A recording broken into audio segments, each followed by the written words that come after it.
African, the money mindset. How can you, as an African, tap into the financial side of voiceovers, right? It's beyond just talent. I have a good voice, I have a great voice, I have an amazing voice, but how can you make a business? How can you earn from it? And I'm not just talking naira, I'm talking dollars, I'm talking euros, I'm talking pounds, I'm talking exactly. So when you hear money, we're going to be talking about that today. So get ready, like prepare your minds. Don't just attend mindlessly, but have questions, right? True. Because the panelists today are the best of the best. They have prepared for today. It's been weeks, it's been months, it's been hours, it's been days, it's been sleepless nights of planning, of preparation, of brainstorming, and they are here for you. They are here to give it all. Yes. Give it all to you. So you better be ready to take it all in. Speaking about giving it all to you, we're also going to be having an amazing session, which I'm personally looking forward to. That is auditioning for success, how to approach animation auditions, especially. I mean, I was speaking to Femi earlier, how we have African cartoon characters now. And that's something very interesting, because now we have the younger generation that can relate with these characters. Because I grew up watching Barbie. I didn't see black Barbies until recently. Yeah. You know, there's that thing of, oh, I have someone who I'm watching on, I mean, probably a cartoon character whose name is Fola, whose name is Femi. Yeah. You know, there's that relatability in it. So that's really, really something that I'm looking forward to today. I think we've said too much already. Don't you think so? I don't even think we've said anything yet. I don't even think this we've said anything yet. Just so you know, this is streaming live on YouTube. So share the link with your friends, share the link with your families, enthusiasts, people who you think should be doing voiceovers, beginners in the industry, intermediates, professionals. Everybody needs to be here, and it's not even a function of just your African. Everybody, as many people as you can send this to, send it to them. Put it on your WhatsApp status. Put it on your put it everywhere. Everybody needs to be here. Everybody needs to join in. And speaking of the African characters, one thing that is very, very interesting to see is the fact that they speak like us. It's not more You have to go Zamunda. My name is it's not a language formed from space. Yes. They speak like us. Yes. Like they speak like proper Nigerians, and that is like massive in terms of representation. True. Looking at a character like you, right, speak like you, talk like you, it just makes kids like you can relate to you. Do you understand? It just makes kids who are watching this feel like sometime I can do this. Exactly. I can be this. I can sound like this, and that's just amazing to see. Are you not proud to be African? Let's know in the comments. Drop it there. Oh my God. Another panel session hosted by Leslie Olabisi, the business of voiceovers, making money as a voiceover artist. You know, we mentioned something about finances. Now, this is about the business, how to structure your business as a voiceover talent, right? Because I've come to realize that it's not just vibes, right? And just freelancing. It's a business. True. And people are making thousands of dollars from this craft just with their voices, nothing more. But it's how they've been able to structure the business over time. True. Put some structure, put certain things in place just so the business can run over time. People think this thing is a vibe. It's not. People actually think this is a vibe. And that's one of the things that I'm really excited about, because it's beyond the passion, you know. People can speak and go on and on. Oh, I'm passionate about this, I'm passionate about that. But your results should equate how much work and the tenacity that you approach your work with, you know. So that's you putting structures in place. Okay, for a business, there are the financial aspects. There is the okay, how do I show up? How do I want to be perceived? How do I price? You know, pricing also is a thing, especially if you are in the voiceover industry and you just look at it, okay, it's just a passion. It's beyond a passion. It's monetizing that passion to bring you. I mean, you can be flying first class, buy a private jet because you're Absolutely. a voiceover artist. Massive productions. We have people who have been in the game for 20 years, have been in the game since 1996, and they're still relevant till today. So it's about growing in the industry. It's not a sprint. Yeah. It's actually a marathon. True. A very, very long marathon. But if you're looking to just blow, you just might go. Oh, and miss the flow. Okay. I call that. I think we need to call it producer now.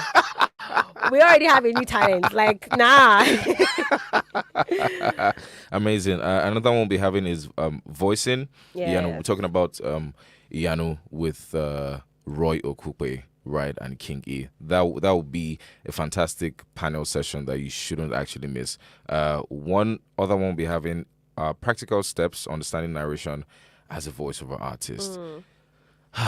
Oh my goodness. Today, I think that's another, like, it's a whole new conversation. It's a whole new conversation when you're trying to, or would I say, the aspects. I feel like should we start? Should we? Let's not start. So really. Like you can see, it's power packed. It's amazing. There are too many things we're going to be delving into, and it's not just a one-way thing. There are branches that we're going to be speaking on, from the business to trying to monetize your work.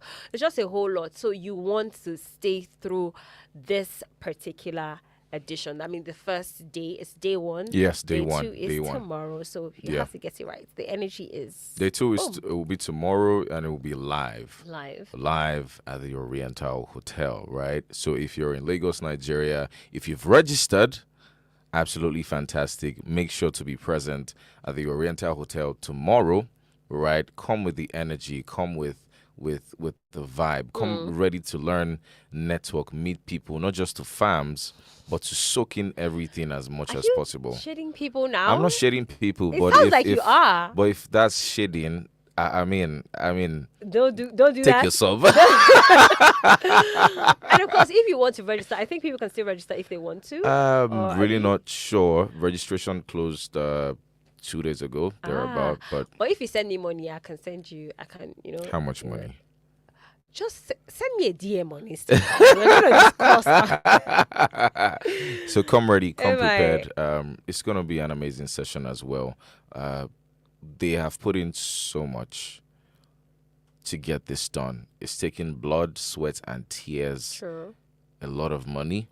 A lot of money. So it's just for you. It's for Africa. And I don't even think Africa is rising. I think Africa has risen already. True. Africa has risen already. We're on the map, global map. Yes. It's everywhere. It's everywhere. Yes. It's huge.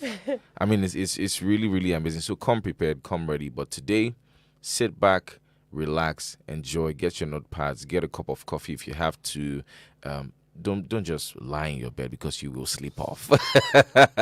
When you wake up, it's going to be 6 p.m. would have left already. So get a comfortable position, sit, enjoy, get a notepad, share with your friends, your family. It's going to be explosive. It's going to be amazing. And I'm really excited about it. I'm happy. I'm actually happy. You need to that feel this is happening right now. I'm happy. No. I'm happy. I messaged King E a couple of days back, and I told him. I said, I'm going to say this in pidgin anyway. I said, Baba. We translate Baba. Baba. Oga. Baba. Father. Exactly. Baba. Father. This thing in a fire. This is fire, baby. I'm sorry, but I'm trying my possible best.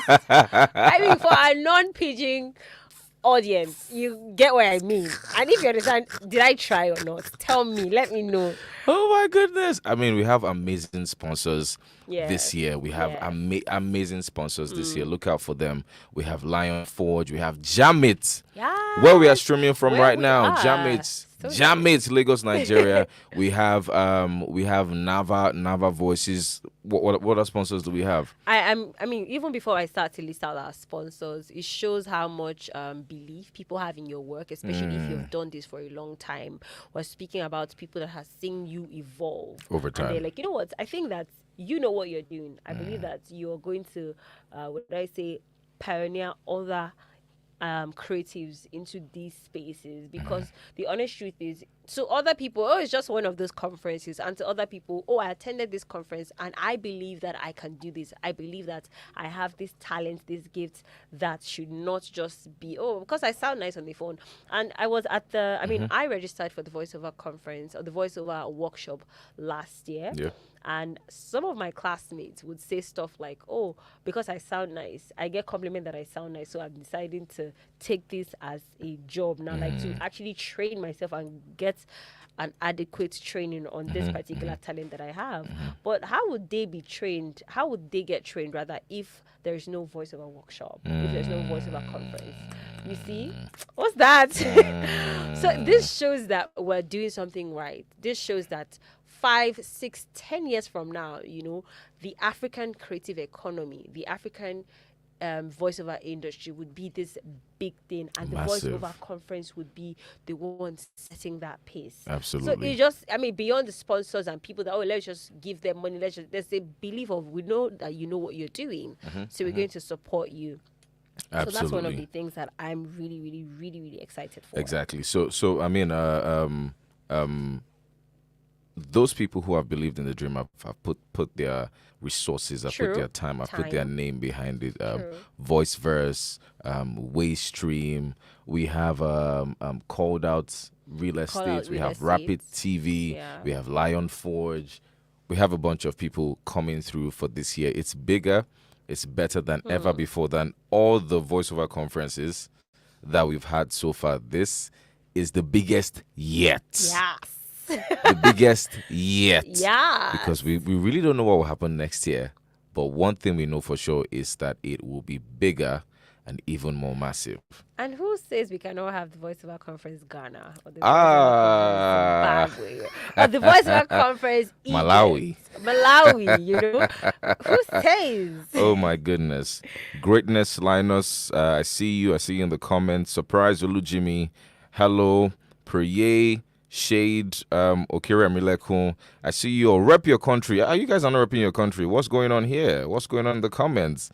Let me see the South African flag. Let me see the South African flag. Let me see the Ghanaian flag. I mean, should we start with this Ghana Nigerian thing? Because if you have the best jollof in Africa, if you actually have the best jollof in Africa, you would rep yourself in these comments. If you have the best jollof, we don't want people that. Okay, moving on. Is that a shade? That's you shading people. I don't shade people. Is that a shade or a canopy? You gotta pick one. All right, I see UK's Couture here. I see Priye also. I see Olariwaju Oluwatosin. Nice. I love the energy. We have over 100 people in the comment section right now. Massive. Just, you know, Nigeria all the way. Okay. Kolawole Sadiq, big shout out to you. Of course, Nigeria all the way, because we have the best show. Okay, moving on. Lagos, Nigeria. Ogechi Obinwa is, reporting live from Lagos, Nigeria. I have one of our friends here from Zimbabwe, Diane beautiful. Voiceover. I love how this person has their name. Love it. As like have my name and voiceover. Like, you know, I'm repping voiceover all the way. So yes. Oh, we have Esther Zulu. Esther Kalinge Zulu. Okay. All the way from Zambia. Beautiful. Oma the storyteller, I see you. Lagos, Nigeria. Macarius Voice, I see you. Please keep sharing the link as much as possible. Yes. We have Jessica Choma from Abia. That's amazing, though. I see your online in-law. Are you my online in-law? I want to know. Are you from Abia State? Just Oba is reporting from Kaduna, Nigeria. Oh, wow, that's amazing. Really great. Beautiful. So many people. Awesome. Keep the comments coming in. I want to see the fire emojis. I see Priya say Nigeria with the best jollof. Priya, my bestie. You see now, so that you're aware. Oh my goodness. Oh my. Timi Tokwe, Ade Lucy, we see you in the comments. Oh. Ede Manuel, Kolawole Sadiq, Ogechi Obinwa. Yes. You know, this is, I mean, 100 people already. Fred is from Cameroon. Cameroon in the building. I love it, love it, love it, love it. Please keep the comments coming in. We want to see your comments. We want to see your comments so we can read your names out. You know, Nigerians, they always like to brag. Wally Bams! Favor saying, reporting from the capital city of the giant of Africa. Oh, God. Why? Nigerians are extra. But I love it, though. How would they know? How would they know? Someone says, I mean, if you walk into a room and you see someone with the biggest energy, that's a Nigerian. Always lie. Like we dominate every space, it's actually amazing. But this is not a Nigerian Ghana thinking. No. It's African. It's African. You see, the diversity, the richness of Africa, the coming together of Africa. It's just so beautiful. There's just something about the African energy. I'm proud to be African. Tell me about it. I'm proud to be Tell African. me about it. Really, I'm proud to be African. I mean, check out the name. See, it's the beauty in our names, right? Check out the name. Olubade Oluwafemi Oluwatosin.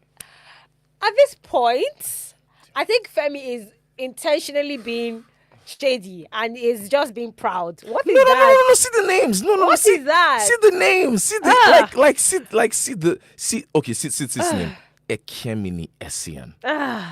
And he goes there. And he goes there. Come on. Moving on to non-Nigerian stories now. We have other people. We have Joel Billion from Kampala, Uganda. Amazing. Big shout out to you. Of course, they had to just go there. Somebody, I saw it.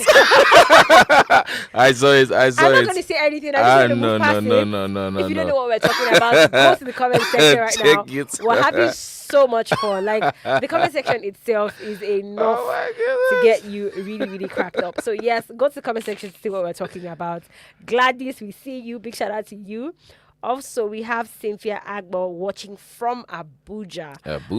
Yes, the capital. Hey. So also we have Razak Miriam also from Lagos, Nigeria. We need more people. Daniel Chinyere, we see you. Ogechi Obiwa, energetic, proudly an African. Beautiful. Love it. More people in the comments. The party is just getting started. I hope you're ready. I hope you're pumped up. I hope you're energized for today's sessions because, man, like I said, a lot has gone down. This is streaming live from Jamit Studios on YouTube. Share the link with everybody you know and get 10,000. 10,000 words. I'm a woman. I like to know what I'm working with. Get 10,000. If you say 10,000, is it 10,000 words? Don't worry. You just dollar, naira, you just do it and you get 10,000. 10,000 words. 10,000. I like to work with figures. 10,000 words. Leave figure. Okay, I give you figures. Give me the currency. What will it change? A lot. Okay. I'm gonna be shopping a lot. Okay. 10,000. Kobo. Nigerian men. At this point, fear Nigerian men. Please, let's just move on. Oh my goodness. Faith Ademo, I see you. Cynthia Eke. We see you. Debbie Fide. Grace Unwazomo. I hope I got that correctly. I really hope you did. Yeah. Also, make sure you subscribe. Hit the subscribe button like right now. Hit the sub. It's free. Like, it doesn't take 2 seconds of your time, right? Support the good work that the Voiceover Workshop is doing. Support the great work that they're doing. They've put a lot into this, right? So support the work. Hit the subscribe button. It won't hurt to fly. Share the link. It won't hurt to fly. Like the video. It won't hurt to fly. Put a comment there. It won't hurt to fly. Get your comments ready. It won't hurt to fly. Get your questions ready. It won't hurt to fly. Get your songs ready. It won't. Continue. Oh, sorry. It won't hurt to fly. And get the vibe ready. It won't hurt to fly. So yeah, it won't hurt to fly. It won't hurt to fly. I don't know what to do with Femi anymore. Oh my goodness. Okay, we have other people joining in. We have Umba Lucy joining from Lagos, Nigeria. Okay. Gladys is saying, are you actually saying Fear Adam's son? I don't know what you're talking Mm, about, but I it's don't all good. know. I don't know what you're talking about. We have Nifesimi Yeah. Ayedona from Ibadan. Ibadan. We have Ooh. God's love from Uyo. Yes. God's love from Uyo. We have Timmy Tokwe also reporting from Ibadan. Right? We have Fred from Cameroon. We have who else do we have? Who else do we have? Let's see. We We have have. Oluwarotimi from the US of A. Ooh, I love it there. Right. US of A. We have somebody. That puts Canada by the grace of God. That's you manifesting. Who knows? Please write it by all means. You never can tell. You are here physically, but mentally you are, Oh my goodness. Oh my goodness. This is just amazing. hilarious. Who else do we have? Who else do we have? Who else do we We have? have Andrew Sutherland, South Africa Okay, here. okay. That's Ooh. beautiful. Love it, Amazing. love it, love it. So All we right, have all right, all right. Speaking of which, keep the energy on point, right? Stay attentive, and we're going on a video break right now. We'll be right back.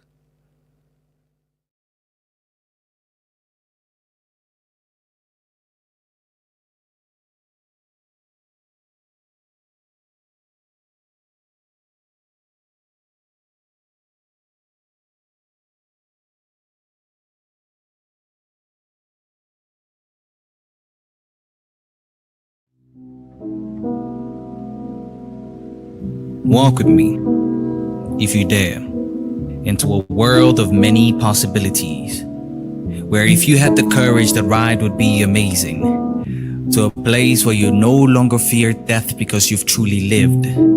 In this time of uncertainty, pay heed, cause I bring solace lest you step into false promise and bring you into more darkness. As you go, learn to be still. Walk the path of the elders cause they've seen more. Let their wisdom guide you. They'll make your journey shorter, easier. Let the strength of your youth find you. Pay attention to the sound of victory and excellent crescendo. Opportunity lies in wait at every corner and can crawl through any window. Cage birds were meant to sing loud, a cry that indicates the craving of freedom. Finding your greatest strength and strengthening others. You're better than they give you credit for. A metaphor for the mediocre you settle for. A 1 in a million chance is still a chance. So if you're the type that crawls before you walk, this is the place for you. Our perspective is orbital, trying to fight gravity. Cause when we touch down Earth, it'd be quite a tragedy. Big stepping, causing seismic events. Working day and night, never to relent. A knight in shining armor is one who hasn't seen the heat of battle. So let your scars be a testament for purpose, passion, talent, skills, and everything that's above. Let your heart burn bright, illuminating cities to show your resolve. The refining fire is what awaits gold. So step into the flame. I dare you.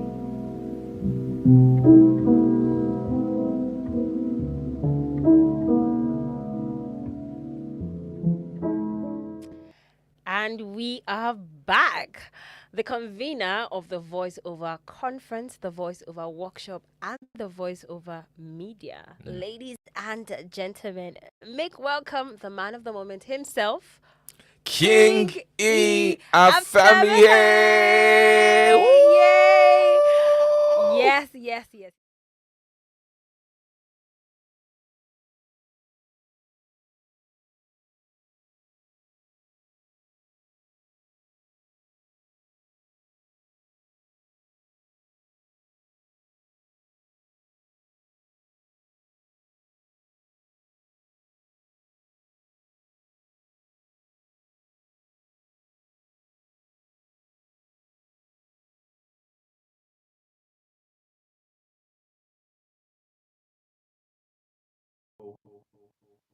Join me as I read my welcome speech alongside. Okay, I'm hearing double. I hope that's not me. But over the past 4 years, I and my team have consciously put together the Voiceover Conference with a singular purpose.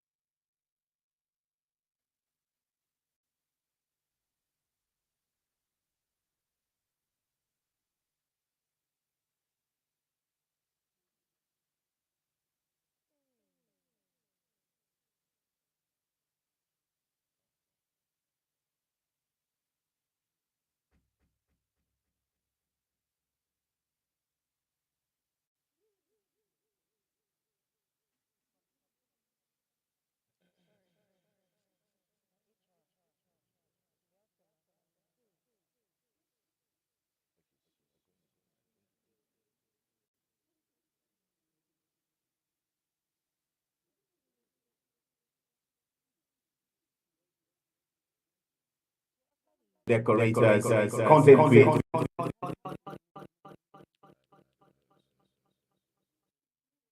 Even though these are the things that we do. But the only time we'll be able to make our mark is if we are willing to dare. When we're planning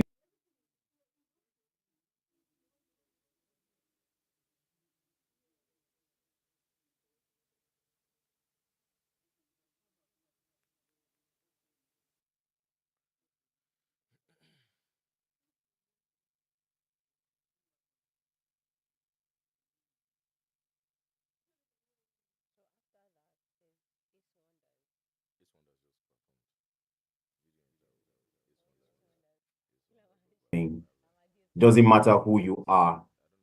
You may know a lot, you may be a veteran, or even a newbie. It doesn't really matter. What should matter today and tomorrow, more than anything else, is to invest. Invest your time, invest your money, and give yourself the best learning experience here at the Voiceover Conference 2024.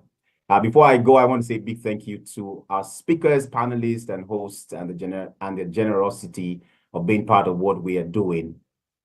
I have come to this conclusion. The voiceover artists are some of the finest, some of the best people you would meet in the world. They want to always support and always be there for the cause and for the industry. A big thank you to our sponsors, everyone who has come on board to sponsor what we're doing. You guys rock. Thank you so much, because this conference will not be possible if you do not come on board. And to the team who they've been working tirelessly, big thank you to every one of you for the amazing work. I just want to say thank you for what you're doing. The Voiceover Conference has come to stay, and we are doing this every year because of you. And I will not forget to do this so that I can have a home to go back to. I want to give a big shout out to my wife as well, because she she constantly sacrifices and ensure that I am doing the work and doing a lot to bring the Voiceover Conference to life. So thank you, baby. All right, so I just want you all to enjoy the conference, and to everyone present, thank you for joining in. Yes, it is a free event, but you are here regardless. So thank you for joining us. We pray that this event contributes to your life immensely. And for those who are going to be, on a lighter note, for those who are going to be available tomorrow at the Voiceover Conference physical edition, please eat before coming to the conference, because this is a free event. I thank you so much. Enjoy your day. Enjoy the conference. Learn something. Network. Ask questions when you need to. And just have a fun-filled time. My name is King E. Apemike, and I want to say welcome to TVOC 2024. Thank you so much.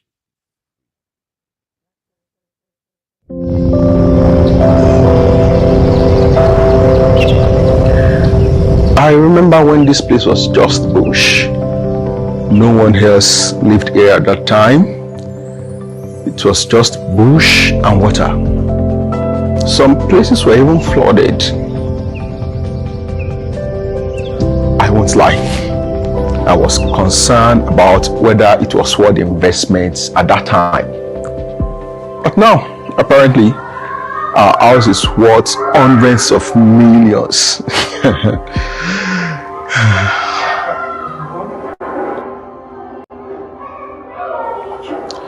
Life always has a way of showing people shaggy. But one thing I didn't expect was that the bush would become a home. That simple choice I made became a defining chapter in my story.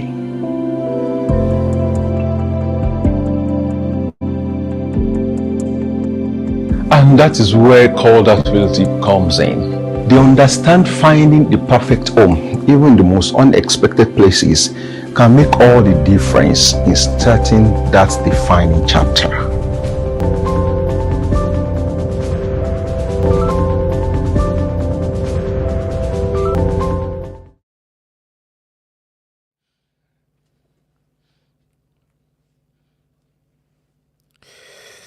Welcome back. This is the Voiceover Conference 5.0. I mean, I feel like this is a radio station. TVOC 5.0 FM. Ladies and gentlemen, welcome back. Just to reiterate a couple of things we said at the beginning. Like I said, it's the Voiceover Conference 5.0, streaming from Jamit Studios. And I really need to emphasize the fact that this edition was put together for people to attend absolutely free of charge. You're not paying anything, right? Which is why you need to get the best of all of the sessions as much as possible, right? It's been made available to you as long as you're registered. I mean, you could access it and enjoy every session, right? We're going to be having amazing panel sessions today, some of which, just in case you didn't hear at the beginning, impacting the African economy through voiceovers, hosted by Joshua Nana Kwame, our brother from Ghana. Chale, yes. We'll also have another session by Ayomide Ibrahim, Achieving Financial Success as a Growing African, The Money Mindset. We're talking money here. Also by Paula Gammon Wilson, which is one you should look out for. It's an actual workshop where 3 people, right, would work with her on maybe a script, and you'll see how the process evolves from one thing to another. And she calls this auditioning for success. How to approach animation auditions. You should look out for that. Another, we have The Business of Voiceovers, Making Money as a Voiceover Talent, hosted by Leslie Olabisi. We have Iyanu proudly represented here, Lion Forge Entertainment. Voicing Iyanu, the animated character, that will be by Roy Okupe and King E. We also have Mark Cashman, Practical Steps to Understanding Narration as a Voiceover Talent, John Baker, and Sarah Johnson. A fireside chat unveiling the voice acting craft, the global and local perspective. This is something not to miss. This is something not to look out, to miss out on. And you might want to whine yourself and say, you know what, it's raining, the weather is just so cozy. Let me just lay out. I'd rather sleep and watch it later. You will not watch it. You will not watch it later. Trust me. By a professional who has done this several times, time and again, you might just not watch this thing again. So stay put. Right, get your writing materials ready, get everything ready, get a cup of coffee if you have to. You can get 3 cups, but I didn't say that. Don't you didn't hear that from, that's not recommended by the doctor. But just get ready, be expectant, look forward to this. Like, it would change your life. I'm not even capping. It would change your life. It will elevate your perspective on how you see things. Like, this conference is, the difference between right now and your next level, right now and what you need to do next. Am I prophesying? My sister, I'm prophesying. Oh, dear, Can I have the offering basket? Can I have the offering basket? You barely started prophesying. Why are you asking for offering basket? But really, just even hearing what you said about, because I attended last year, and the first day, which was virtual also, it was paid for. It was very, very exclusive. Yeah. But I mean, when King E approached me this year and he was speaking about his plans for the Voiceover Conference 5.0, and he was, it's going to be free. In my head, I'm like, wow. Who does that? Who does that? Who does that? Free? Did you blow powder? Did you blow? How did you do it? And that's very, very interesting, because the honest truth is the knowledge gap is something that the Voiceover Conference is always looking forward to close up on. There are too many talent. I want to do this, I want to do that. There's raw passion. There's, that tenacity, but there's not so much conferences that tackles these relatable issues that help you become the best version of your voiceover self. So that's one thing that I'm really, really excited about. And just go online. It's not easy. The only thing we're asking you to do is come up on YouTube and stay all through these impactful and insightful sessions. Absolutely. Not just stay, but like as well. Subscribe. Hit the subscribe button right now. Hit that subscribe button. We have like over 100 people online right now. There's no offering baskets today. No offering basket. Church has closed.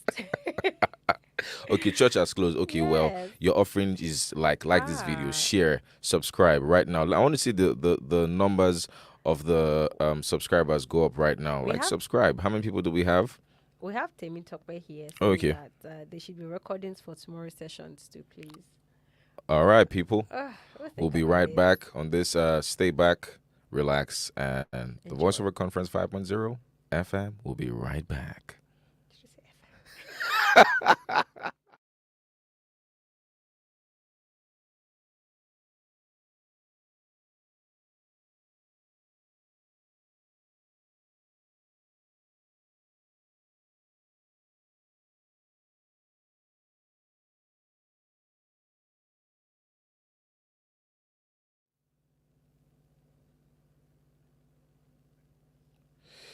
All right, guys, welcome back. Voiceover Conference 5.0. Dare the audacity to what? To break new ground. To break new grounds. Not as a farmer, But as a voice talent.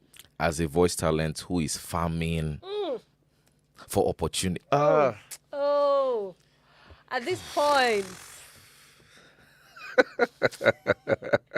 Let me just something else. Oh my goodness. I see more people in the comments. Someone says it's before coming. Oh, hunger that go make mean? you No. panic. Oh. All right. So keep bringing on the comments. All right, as you enjoy this amazing performance from Ace Wonders. Stick around.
I love this.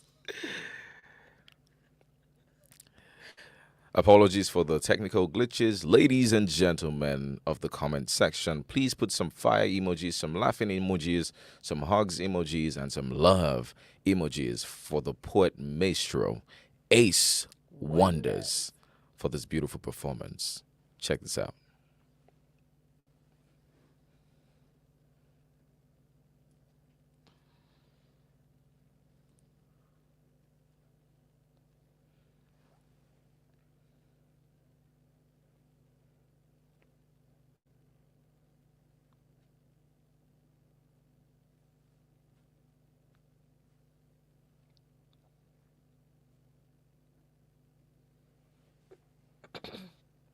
All right.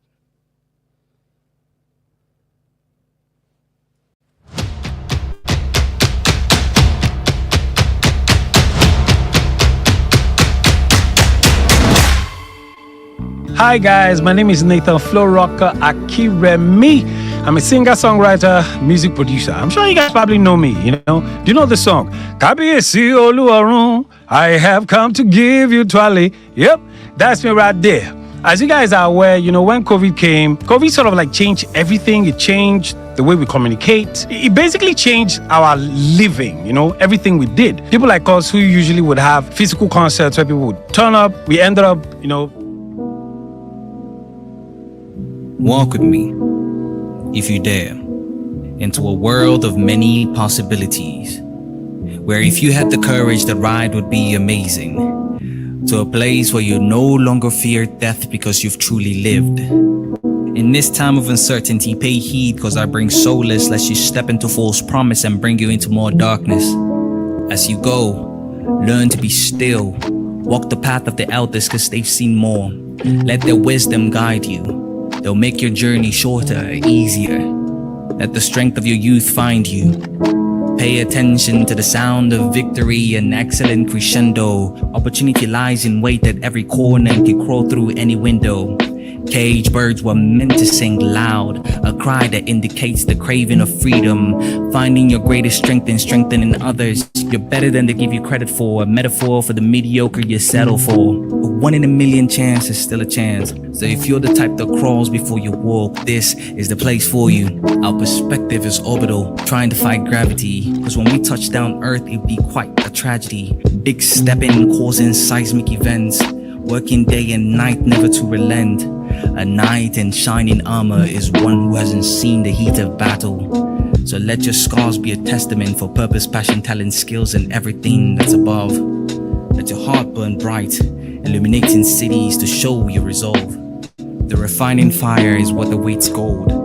So step into the flame. I dare you.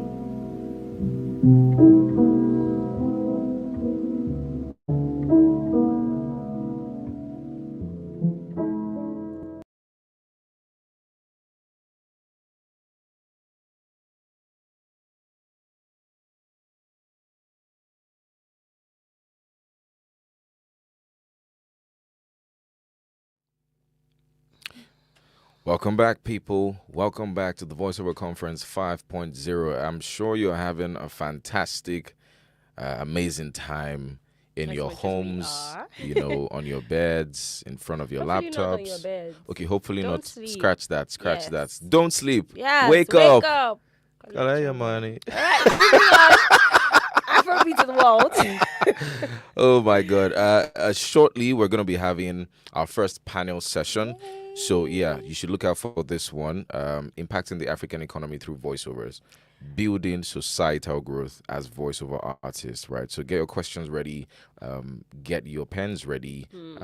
I'm truthfully also looking forward to learn. Like I'm going to be jotting things down to fake things away, equally, because I also want to grow. You also want to grow. Of course I want to. And moderating this final session is Joshua Nana Kwame, all the way from Ghana. Charlie. Akwaba. Yeah, Asante Sana. Siabonga? No, that's not. What's going on now? No. Yeah, so I'm looking forward to this. I have my tab ready to jot things down. It's gonna be fabulous. So yeah, make sure to stay tuned.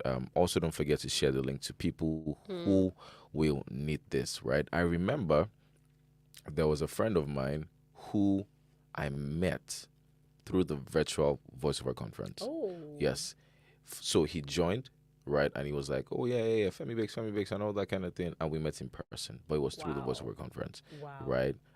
He's not so much into voiceovers; he's more in the finance space, right? And it was through the voiceover. Does he need more friends? I'm just asking. In Nigeria, one has to ask, does he need more friends? We are going to talk about money, so don't worry. You're going to find more friends here. Leave my friend alone. Okay. Wow. You guys see what just happened, yeah? That's Femi outrightly dragging me by the wig. But I'm not going to be angry. Don't so panic. if you need new friends, are you the financial, please, from finance, let me know in the comment section. Exactly. More people in the comments saying a 1 million chance is still a chance. Huge line there. Okay. We have Emerald Dlamini. Yeah. Absolutely fantastic. Thanks for joining. Sama Hilda, thanks for joining. We have people here. I love it. 126 people and counting. Wow. Keep the love coming in. Keep the energy coming in. And hope you are ready. Kofo, you know what? Just before the session comes on, Okay. I dare you. I dare you. You dare me. I dare me. you. Oh, Let's you have see what I it. did there? Let's have it. Dare You see what I me. did there? I dare you. Come on. Okay. I dare you to say this 5 times without blabbing. right? She Give me 1 sells, minute. don't no woman. She sells seashells by the seashore 5 times without blabbing. That's so easy. If you do that 5 times without blabbing, How much? I have my audience here. How much? 10,000. 10,000 what? You say 10,000. 10,000 what, please? Okay, say it 5 times without Say it blabbing. again. I didn't hear it 10,000. first time. 10,000 naira live. 5 times without blabbing. I have my witnesses online. Say it again. I didn't hear it the first 10,000 time. naira. I have my witnesses no, online. the She challenge. sells seashells by the seashore. Let's go. 5 times. You are watching. No, everybody's here. Please help me take notes in the comments. Okay, let's go. She sells seashells. Oga, no, fast. Don't be No, quick. I'm a baby girl. I'm a soft girl. We don't. She sells seashells by the seaside. Increase the pace. She No, sells- seashore. Okay. She sells. My goodness.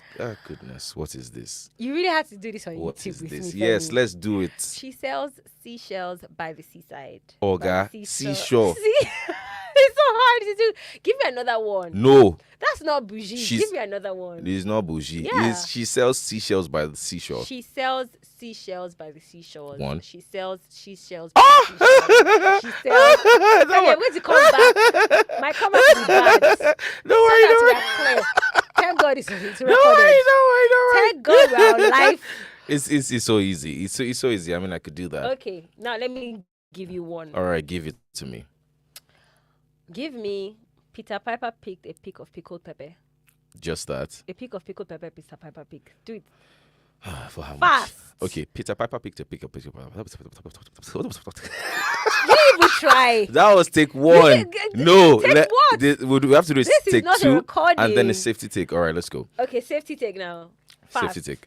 Peter Piper picked a peck of pickled pepper. What's pick of that? pickled That's pepper, not what I pick of said. pepper, pick of pepper. Again, fear Nigerian men. All right, guys. Yeah, and now we're gonna be having the panel session, Yeah. right?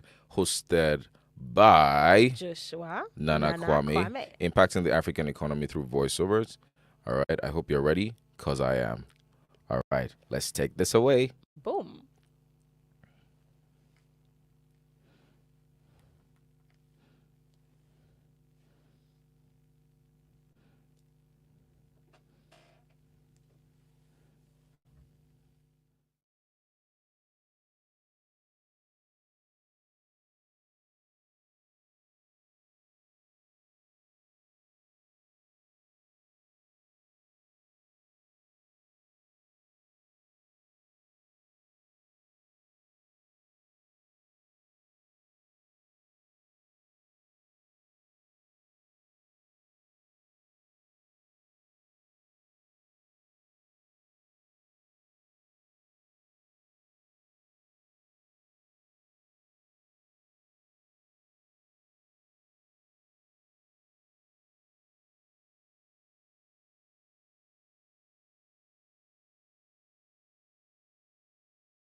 Can I go?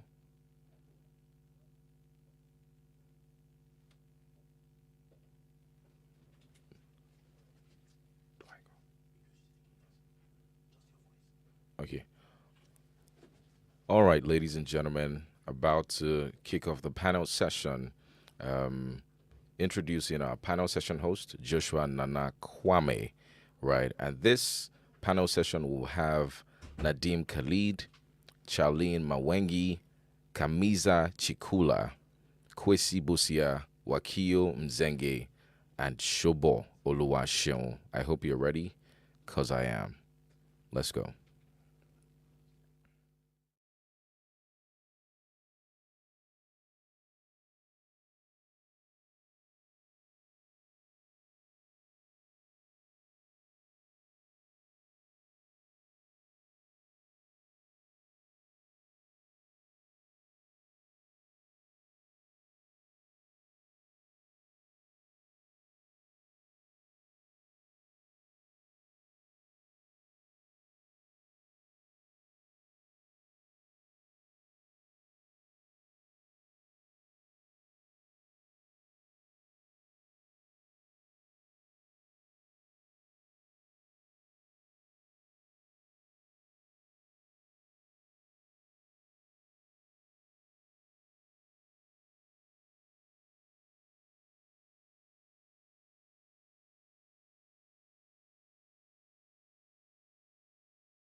nice to see you all. And Nadim, thank you for stepping in as the host and taking it away.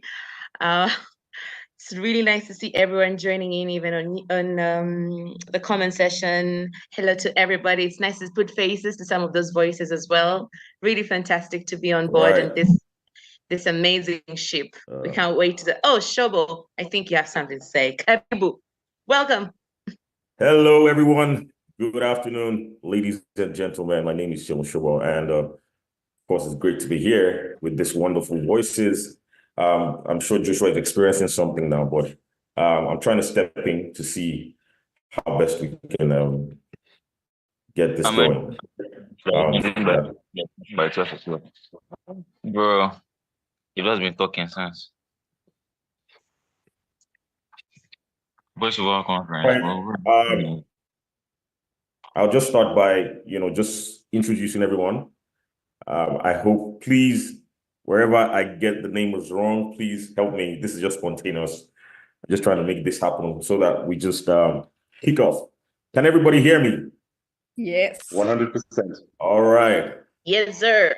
I mean, it's amazing to be with this wonderful voice talents from all over Africa, man. This is the place you should be. If you're not here, send the link to somebody, tell them this is where you should be. The YouTube link, just tell them this is where you should be. All right. I'll start with introducing Nadim Khalid from Egypt, founder and managing director of Evolution, territory controller of Gravy for the Brain Arabia. Nadim Khalid is the founder and managing director of Evolution, a leading voiceover production company in the Middle East. He is the territory controller of Gravy for the Brain Arabia, an international franchise that aims to raise investments in the voiceover industry and shape voiceover careers to benefit market growth. With over a decade of experience in the industry, Nadim has established himself as a prominent figure in the Arabic voiceover landscape, lending his distinctive voice to numerous TV, radio, and social media campaigns. Driven by passion for creativity and innovation, Nadim is committed to nurturing the next generation of voiceover artists in the region. Ladies and gentlemen, Nadim Khalid. A round of applause, guys. Let me see the comments. A round of applause. Yeah. Now we also have Charlene Magweni Furusa. Am I correct? Charlene, am I correct? All right. Charlene is an actor, broadcaster, and voiceover artist. Charlene has had a distinguished career in both performance and voice acting, with numerous accolades, including the 2018 NAMA Outstanding Theatre Actress for The Incident and the 2019 Bulawayo Arts Award, Outstanding Theatre Actress for Ukama or Ukama. I hope I didn't murder that. She has also won the 2017 Alpha Media Holdings 100 Great Zimbabweans Award in the media and film category and the 2023 Ladies in Media African Female Voice Artist of the Year. Ladies and gentlemen, Charlene Magweni Furusa from Zimbabwe, yes. Let me see your hands, come on, a round of applause. All right, Kamiza Chikula from Zambia. Kamiza, am I correct? 100%. Oh, fantastic. Come on, guys. Encourage me, guys. Encourage me. No, you're the man. All right. Guys, okay. Kamiza Chikula is a versatile voiceover artist and coach from Zambia with a rich and captivating voice. I could hear that already. I mean, from the ads, I could hear that. Kamiza has lent his talents to a diverse range of projects, including radio and television commercials, corporate videos, and audiobook narrations. As a passionate advocate for voiceover industry in Africa, Kamiza has been actively involved in mentoring and training aspiring voiceover artists, sharing his expertise and insights to help them develop their skills and reach new heights in their careers. Kamiza's dedication to elevating the voiceover profession and fostering a thriving creative community in Zambia has made him a respected figure in the industry. Ladies and gentlemen, Kamiza Chikula from Zambia. All right, let me see your hands, your hands, your hands. Yeah. All right. Kwesi Busia, am I correct? All right. Oh, well, some people say Kwesi Busia or Kwesi Busia. Okay, Kwesi. Let me put it at Kwesi, like the Ghanaians will call it. Kwesi is a British Ghanaian voiceover artist, coach, and speed and drama coach. Born and raised in the United Kingdom, Kwesi was exposed to the performing arts from a young age and has since honed his skills in speech, drama, and singing. As a full-time professional voiceover artist, Kwesi has lent his voice to a wide range of projects, from corporate videos and audiobooks to video games and animated series. Kwesi's expertise extends beyond voiceover, as he also specializes in coaching aspiring artists in the areas of speed and drama, helping them develop their performance skills and develop captivating deliveries. Ladies and gentlemen, boys and girls, Kwesi Busala, all right, Kwesi Busala, Kwesi, yeah, Wakio Nzenge, yes, that's my friend, yeah.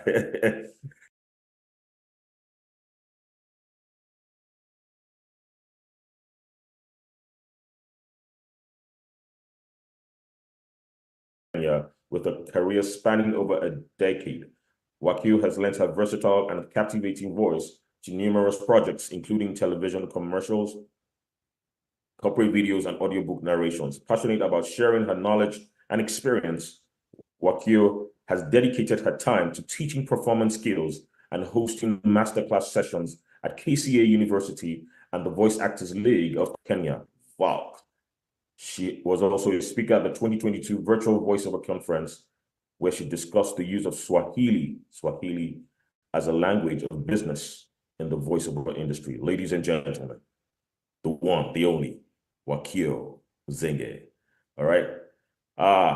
Let me see your, where your hands? Where your hands? Yeah, come on. All right. And then, of course, the last but not the least, but now I'm now the host, right? My name is Oluwaseun Shobo, and of course, they call me the brand master from time to time. And I founded the Voiceover Academy and the Voiceover Bank. And then, yeah, won a few awards here and there. So, yeah, welcome me as well. Please welcome me. Yeah, my humble self. No need to read all of that, all right? Okay, let's start this beautiful panel. And I would just start by just asking, I'll start by asking a question, right? What exactly inspired you to pursue a career in the voiceover industry? Can you hear me? If you can hear me, please let me see your hands. If you can hear me, I'm sorry. Yes, all right. So I would start by asking Nadim and of course Charlene. Yes, I would start by asking both of you guys, what exactly inspired you to pursue a career in voiceover? I mean, there's so many careers, you know, but why did you choose voiceover? Why voice? So I think we'll start with the ladies first. So Charlene, take it away. I think you're going to do that. So for me, my first love is acting. Film, on whether theater, television, being an actress, telling stories, that's always been my first love. So voiceover art then just came naturally. It was one of those things that I was like, oh, wait a minute, for me to be an actor, I need to have a good voice. I need to know how to present myself. And for as long as I could remember, I would watch cartoons and I would watch the behind the scenes. I would want to know how those voices became the beings that I would enjoy every day on TV. So that's what really inspired me, being able to bring stories to life in a way that most people can't, and yet a voiceover artist can, because of the amount of energy that you bring in. So for me, that was the biggest inspiration. Amazing to hear that. Nadine, I'm also curious to hear yours as well. Well, thank you so much. Well, honestly, it's not very inspiring. It was just simply it came to me like most of us, like somebody hears your voice and they tell you, "Hey, you could probably do voiceovers," and then you chase it, and sometimes it picks you, and sometimes like you can't. I don't know. You pick it and you try and you just hope for the best. So it kind of chose me, and I chose to hold on to it, and I'm very glad I did. Like it was a rough ride that I loved, and it's really not just part of who I am; it's who I am today. So it was an interesting journey. Amazing. For me, I've always been that guy who I was telling a few friends that, when I was growing up, I mean, there were opportunities for them to buy me toys, but I wasn't just interested in toys. I was interested in the radio. So, when we had the cassette players, I just put it in and then press record, and then we just start mimicking ads and, doing podcasts. Then we just, my cousin and I, we just sit at the radio and we're recording and we're, asking ourselves questions, just mimicking those interviewers that we watch. So, I mean, for me, I think I would say it started from that side. Okay, so let me ask another question, for this will go to Wakio and Kamisa, right? How would you say your unique, cultural and, professional background shaped your approach to the voiceover industry, and of course, and contributing to the African economy in general, right? How you say your unique cultural, like, for example, for me, one of the things that, my cultural background, the beauty of, the Nigerian tribes, it was one of my inspirations, because anytime I see how colorful we are in terms of, our languages and the rest of that, it just inspires me. So I would like to know what exactly was that unique cultural, background, professional background, that shaped your approach to the voiceover industry and, contributing to the African economy. So Wakio. Hello, thank you so much for that nice question. But I want to say, first of all, I started my voiceover industry in the toilet. I think I spent a lot of time in the toilet. As a kid, I used to love how it sounded when you speak in the toilet. So I would take newspapers and go with them in the toilet and read them out loud. And I was so fascinated by the sound that came off. And that was basically my introduction to voice work. Little did I know that it's actually an industry that existed. I didn't know about it until when I stumbled on it in uni in the early 2000s. But to your question, let me not digress. Theodora, I see your comment. Anyway, so what is that unique cultural background? I think for Africans, we are very blessed because all of us really have a storytelling background. I think you grew up, maybe your grandmother telling you stories, or you grew up in drama festivals in your schools and performances at the end of the school term and things like that. And that was my early introduction into this. So as Charlene said, my first love is obviously performance, and that's acting and directing, and mostly in theater. And that's where actually I feel my contribution is really large in terms of how to be innovative with voiceover and exploring other options for economic progress.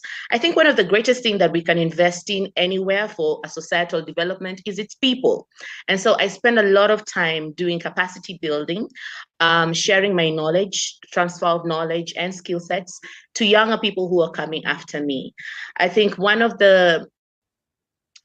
of my uniqueness is that I'm also a teacher by profession. I studied English and literature, and that also helps me to be able to craft up curriculums and to be able to craft up lesson plans, and so that I can be able to share this knowledge with those who are coming after me. And I think empowering people and telling them exactly how the industry is. For a long time, people just imagine the audio industry is just a bed of roses. Well, it is a bed of roses, plus the thorns as well. It's quite difficult to navigate in the creative sector. And I think one of the things that we can do as we share our experiences is to be real. that the industry is not as smooth as you might want. It's not as showbiz as it might look. It's hard work. And you might land a gig because you have an awesome voice, but you will not be able to build a lucrative, sustainable business from voiceover just by talent. More is required, and that's where the skill sets come in.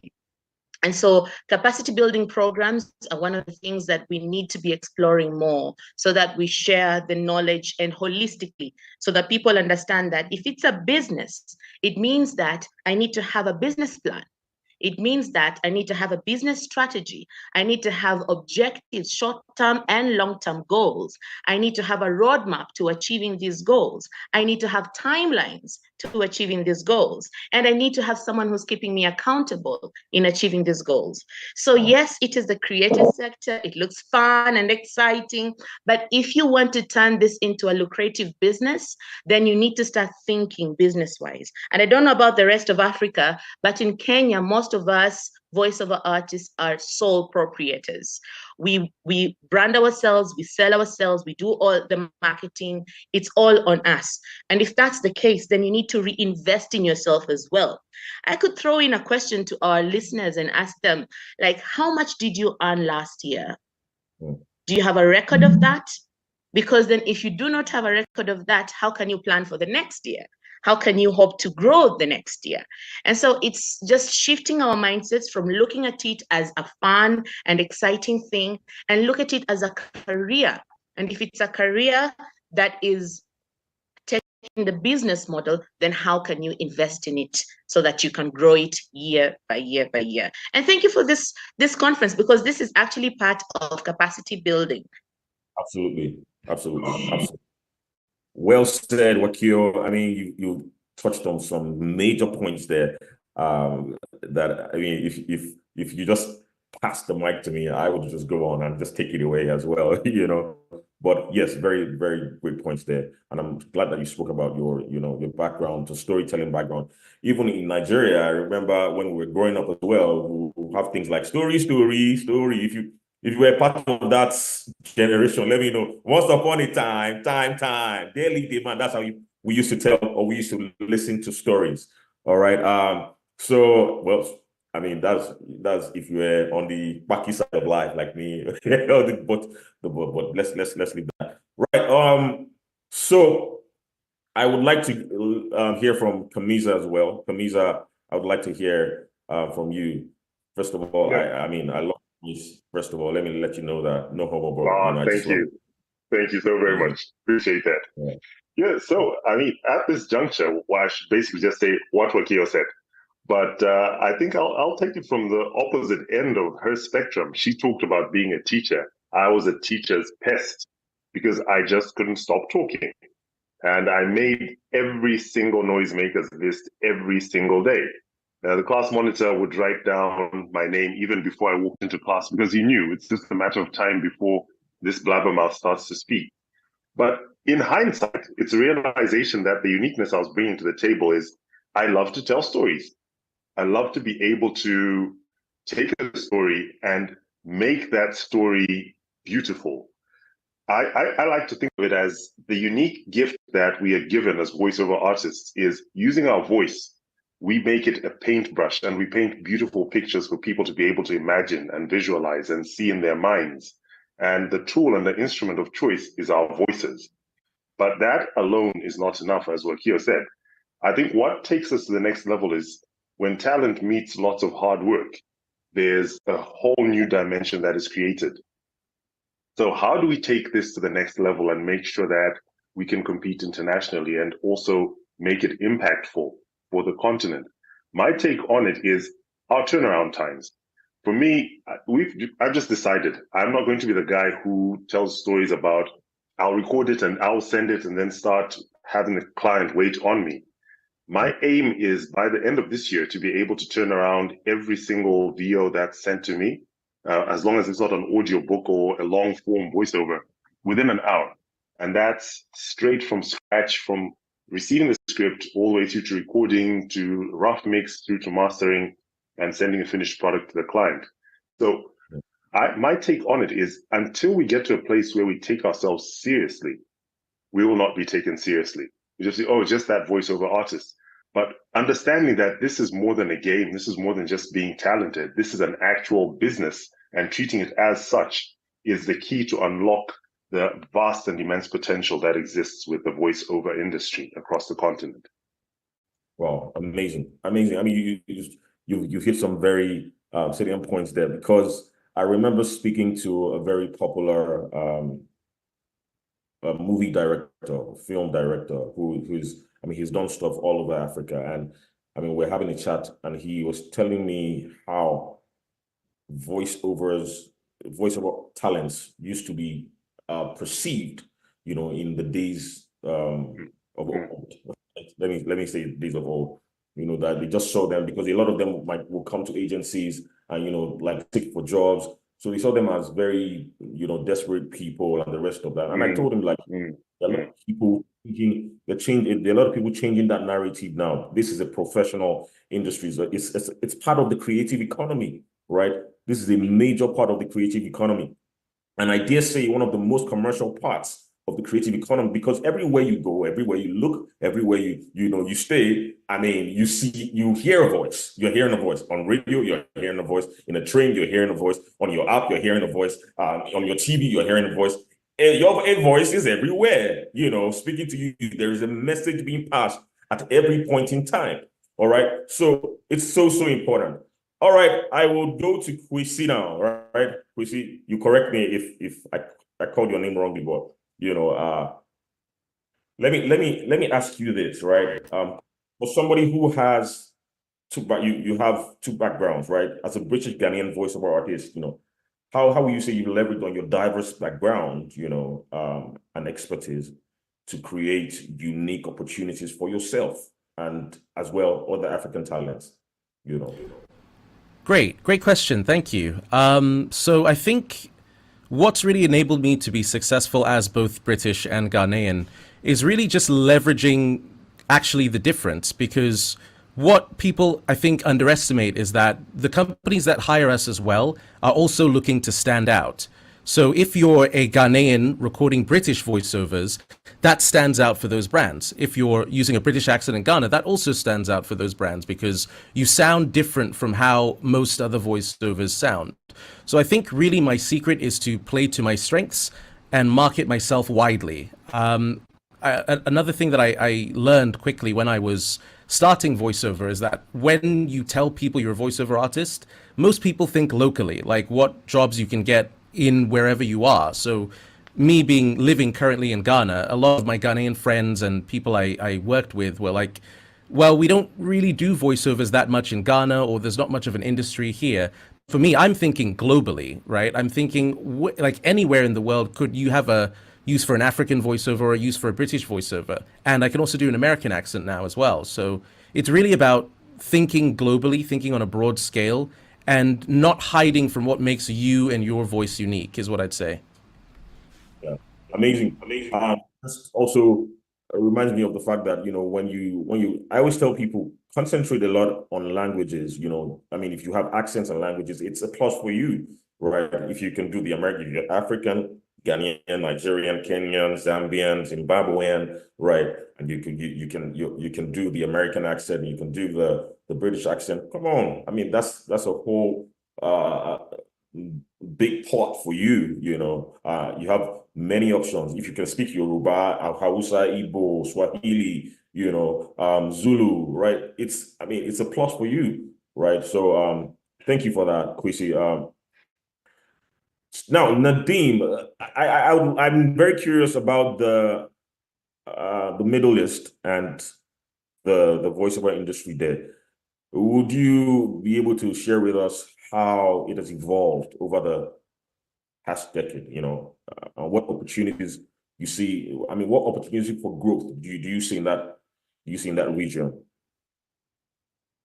Thank you so much for the question. Well, let me start off by again complimenting Kamisa's and Kwesi's voices. Like, I'm just like, what the hell's happening? Like, you guys, amazing. Second, well, the opportunities in the Middle East, like, you could probably notice that it's a bit of a different market. The African market / Arabic market, like you can see that line, but somehow we're united by our Africanness. Like it's still Africa, we're still one. And I love that in all the voiceover conferences that I've been to, or all the events that we spoke together, it just felt like we're really just all together, you know, and that's why I see a kind of unity in it that would really benefit all of us, because the beauty is in the diversity. And as my friend Chukwuemeka actually said, like, Africa has over like 200 languages or something. It's insane when you think about it. Is that correct, Chobo? In fact, much more. You know, yes, over 200 languages. Yeah.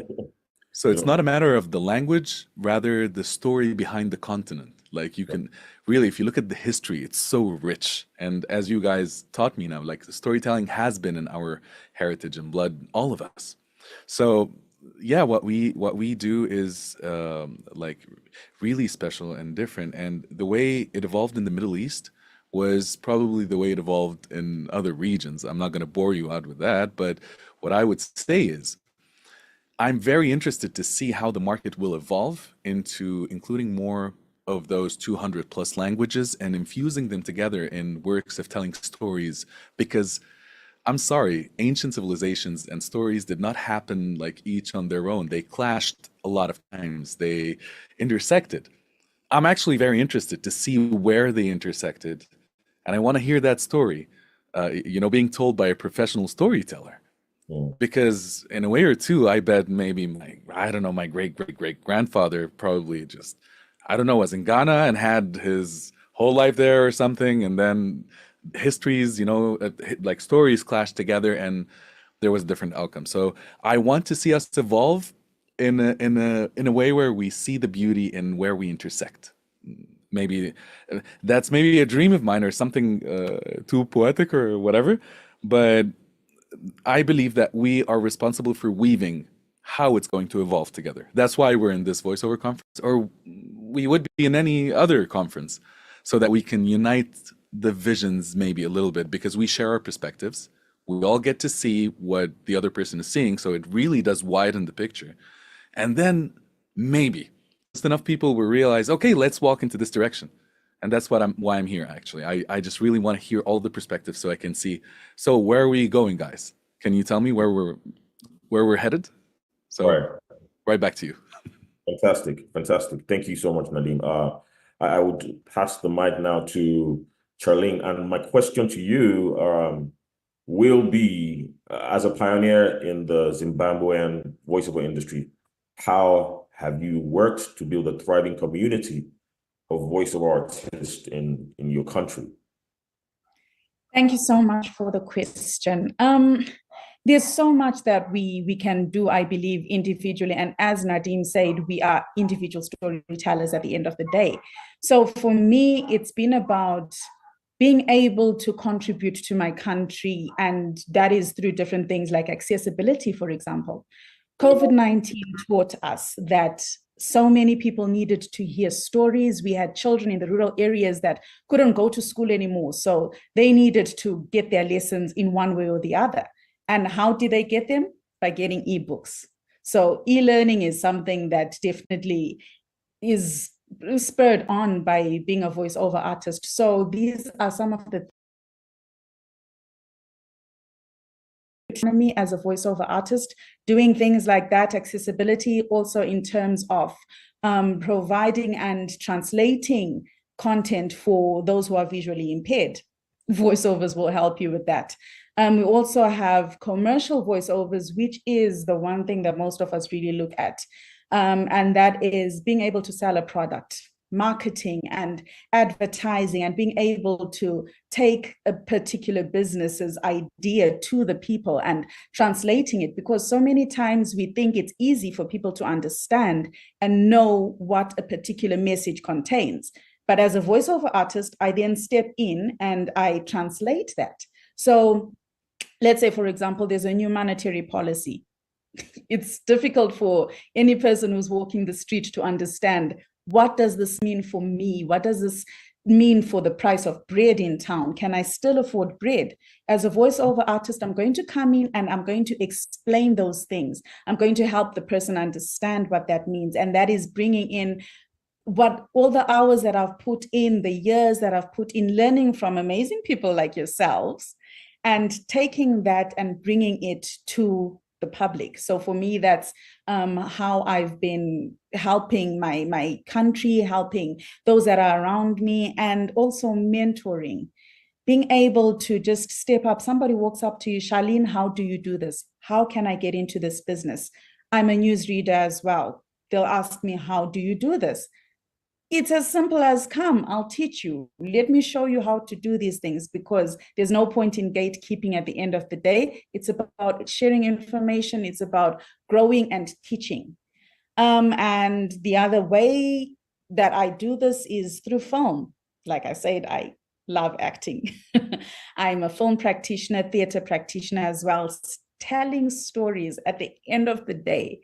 Regardless of whether I'm on a stage, I'm behind the camera as a director, or I'm in front of it as an actress, as long as I'm telling a story, for me, that is heaven. And as a voiceover artist, these are the ways that I then find a way to be able to export my culture, to export who I am as a Zimbabwean woman and the experiences that I have, making sure that I'm just spreading them out across Africa and hoping that somebody will be able to actually just sit up and listen. Tourism. A voiceover artist is one of the best ways you can describe your country, describe your surroundings, and describe exactly what it is that you are going through and sell your country. So, for example, Zimbabwe is home to one of the 7 wonders of the world, the Victoria Falls. But if somebody were to just show you a picture, you'd just be like, that's just another waterfall. It could be the Niagara Falls. How do we know it is the Victoria Falls in Zimbabwe? It's because a voiceover artist is going to step in, describe that it is the mighty smoke that thunders, Mosio Atunya, and this is how the locals describe this beautiful place, you know? So for me, it's about being able to paint that bright picture, sell my country, and let more eyes look at us and think, hey, I think I should be going to Zimbabwe. I should be bringing more money into Zimbabwe. Wow, you just killed it for me. That was so, can I dive in really quickly there? Charlene has gone off and started, the whole jollof rice argument that is. Exactly. I was going to say. He went there. He went there. You had to go there. You had to go there. Because I was given the first platform to speak. We were doing okay until you went there. But that said, I will have you know, I'm actually sitting in Livingston as we speak. I'm here for work. And I'm looking at Musio Tunya on the Zambian side. So yeah, whatever. Well, you may have it, we have the view. Oh, please. Speaking, I said, maybe I should do a quick a competition, or maybe like a challenge. Let me not call it a competition, a challenge, because we're here together as brothers and sisters. But I was going to say, let's challenge and everybody sell your country to the Voice of Conference. All about Victoria Falls, and I'm like, come on, man. Yeah, that's a quick fix. Not to worry. Happy to do the challenge. Yeah. All right. So let me keep the questions coming, and maybe if we have time, we could just take a few seconds to sell our countries. Let's just say something about it. But okay, let me go to Wakio and Kamisa. Right. So now, what we've spoken about a lot of things, business, mentoring, and a lot of other things, right? But what unique opportunities do you see for voiceover artists, to contribute to the economic and social developments, in Zambia, in Kenya, and the broader African region? What are the unique opportunities? For me, I would say, we have about 17 sustainable development goals. I believe that voices are able to, also pass, the messages of this SDGs, right, to people all over the world. So somewhat, those voices are very important in even development itself, right? But I would like to hear from Wakio and Kamiza. I would think one of the things that we can explore is speaking positively about our continent. I think we have a huge responsibility as voiceover artists to speak truthfully and honestly and authentically about where we come from. And this is in documentaries, in short videos, explainer videos and whatnot. Sometimes our stories are mistold or they are not told correctly. And unfortunately, it's our voices that tell these stories. I think we have a huge responsibility to make sure that we tell the stories that are true and authentic to our countries. And that would mean that in reporting, for instance, Charlene talked about being a newsreader. In reporting, can we be honest? Can we be the stories that are true? Because if we tell stories that are false, it means that we will paint ourselves in a bad picture and we will stop investment from actually happening in our country. We will be doing a disservice to ourselves. So we have a responsibility to tell stories that are true and authentic to us. So speaking positively is one of the things I think we can explore. Education is an important sector, and even in the rural areas, people have access to radios. I think we have a chance to explore not just ebooks, but we can explore radio dramas. And radio dramas, I think growing up, radio dramas were really adding a lot of value. They were complementary to the education system. And so if we revive this and encourage our children to actually do more of the listening than spending a lot of time just, on socials and social media and whatnot, and not gaining anything useful for their education. So we could explore radio dramas to do more educational stuff, to do more social awareness things, civic education as well, and promote wellness and mindfulness in our region. All these things are important. Why? Because if we are not in a right frame of mind, we're not able to create. We're not able to think creatively in terms of pushing our economy ahead. So if we can work on ways to produce more content that is available to people, not just in the urban areas, but even in the rural setups, that would be a plus for the work that we do with our voices. Amazing points there. Kamiza, any additions to that? So, yes, what I would add is I think we need to stop looking at ourselves as just contributing a voice towards the developmental agendas of our different countries and, of course, the continent, but actually see ourselves as partners in the developmental agenda. We are producing a story and a voice that is literally giving life to what is happening. So a technocrat will do his job. He will think through what needs to be said with regards to where the continent is supposed to go, where the country is supposed to go. Our understanding should be, but this is mumbo jumbo to the man on the street. What am I contributing and how does my partnership come in? And I think once we change our perception of who we are in the whole scheme of things, we realize that we're bigger players than we give ourselves credit for. It's not just a voiceover. And if it was just a voiceover, anybody could do it. There's a reason we are getting paid to do the job. There's a reason that we are entrusted with brands and entrusted with literally countries to be able to go off and speak that story and speak it succinctly and articulately, to be able to tell that story to a point that it compels a person to act upon it. And so my take on it is, until we begin to view ourselves as absolute partners, essential cogs in the big machine that is moving the country and the continent forward, we'll never really be seen as who we're supposed to be, and we'll never be able to reach the level of prowess that we're supposed to. So my take is we really just have to view ourselves as the giants that we are, and we are an essential part of the storytelling agenda. And by so doing, we are making things work. Absolutely. Wow. For me, that was so, my God. I don't know if I want to take it from there, but you said something very key. You talked about being partners, right? and I always emphasize the professionalism, right? You must be, because if you see yourself as a partner, you don't treat yourself as a slave. You know, you're not a slave.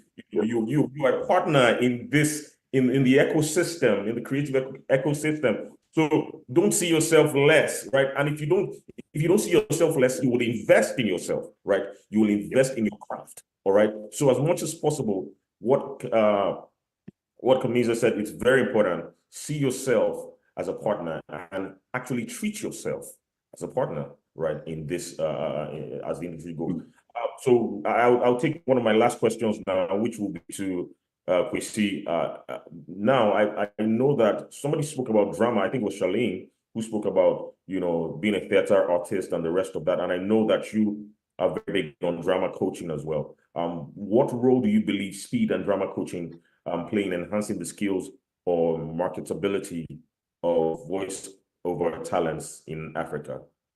Thank you for the question. So I was a theater kid. I was homeschooled. So my parents signed me up for all sorts of extracurricular activities, which had a lot of drama, singing, dancing, that kind of thing. So even from a young age, I got to learn how important acting and performance is to what it is that we do. And then when I went to university, I studied law. And again, I found how important advocacy is. And similarly, it requires a lot of speech skills. It requires a degree of performance. It's not lying per se, but you do have to really emphasize certain things or speak a bit slower about certain things to kind of make the case a story. So I think drama, acting skills, speech skills, all these things are extremely important to what it is that we do. I think that being able to take something that just seems like plain text and infuse a certain emotion or sound or to get your audience to feel something is really the magic trick that we voice actors do. And I think that also, similar to what Kamiza and Wakio were saying, is that we should also start to see ourselves as content creators, because traditionally, as voice actors, we kind of need to wait for somebody to give us a job, right? But the nature of what we do and infusing certain energies and emotions into texts and scripts uniquely positions us to create, as opposed to just work for somebody. So to answer your question, I think that drama skills and speech training and all these things are incredibly integral to what we do and will enable us to take that next step, as Nadim was looking for. As voice actors, I think that next step is to start creating for ourselves and for the world our unique stories. Awesome. You said something very important. Shobo, if you allow me to just add that. Shobo, could you please allow me to add something on what Kwesi has just said? I think most of the time we think of voiceover industry as a separate industry in the creative economy. But all these industries, the theater, the film, they all come together and they merge. And I think we have an opportunity to actually explore these collaborations in creating new revenue streams, new opportunities for voiceover artists. Voiceover artists don't just have to be recording IVRs, TV commercials, ebooks, and audiobooks and things like that. We have an opportunity for them to come back on stage. And we've been doing that through different programs here in Kenya. And we've been introducing voiceover in theater performances. And it's working extremely well in two ways, in two fronts. One, it reduces the time for rehearsal. So we're trying to be efficient in terms of how we are putting out our productions. If you have voiceovers, it means they don't have to go through getting all their lines. They just have to go into a booth and record them with the same intensity and emotions that we want to evoke. And another thing is that we can be able to tour these performances, because these performances can be translated and voiced by artists in Yoruba and bring it to Nigeria. Artists speaking Buganda and take it to Uganda. And so one production can actually make more for a production house by touring it all over Africa and engaging with other voiceover artists from different parts of the world while doing translations. And see, these are opportunities that we are providing for them, for the market. We are providing translation opportunities. We are providing new voicing opportunities. We are providing cultural exchanges, even for our writers. They're going to be developing their skill sets because of cultural exchanges. So we can do more with our voices, and we need to start thinking innovatively. how can we increase our revenue streams? Do we still stay on the traditional revenue streams available for us? Or how do we now get on with the times and think of creative ways in which you can actually increase the revenue streams available to us and increase our market as well, even with theater, even with film? And I think that's an opportunity that has not really been exploited maximally. Very well said, Wakio. I always say, and I always teach, that right now as we speak, when you're talking about the economy, the voice economy, there's the traditional voice economy where you have the radio, TV, and the rest of that. And there's the creator economy, which there is a panel for at the Voiceover conference. I believe that is tomorrow. So you're going to hear more about the creator economy, right?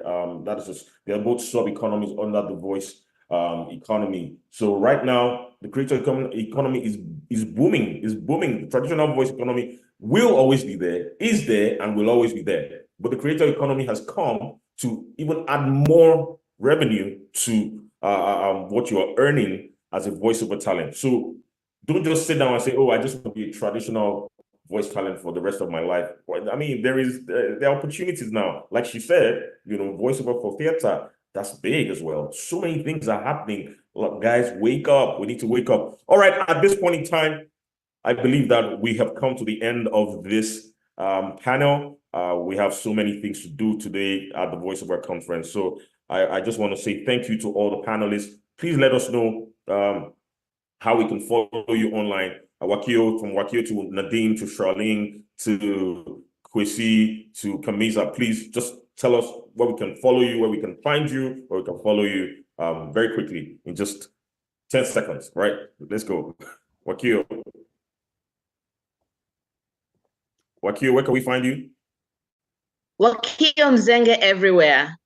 Wakio Mzenge everywhere. Facebook, Twitter, TikTok. Are you on TikTok? Yes. All right, amazing. Okay, Nadine. You trapped me there. I am Nadim Khaled everywhere. I was just going to post a link here for LinkedIn and yeah, caught me off guard. Awesome. Charlene? I'm Charlene Furusa everywhere. TikTok, Instagram, LinkedIn, Facebook, everywhere, except for Snapchat. All right. Make sure you are following them right now. Don't procrastinate. Just follow them as they're speaking now. Kwesi? I'm Kwesi Buzia everywhere, but if you go to kwesibuzia.com, it's got links to all my socials directly there. All right, let's go. All right, Kamisa. We can hear you, Kamisa. Your audio. There we go. Kamisa V. Chikula on Facebook and Kamisa Chikula everywhere else. All right, amazing. All right, you can follow me also at Sheung Shubo on Twitter, Instagram, Facebook, TikTok. And then if you want to send me a mail, you can go to thebrandmaster.me. All right, thebrandmaster.me. Ladies and gentlemen, we've come to the end. I'm your spontaneous host. Sheung Shubo. Great job. You're doing a great job. Good job, Shabo. Yeah, thank you. Thank you. I think I tried. And I want to say great job, King E. Great job, the Voiceover conference. This is an amazing platform for people to really express themselves and for people to learn as well. All right. Thank you for giving us all the opportunity to grace this panel. Ladies and gentlemen, we've come to the end of this panel. I hope you got something. I hope you learned something. I hope you wrote some things down. I hope you jotted some things down.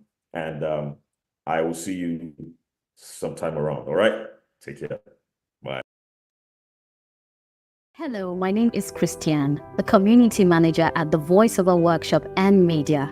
I'd like to introduce you to the VO Force. The VO Force was created to bring together extraordinary and intentional voiceover artists to change the narrative and create a meaningful impact in the industry. Membership of this community is open to voiceover artists from all parts of Africa. The importance of a community cannot be overemphasized, and the benefits are numerous. A supportive network, stimulating and strategic conversations, access to webinars, access to announcements for job opportunities and new projects. Of course, selection is at the discretion of the clients. discount on some trainings organized by the Voiceover Workshop and Media, as well as the annual Voiceover Conference, accountability and motivation. You'll also have a chance to interact with voiceover artists from all parts of Africa. The platform for the VO Force community is the Telegram. These benefits are exclusive to members only for a yearly subscription fee of 25,000 Naira, and of course the dollar equivalent. You would agree with me it's a good investment for a small price. We look forward to seeing you.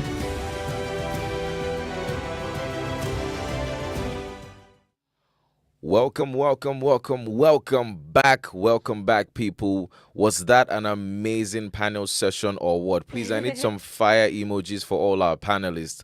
Every single one of them. Put some fire emojis from Sheun Shobo, Wakio Mzenge, Kamizo Chikula, Kwesi, Nadim Khalid, Charlene, every single person. Please put some fire emojis and appreciate our panelists one more time. That was so impactful. Insightful. What do you think?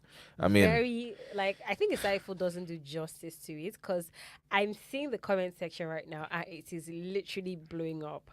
So I have someone here, Esther Zulu, the voice, profound, dropping flags. There's also someone here, Adolisa Princess, says, thank you so much, panelists, insightful. The fire emojis are going buzzing over the roof right now. Like, so good. I had so much fun. I also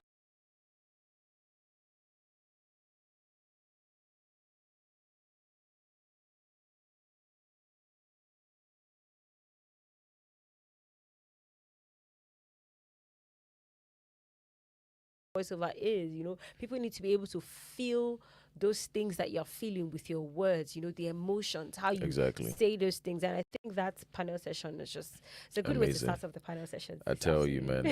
And for you watching right now, a newbie, beginner, intermediate, professional, I have one question for you. Do you have a record of how much you earned last year? And I need you to think about it. Do you have a record of how much you actually earned last year? Do you? Of course, I actually do. You do? All right, guys. Moving on to the next session. Ladies and gentlemen, please pay attention to your screens. We're going to have a profile read for the next speaker. All right. Give it up for Mr. Ayomide Ibrahim. Please welcome Ayomide Ibrahim, CEO of FinServe Pro, a financial services company based in Maryland and Texas, USA. With extensive experience in the financial sector, Ayomide is a certified accountant and holds prestigious certifications in fraud examination and investigation, system auditing, and systems management. As a seasoned professional, Ayomide has honed his skills through his work with the Lagos State government in Nigeria and has held positions in reputable firms like Shaft Pointers Financial Services and Robert Half. His international experience has given him a global perspective and a deep understanding of diverse business environments. Ayomide will share his insights on achieving financial success as a growing African, and we are excited to hear his thoughts. Let's give him a warm welcome as he takes the stage.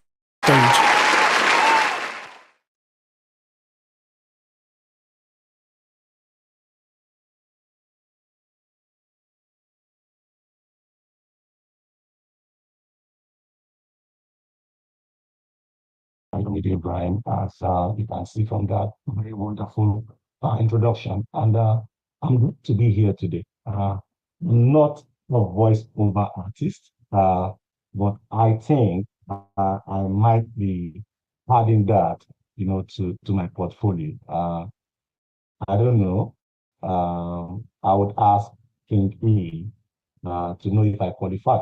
But trust me, as one of the panelists we all just saw now said, that this is beyond voiceover, because if it's just voiceover, then anybody can do it.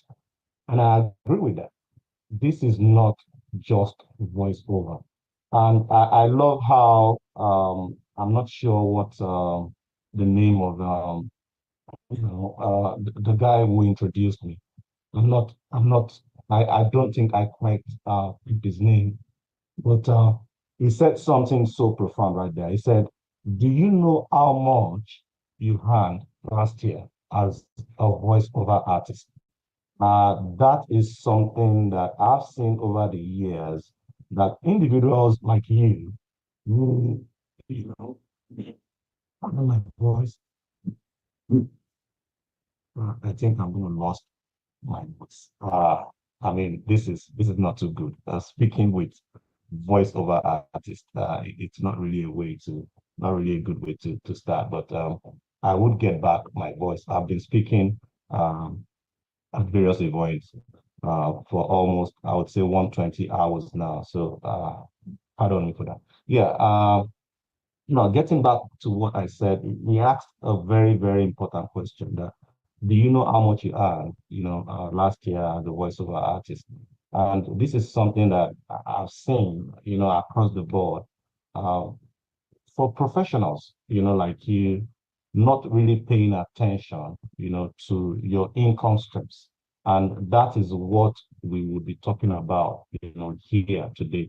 But before we go into that, I would want to touch, a little, just a little on the theme, for this voiceover conference 5.0, which is you having the audacity, and daring, just dare to dream.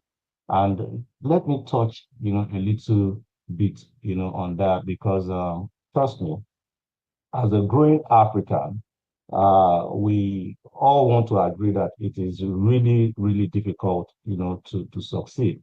But I'll tell you this today: it's not just Africans, right? I'm here in the United States. I've been here for about 6 years now, and I'll tell you that it is really tough also to survive out here. Yeah, it could be tougher in Africa, which I don't want to believe, because if you go to other continents, you will see that it is really, really very tough to survive anywhere, right?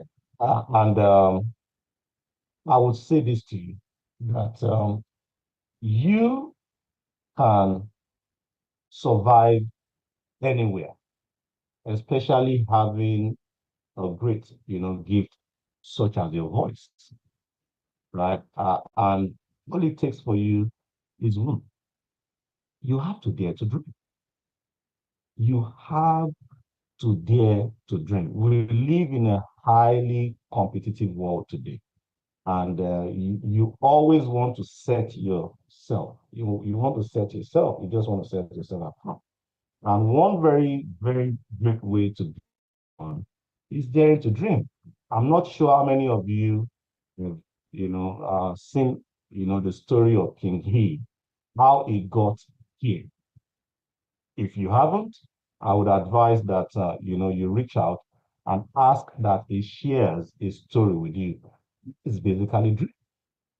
You can't achieve anything in the world that we have today if you don't dare to dream.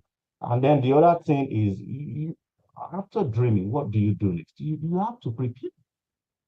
Preparation is key. You have to really prepare, because there is really nothing as luck. Trust me.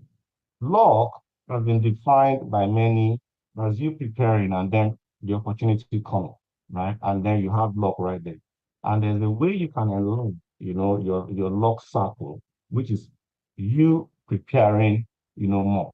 And please, I'm thinking of you right here. Yeah, the voice is something I will see as intellectual, is an intellectual property. Yes, I agree with you. But you also want to make sure that you don't substitute hard work with, smart work, as the world is suggesting today. Yeah, you can be smart, but you always want to be very, very hardworking. And the other thing I want you to also, pay very important attention to is paying attention to details. All about lessons, right? If you learn lessons every day, but many of us, we make the same mistakes because we don't pay attention to the lessons that we learned yesterday. And it is really, really very important that you pay attention to the lessons of life. And that way you can always, always achieve, whatever you want. And then the other thing is, please, when you, utter a word. When you say, I'm going to do this, make sure that you stay true to your word. Be reliable in anything. Voiceover artist is a growing industry. Now we have the Western world trying to collaborate with African countries.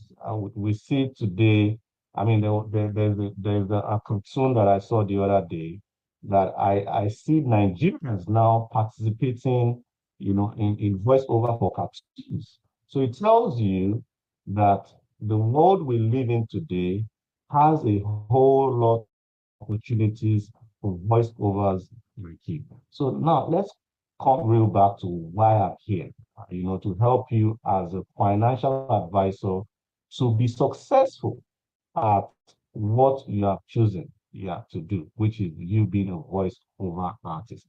Now, many of us, right, when we have a gift, it is always very, very difficult for us to translate that gift into financial success.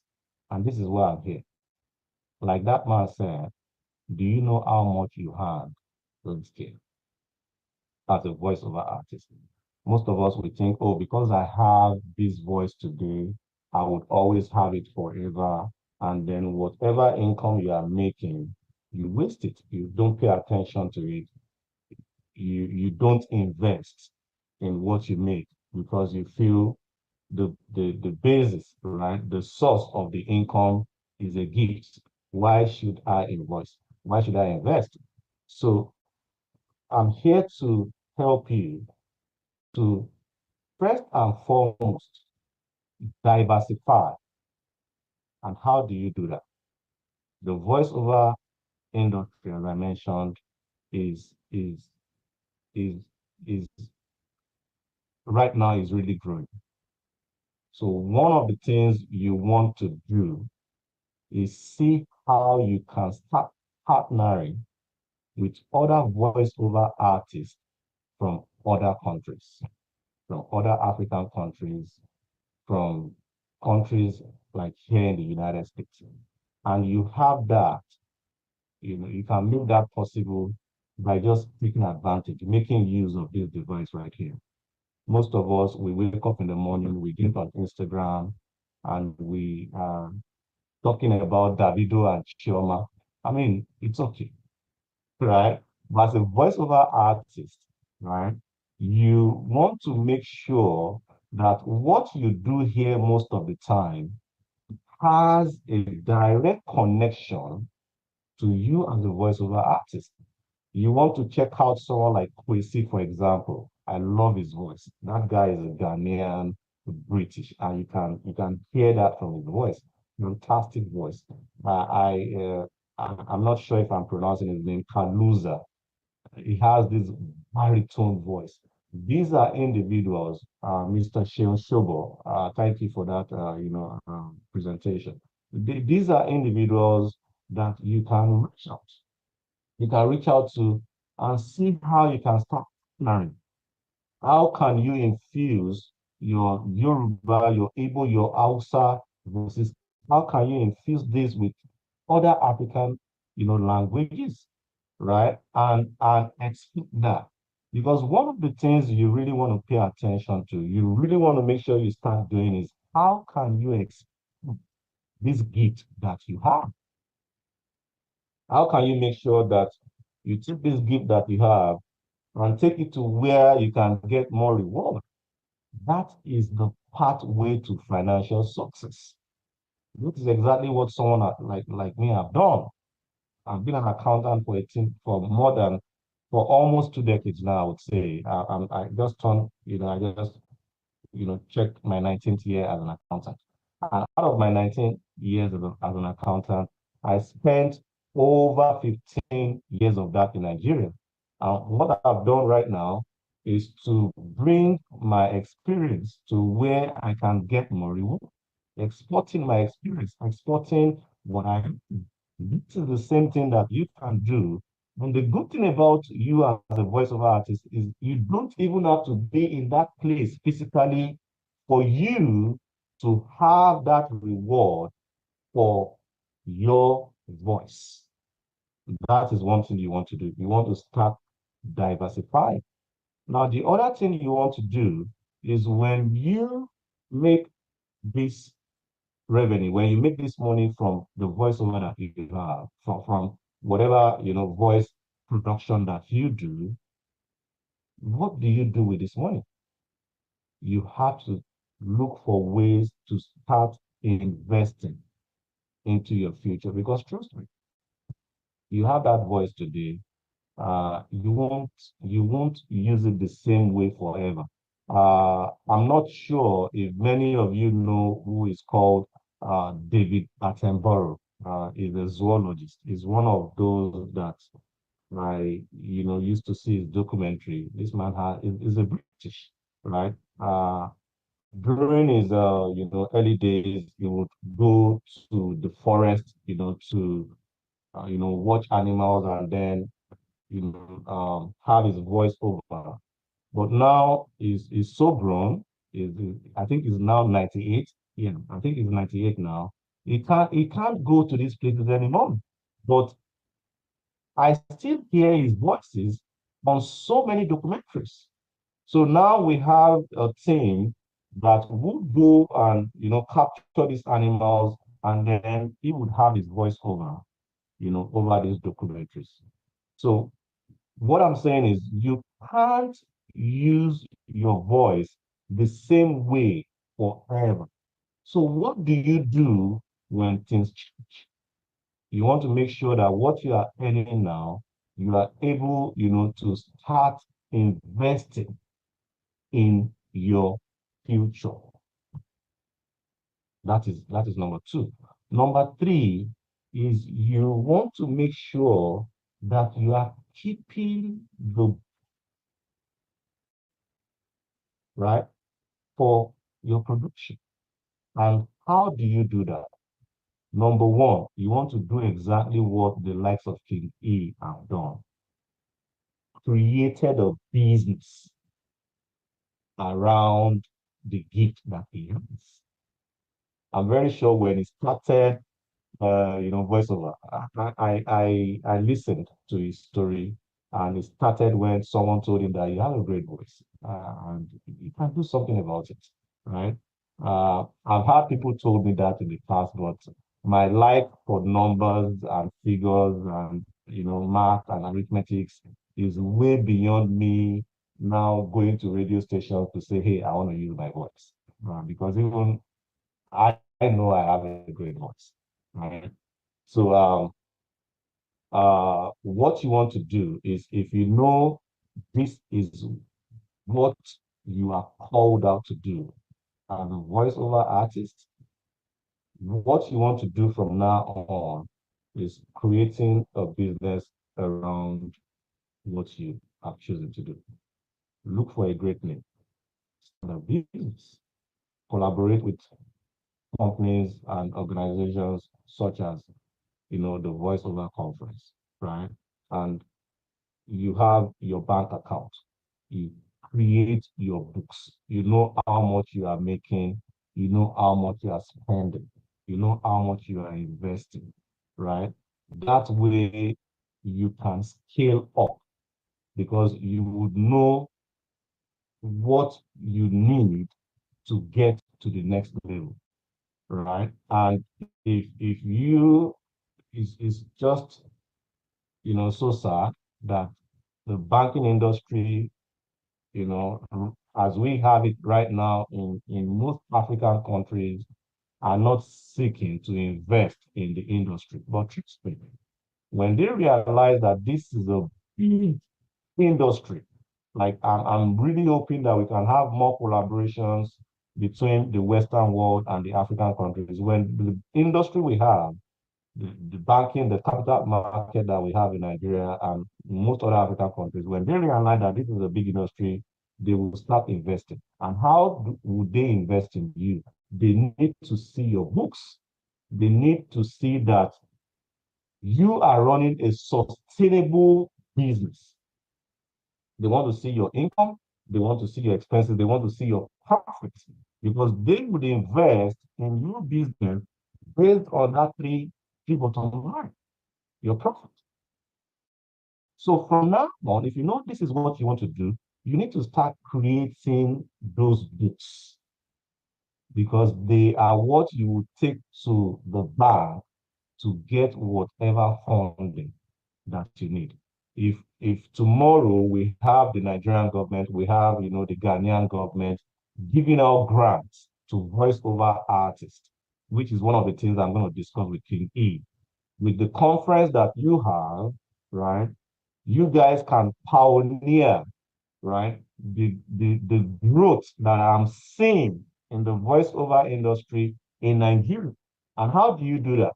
You take this conference right here that you have organized after everything, take it to either your local government, take it to your state government, take it to federal agencies, and let them see what you are doing and how this can create jobs in Nigeria, in Lagos, in Abia, in Enugu.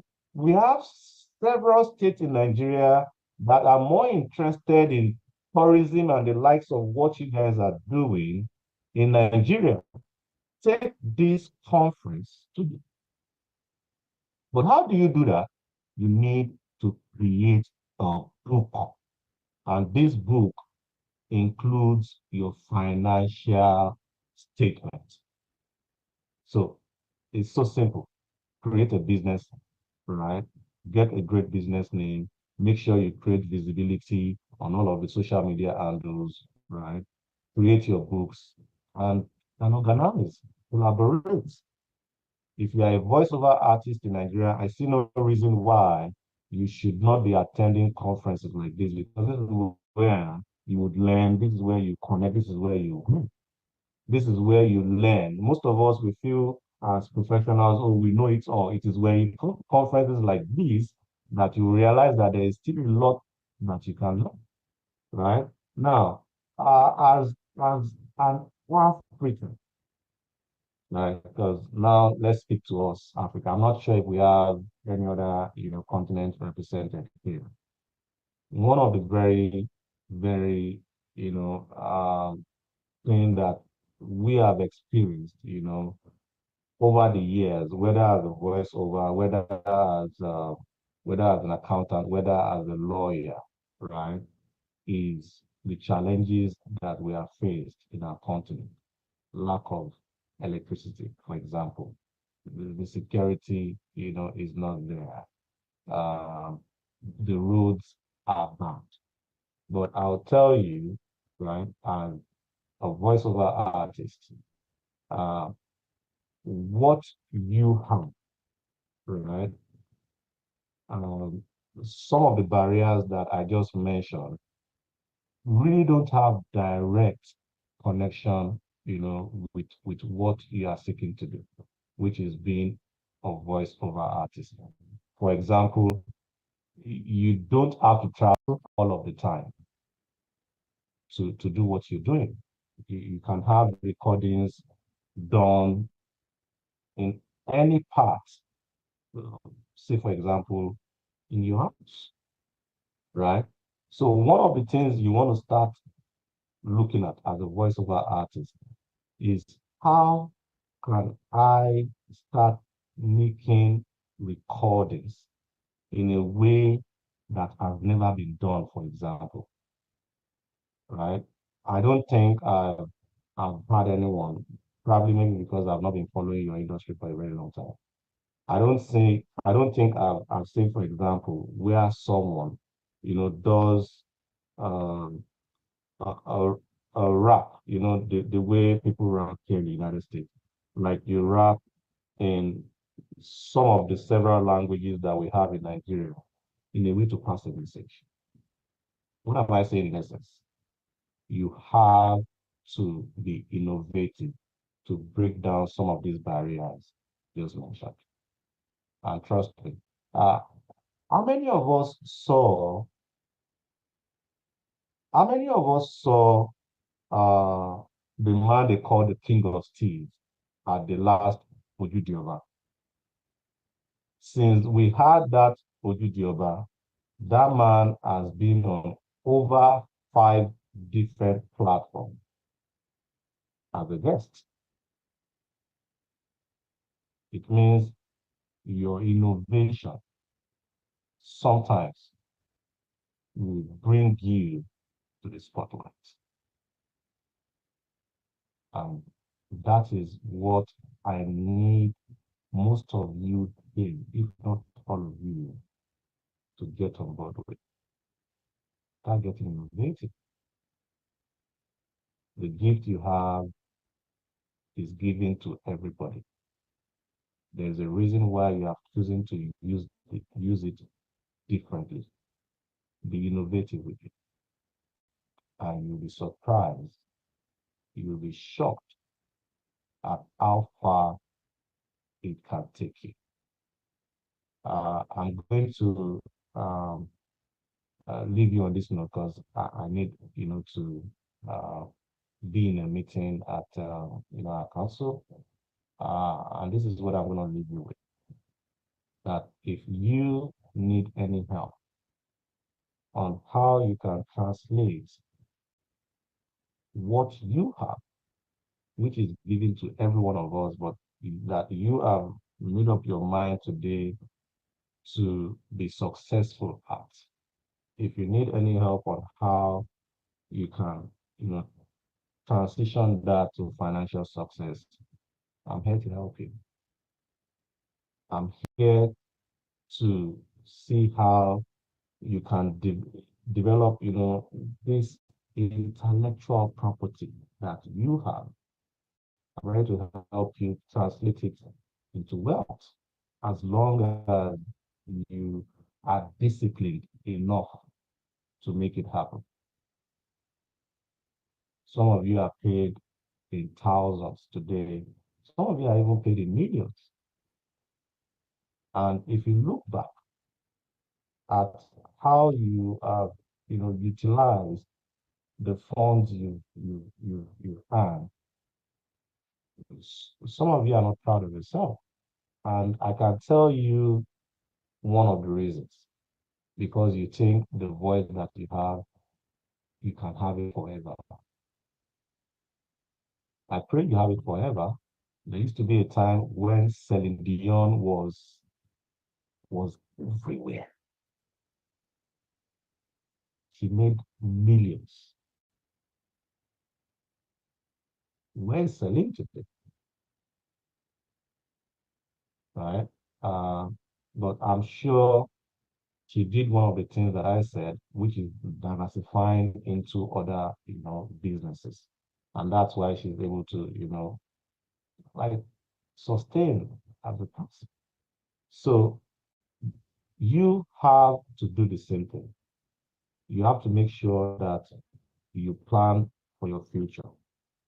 Some of you right here have no families. By the time families come into the picture, you can't do the same voiceover that you are doing right now. You can't do it the same because there will be so many things asking for your attention. You have to start planning for that time, for those periods. But life is in phases. The same voice that you have cannot be applied throughout these phases the same way. That's why I'm here. The reason why I'm here is to let you know that yes, you have these gifts, but hey, if you don't use it the right way, like someone said, that it is high time we start using this same voice to elevate our continent. I'm going to say something which is how we say it in my language. It is the way you tell your story, the way you talk about your neighbor, the way you talk about yourself is the way I would see you. So this voice that you have, let's start using it to elevate our continent and our country. I've been here in the United States for 6 years. you would hardly find me anywhere that they are looking down on Nigeria. I won't be part of those happy about the situation in my country. I won't be part of conversations to, start pulling down my country. Tinubu is my president today. There's nothing I can do about it. I can't talk in, and that is what you all have to learn.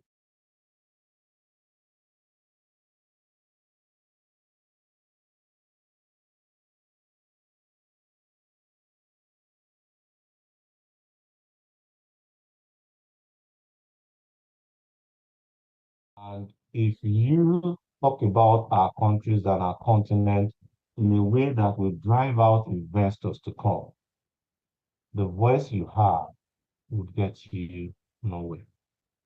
I'm so glad to have been part of this year's Voiceover Conference 5.0. Thank you so much, guys, for having me. And I hope to be back here next year, hearing stories that, yes, because Ayomide was here, I'm able to, become more financially, successful. That is the stories I want to start hearing, because, hey, everything that we have, if it can't translate into financial success, right, is almost a waste. It is almost a waste. If you don't need that money, give it to someone else.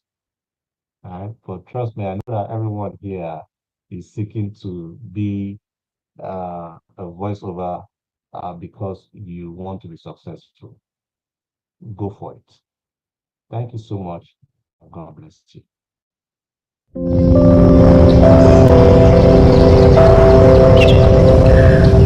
I remember when this place was just bush. No one else lived here at that time.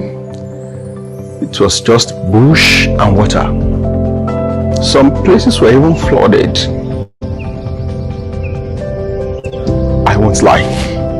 I was concerned about whether it was worth investments at that time. But now, apparently, our house is worth hundreds of millions.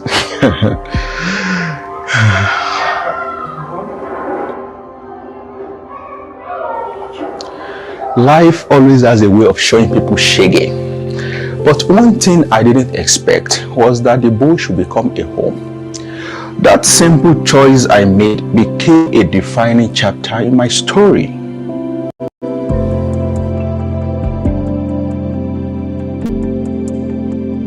And that is where called ability comes in. They understand finding the perfect home, even the most unexpected places, can make all the difference in starting that defining chapter.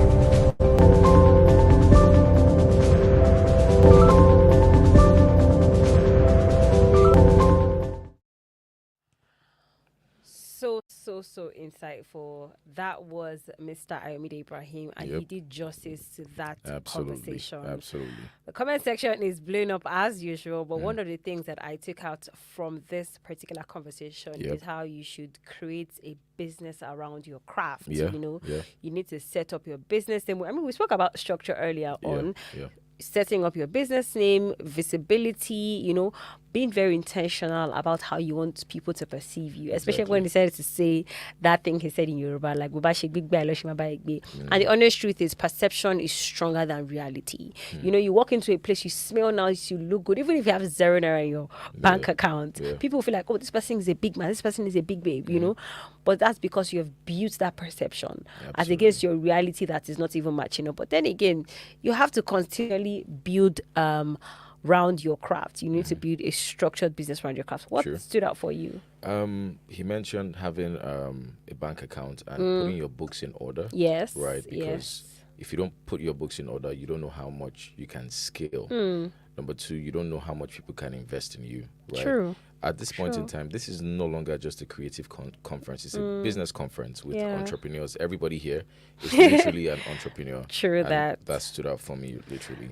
All right. All right. People, this next workshop is going to, will I say bless you? It will bless you. Yes, and you're going to have a great time.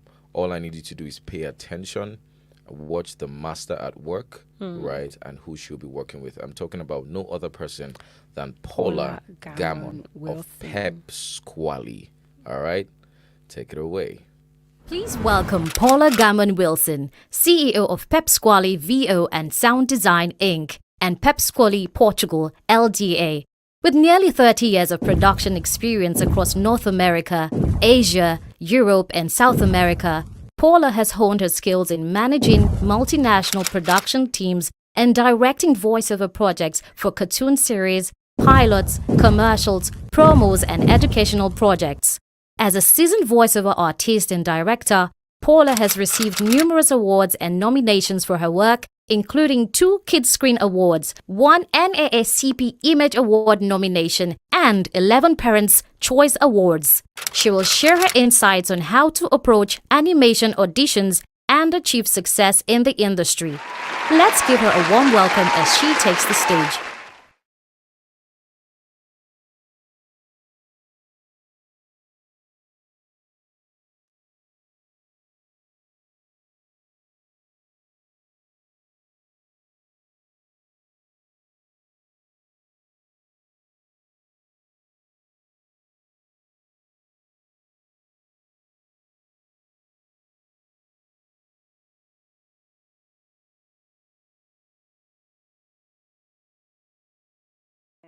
And what casting directors in general hope to hear from you so that you can put your best foot forward.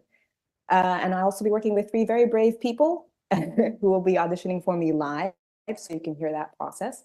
And we can talk a little bit about how that goes. Hopefully you can't hear my neighbor who decided to work on his roof today, of course. So if you hear hammering, I'm sorry, it's my neighbor.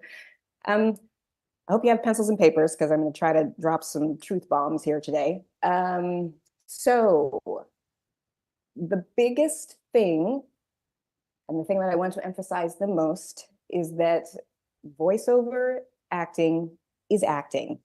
You actually have to treat it like acting. So a lot of people will say, come learn how to be on the mic, come to our studio and here's some copy and go forth and conquer.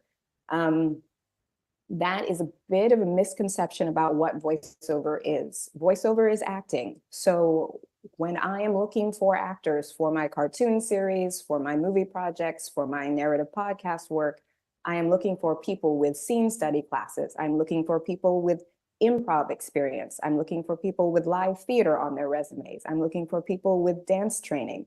I'm actually looking for well-rounded performers, people who have experience beyond just standing behind a mic, because I want to know that you can make character, not do voices. Those are different things. Just because you can sound like a little kid or sound like a donkey doesn't mean that in an actual recording session with a bunch of producers that I can ask you to make a dramatic change and that you can handle that kind of work.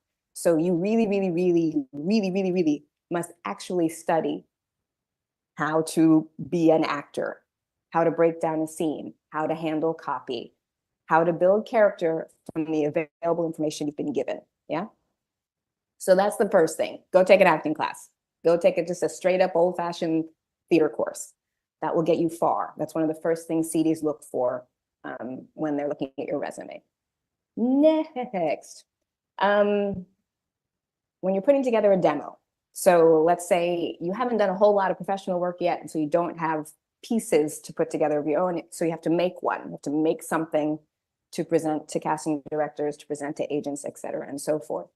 You want to have variety on that demo. So you want to have something that shows character work, something that shows a little bit of commercial work, something that shows light and happy, something that shows dark and a little bit scary. The name of the game is variety, yeah? And you want about 10 to 15 seconds of each of those things. Ideally, your demo shouldn't be longer than a minute to a minute and 15 seconds, because especially during a casting process, I'm only hearing about the first 15 seconds of everyone's demos to make my first cut. Okay, so this is not because I don't love all of you and I don't want you all to succeed and I don't want to hear you. This is because generally when I send out a casting, I will receive anywhere from 400 to 1,800 auditions per casting. And I'm often casting 2 or 3 shows at once. And it's me, just me, that listens to all of those auditions. So all of those demos, because it's important to me to make sure that I'm providing my client with what they need. So put your best foot forward with that first piece on your demo reel so that you make sure that you're heard more later on in the process, okay? Your demo is your friend. Make sure it is the best version of you in as many different ways as possible, but keep it short. And if you are making spots to go onto your demo reel, please EQ them differently. So it sounds like you are in different studios. That just makes the demo feel a little bit more professional, and give them a little bit of sound design. Maybe some background music, maybe a little bit of, if a door opens in your speech, have a door open behind you, make it feel like a finished piece, yeah? Oh, and a big important thing,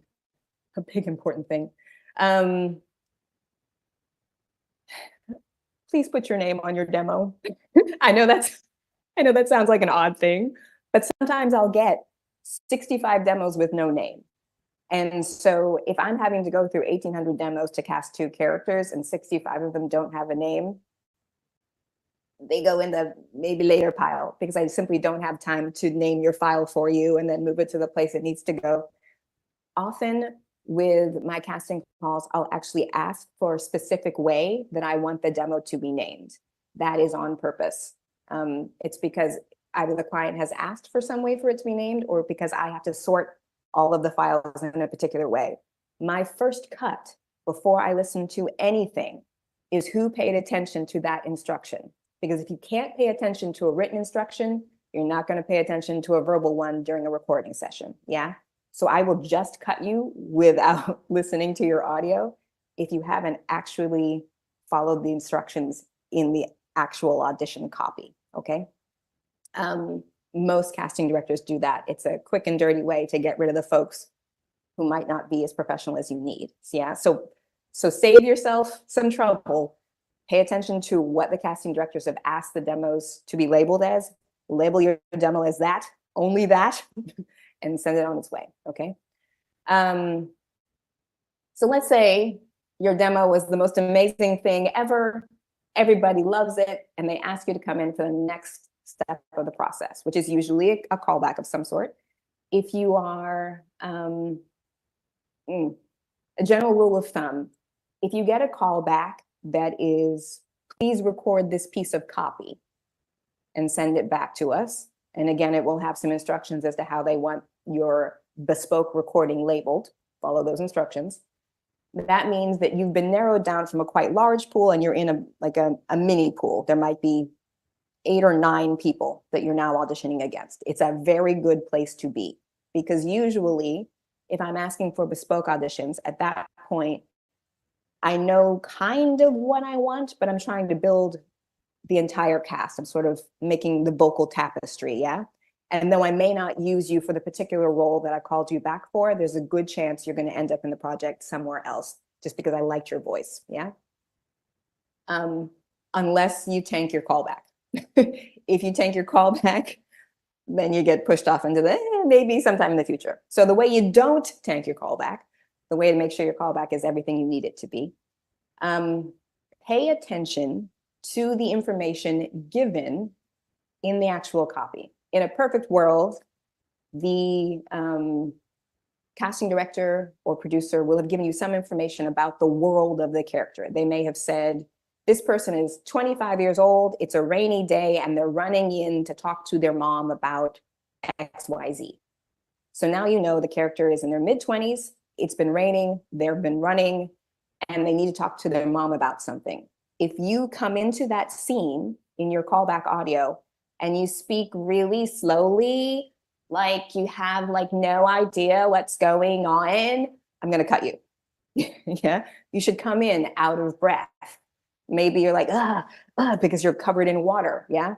Whatever it is, you need to tell your mother very urgently. Those are things that you have to make a decision about based on the information you've been given. Yeah.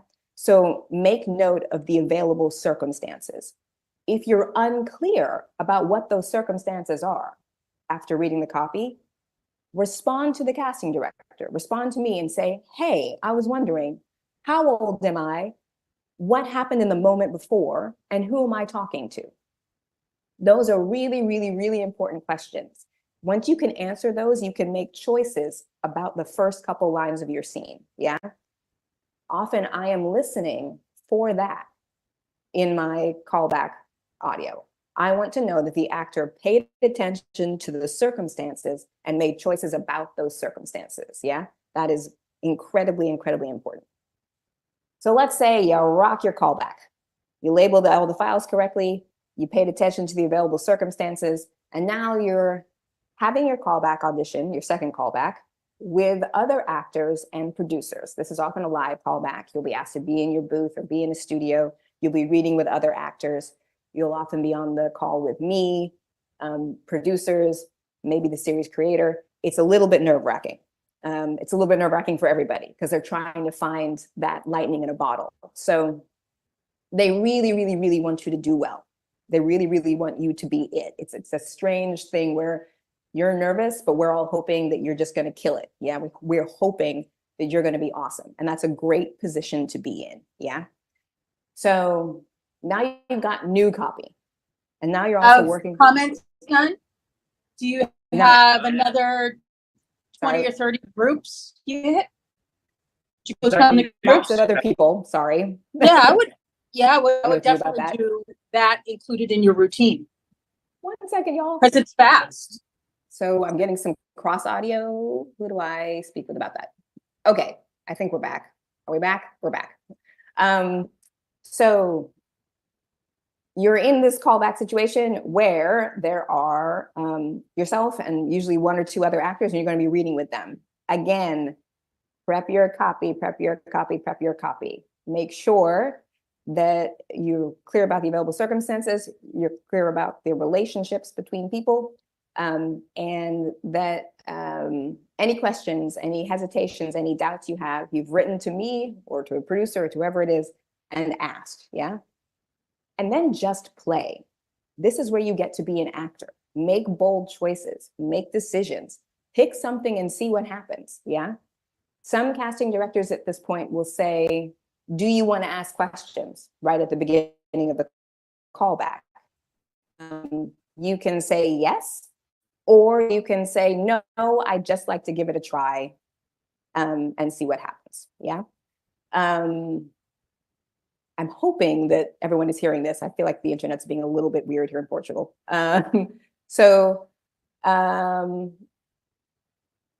Once you've had a good time playing, then it's up to the producers to make a decision about how to proceed.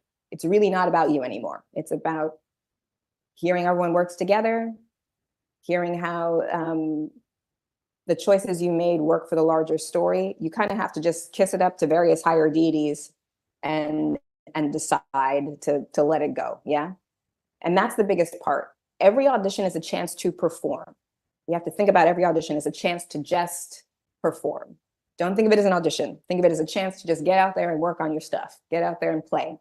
If you think about it as an audition, it can really start to bog you down and be a little bit mentally difficult, yeah? So just treat every audition experience, especially when you get to the callback experience, as a chance to play. It's your chance to just be a good actor and be present to the situation and the circumstances and the other people in the room and to just have a blast, okay? So I'm debating where to go because I've just thrown a lot of stuff at you. As far as building a relationship with someone like me, everyone has everyone, when I say everyone, I mean every casting director, we all have different ways of working. One thing that we all seem to like, in talking with my CD friends, is an actor who is clear, to the point, organized, and knows when to back off. So once you've sent your audition to me, I tend to just say, thanks, received, and just let you know that I've got it. That is not an open invitation to talk to me a lot. That is simply, thanks, okay, I've got it. And so sometimes I will say, thanks, okay, I've got it. And I'll get a response from an actor that's like, oh, that's great. So let me tell you about what show I was in and what I ate for lunch, and here's my socials, and here's my dog. And, and I always have to hesitate as to whether I want to keep interacting with that actor, because if they're going to take that kind of hand-holding through the rest of the process, I can't trust that they'll be a good part of any cast. So if I acknowledge the receipt of your demo, cool, just leave it at that. If I reach out to you again and say I need something else, or we're going to continue the process, at that point, you know that I've narrowed it down and I have a little more time to actually interact with you like a person and not a number. But initially, especially when I'm dealing with over 1,000 auditions for 2 roles, you're a number, unfortunately. And the less being at me you are, the friendlier I can be to you later. Yeah. And that's pretty true across the board. Yeah, that's a pretty hard and fast. Once you get into the callback process, it is possible for us to spend a little more time with you and to answer more questions and to be a little bit more present to you in particular. But even then, I'm not looking for an exchange of photographs. I've had people call me at every phone number they could find for me, follow me on all the socials. I've had people show up at my studio. I've had people send me flowers and chocolates, and one person sent me a photo book of their family, and it was super awkward. Like, I don't need all of that, really. I just want to know that you're a good actor. Yeah. I can find out if you're a good person later, but initially I just need to know that you're a good actor. And I would love for that not to get muddied by needing my approval. And that's a big important one. Another truth bomb, you don't actually need my approval. Like, you'll still be a good person, you'll still have a life, you'll still be you, whether you book this job or not. I just want to know if you'll work for the show. And that's not an indictment or a prize for being you. That's just you doing good work for that particular audition. So don't put that in your knapsack. Don't put whether I call you back, whether I don't call you back, or don't carry that around as some like rejection or whatever. It's just, maybe just didn't work for this project. Maybe I'll hold on to you and reach out to you again. Yeah, like, put it away. Do the audition, move on with your life. Okay. The voiceover world right now is a little bit weird, especially in the children's content world, which is where I work primarily, because studios have slowed down on their spending, largely because they threw a bunch of money at projects during the pandemic when animation was about the only thing you could do safely, since we could all work in different places and make it without, making each other sick. But then they ran out of money. So a lot of studios are sort of pivoting, or they're using more AI, or they're figuring out ways to minimize and maximize. It's a strange time for those of us that work in this industry. And there are a lot of VO artists kind of flooding the market, and a lot of VO artists who actually have no clue. At any one time, I might throw out a third of the auditions I receive, simply because the actors clearly didn't know how to use their own equipment. They didn't understand how to stand in front of a mic. They didn't understand how to break copy. They just weren't actors. And again, it goes back to that idea of people saying, you've got a great voice, you can be a voiceover artist, and that's not entirely true. Yeah. So as far as making yourself known or heard or available, having a strong demo, paying attention to the auditions, as in the audition instructions. And it's a bit of a numbers game, to be perfectly honest. You actually just have to audition a poo ton. You really actually just do. Put yourself up on Voice 123, on Voice Bunny, on Upwork, on some other platforms, the Voice Round. Find those places where you can upload your own demo and audition for. They're usually small projects. They might pay anywhere from $50 to $400. They're not, massively lucrative, but 6 of those will get you will get you really good spots for your demo.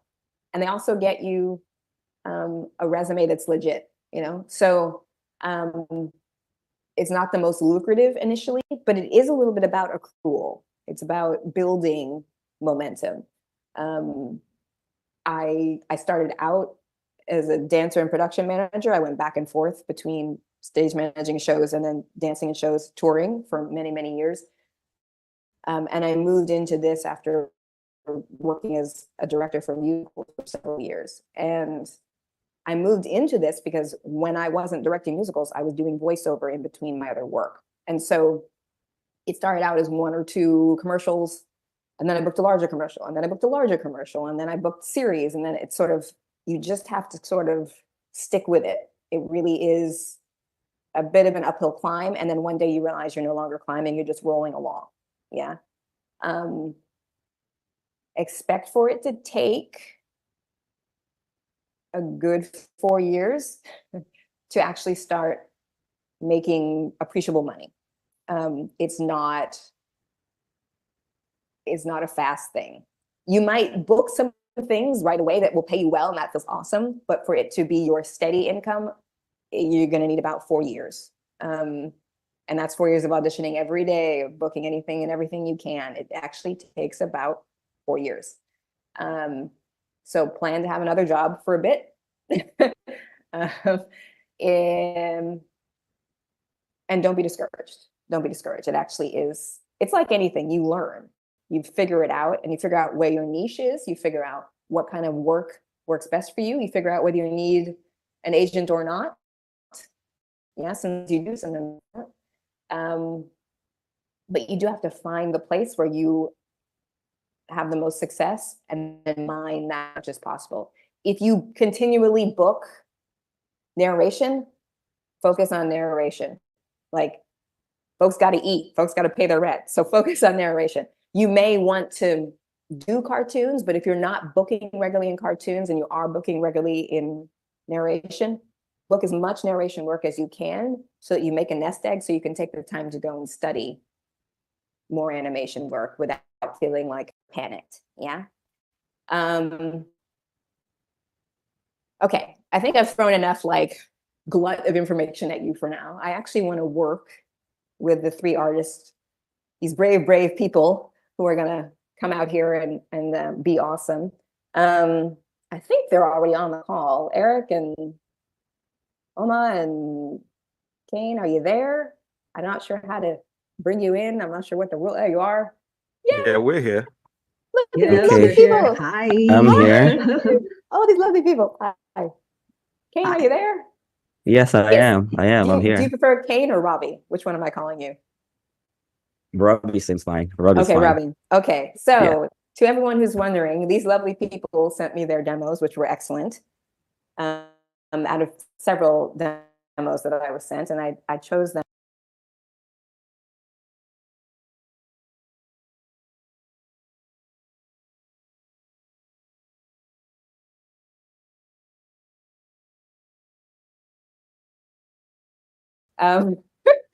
So you can choose which copy you want to start with. And what I'll ask is that you read it through, just give me your best first pass. And then I will give you some thoughts, some notes, just the way I would during a callback process. And then I'll have you do it again. And I might give you some more thoughts and notes. And then I'll have you do it again. And then we'll move on from there. This is the most low stress audition you're ever going to have.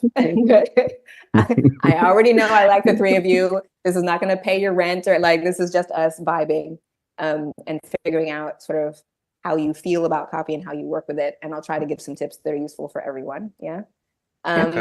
So who's feeling brave? Who wants to go first? I am. Who is that? Okay, Robbie, it's you. Robbie, Robbie. it's you. All right, Mr. Robbie. Okay. So which copy would you like to start with? I'd like to start with the one for male, Jakada? Jakada. Yeah. Yes. So, and this is something you can do. If you get copy where you're like, I have no idea how to pronounce this person's name, that is one of the first things you can say to a casting director during a callback process. I'm unclear about how to pronounce this character's name. Could you let me know? So in this case, Jakada, Marai, Sana. Those are the three words that might be helpful. Were there any other names in this that you were like, I don't know? Yeah. Bagul. I don't know. Is that Bagul or Bagule? Bangule. Bagule, yeah. Bagule. Okay. Yeah, that helps. More or less. Cool. All right. So I'm going to mute and we're going to see Robbie be awesome. And then I'll give you some notes. So let's try this.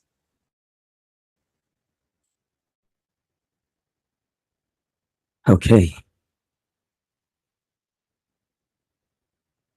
You or a daughter of your blood must return to Marai to select the Sana. If a seer does not select the Sana, the council will, and they have pledged to choose Bagule. He will tear down the veil and start the war. When I chose to seal Mariah from the world, it was not to protect us from others. It was to protect others from us. You must convince one of your line to return to us. If your granddaughter is special, you must send her to us immediately. We don't have time. Bagule has been planning his ascension for centuries. You once asked me why I let you leave so easily. It was because he would have eliminated you first. I couldn't hide you in Mariah, but I could hide you in the world. I let you leave to save you. And daughter, it was never easy. Hey, good start. Nice start. Okay, so some things I'd like you to adjust. This was a very good start. So let's make this more urgent.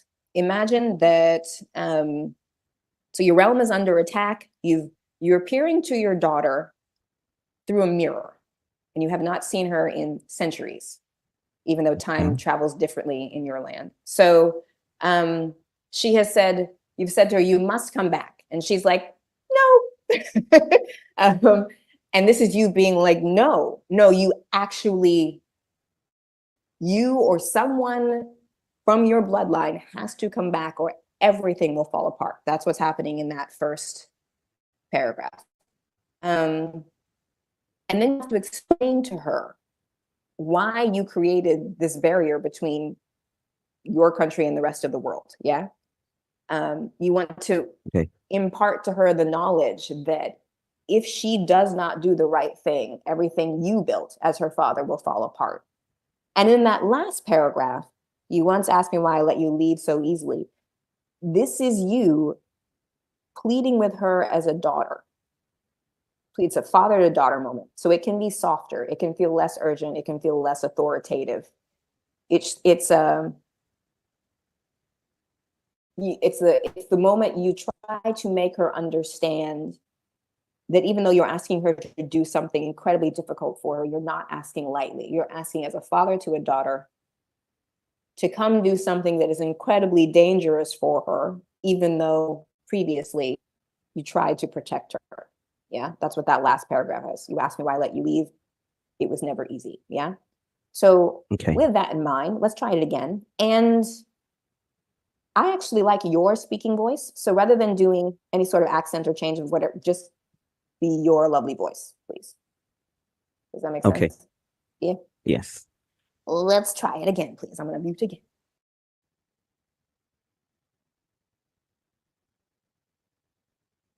You or your daughter. Okay, let me take that again. You or daughter of your blood must return to Mariah to select the Sana.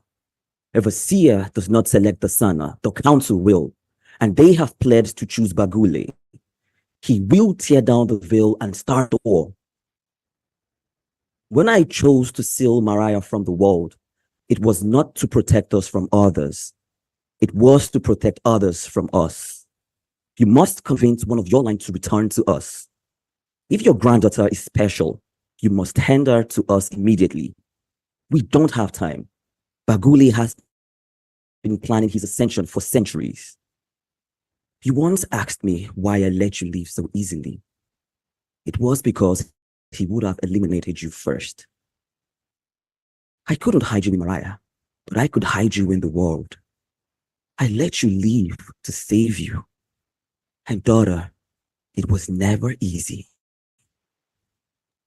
You killed that last paragraph. That was excellent. Okay. I want to do this one more time because I think I got time. Yes, I got time. So, in those first two paragraphs, can you imagine that you are standing in a pulpit, like you're sitting on something, and you're taking a church? Yeah, you got to do this. You have to do this. You have no choice. This must be done. I cannot do this without you. Yeah, it's got to be that kind of fervence. So that when you make the change at the end, which you did beautifully on this last read, to being just a father to a daughter, it has more impact. Yeah. And this is a bit of an oxymoron, but being more urgent doesn't necessarily mean being faster. It just means coming with more energy. So I don't want you to speak faster because we lose the words. I just want you to come with more sort of driven energy. I hope that makes sense. Yes, it does. Let's try one more time because this is getting excellent. Okay. You or a daughter of your blood must return to Mariah to select the Sana. If a seer does not select the Sana, the council will, and they have pledged to choose Bagule. He will tear down the veil and start the war. When I chose to seal Mariah from the world, it was not to protect us from others. It was to protect others from us. You must convince one of your line to return to us. If your granddaughter is special, you must send her to us immediately. We have no time. Bagule has been planning his ascension for centuries. You once asked me why I let you leave so easily. It was because he was going to eliminate you first. I couldn't hide you in Mariah, but I could hide you in the world. I let you leave to save you. And daughter, it was never easy. Hey, there we go. There we go. That was excellent. Okay. So that kind of close reading work, that's what you have to do when you get to the callback process. Yeah. You have to figure out what the arc of the scene is, where your high points are, where you want to start and where you want to end. Yeah. Even if it means you kind of have to make it up for yourself, make a journey. Yeah. So you went from like angry authority figure to heartbroken dad. And that's something as a casting director, I can say to a producer, yeah, he really took us on a journey. I really like where he's going with this character. Yeah. I hope all that made sense. Keep that in mind. Okay. That was very good work.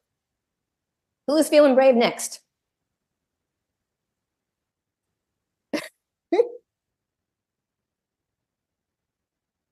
Eric, I saw your hand you feeling brave?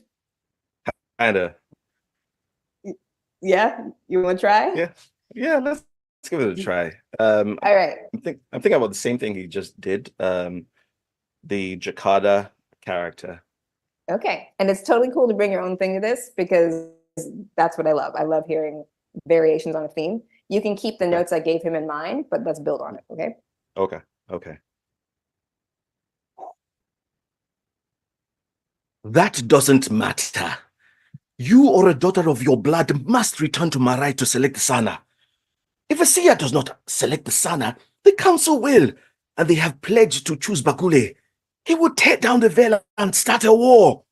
Look, when I chose to seal Marai from the world, it wasn't to protect us from others. It was to protect others from us. You must convince one of your line to return to us. If your granddaughter is special, You must send her to us immediately. We don't have time. Bagule has been planning his ascension for centuries. I know. You once asked me why I let you leave so easily. It was because he would have eliminated you first. I couldn't hide you in Marai, but I could hide you in the world. I let you leave to save you and daughter. It was never easy. Good start and good differentiation from Robbie's work. So that was excellent. So a couple of things. I'd like you to slow down. I'd like you to slow down because it gives your character more gravitas, yeah? Okay. And I'd like him to have a little more authority. Right now, where you've placed him, he feels a little bit petulant. And I don't mean that in a way that is unkind, but in a sort of like, do what I say, daughter. And I don't actually want it to be that energy. I'd like it to feel more, this is a choice that we have to make for the good of the country. It has to be larger than their relationship. And that comes from convincing her of the larger picture, not so much fussing at her about not doing what you personally want. If you can make it feel like a bigger picture thing, that will come a little bit with slowing down. It will also come a little bit with explain your position, but do it with authority. Okay. Yeah.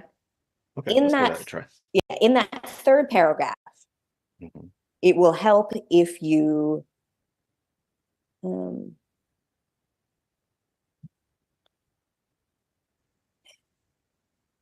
that third paragraph, just because I think you're a good actor and you can do it, change the energy as completely as you can. Go from the authoritative leader to something softer and more pleading, just to see what that does. For words that are not in the script, you do a lot of extemporizing at the beginnings of the dialogue. During callbacks, I do not recommend that. You can think it. Go ahead and use it as your thought process and as subtext, but don't say it, because often we have to edit it out in order to submit your audio. And again, that makes me, yeah. So try not to add extra dialogue at this point in the casting process. Once we're further along, and maybe it's just down to 1 or 2 people, yeah, then feel free to play. But at this point, we're pretending that I've just sent you a copy and you're sending it back to me, sending a recording back to me. Don't add stuff. Don't add dialogue, at least. You can add reacts, but don't add actual text, okay? With all that said, let's do it again. Okay.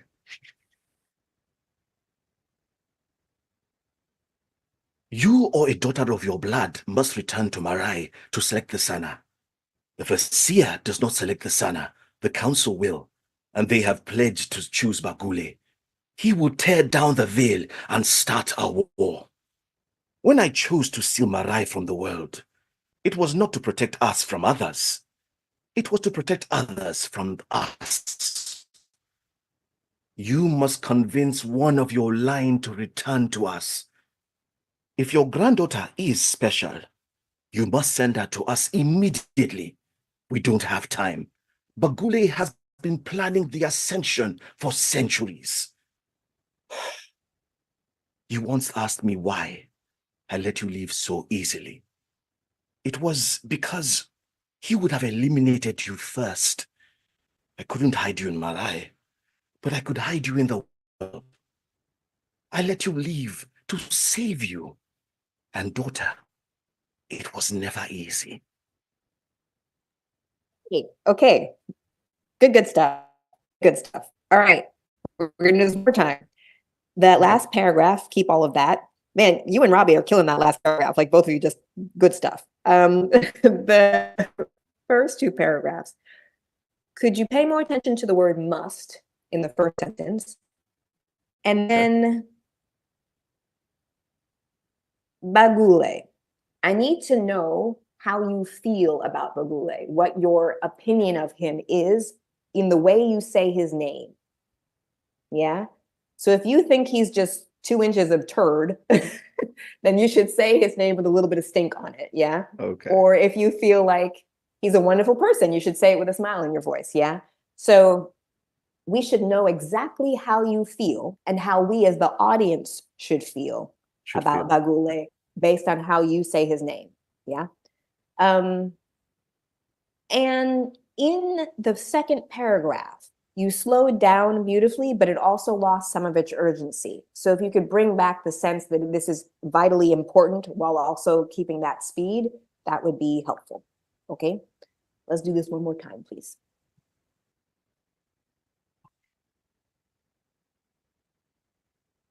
You, or a daughter of your blood, must return to Marai to select the Sana. If a seer does not select the Sana, the council will, and they have pledged to choose Bagule. He would tear down the veil and start a war. When I chose to seal Marai from the world, it was not to protect us from others. It was to protect others from us. You must convince one of your line to return to us. If your granddaughter is special, you must send her to us immediately. We don't have time. Bagule has been planning his ascension for centuries.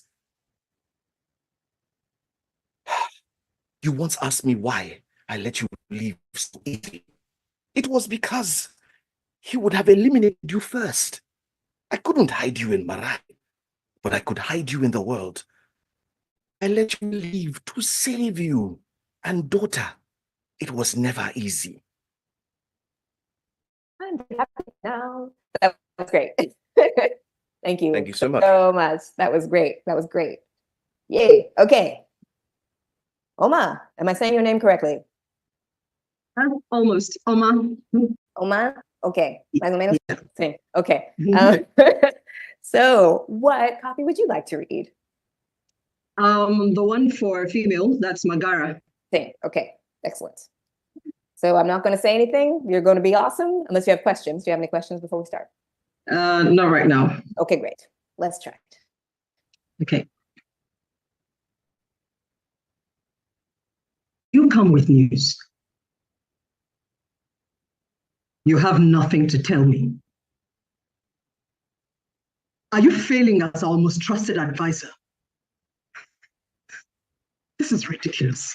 You told me you had a plan, that I did not need to worry. Now he is hours away from death, days at most. I'm always in the throne room because I don't want to be in our chambers. I love him, but I hate seeing him like this. I fear this will be my lasting memory of him, and I don't want that. And yes, I know he has lived a long and prosperous life, and that the ancestors wish his presence now. But the ancestors are selfish. I need him here. So the world will change if...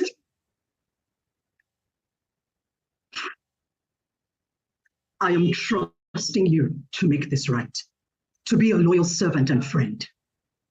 Go, and don't come back until you can save my husband. Well, that was straight fire, woman. Good for you. So, thank you. A couple of things. Very good start. Do you come with news? You have nothing to tell? Okay, so I would like you to be more damning in that first paragraph. So do you come with news initially is hope. And then there's silence. You have nothing to tell me? Yeah. And then from there, it's you're a ruler. So you could have him beheaded, you could have him strung up, you could have him, burned in oil. Yeah. So then it's the question, are you not giving me what I want? Yeah. So, and then you lose your temper a little bit. This is ridiculous. Yeah. So rather than going to tears initially, go to righteous anger. You didn't do what you said you were going to do. You said you had a plan. You didn't execute. Yeah.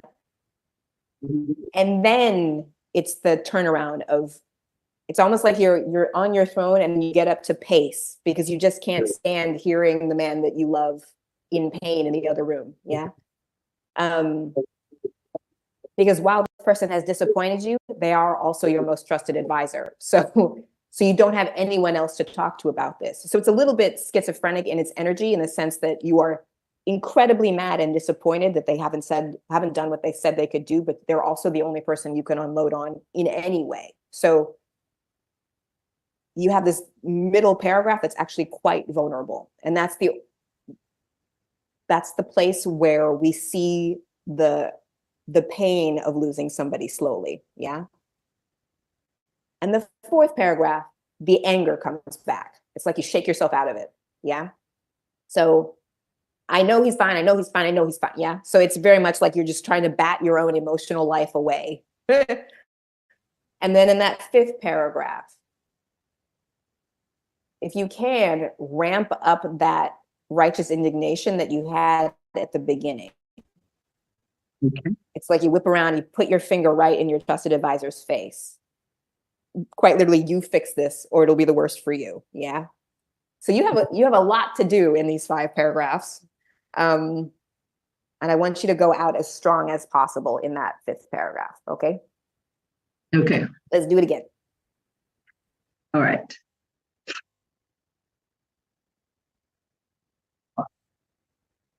Do you come with news?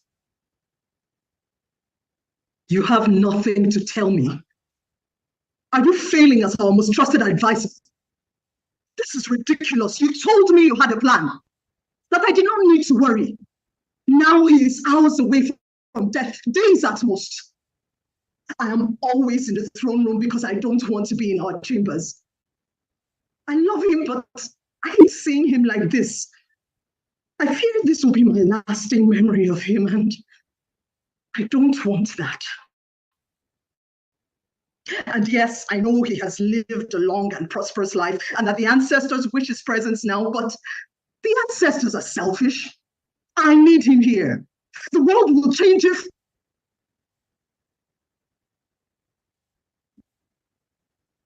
I am trusting you to make this right, to be a loyal servant and friend.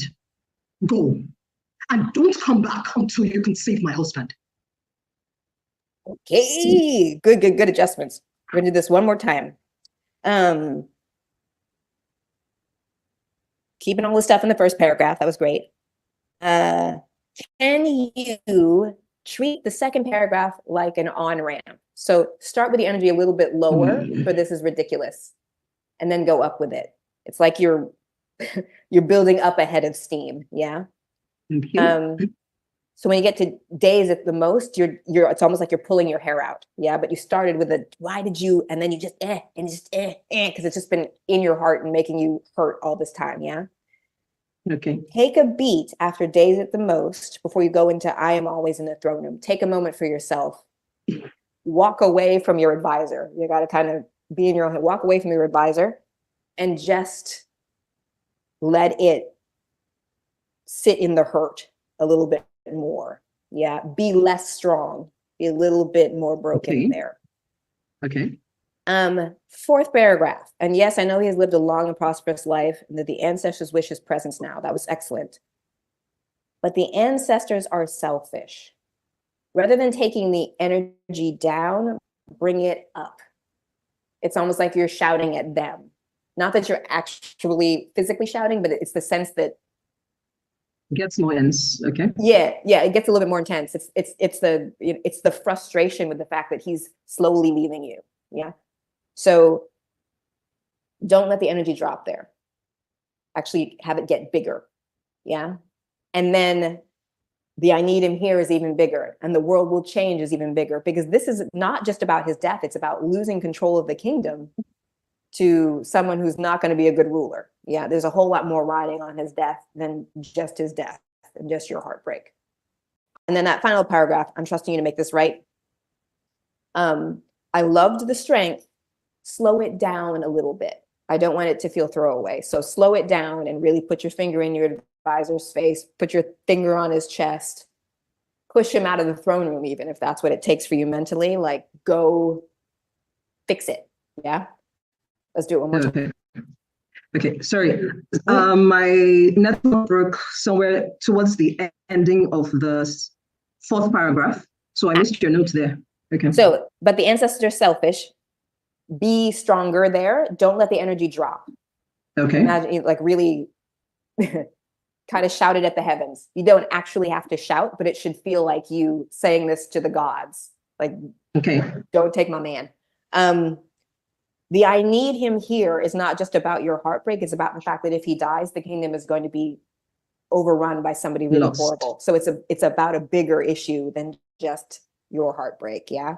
The world will change. And that really is your entire existence will end as you know it if he passes away. So it's a very big statement. And then when you get to that last paragraph, you're making great choices already. Slow it down. Imagine that you really are putting your finger in the chest of your advisor, pushing him out of the throne room. You're really saying, go fix this. Yeah. So slow it down so it has a bit more gravity behind it. Okay, let's try it one more time.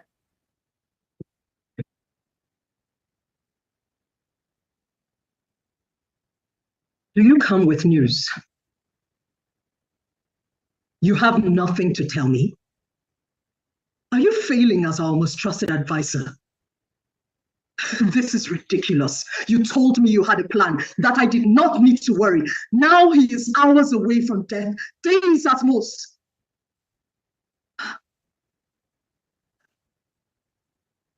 I'm always in the throne room because I don't want to be in our chambers.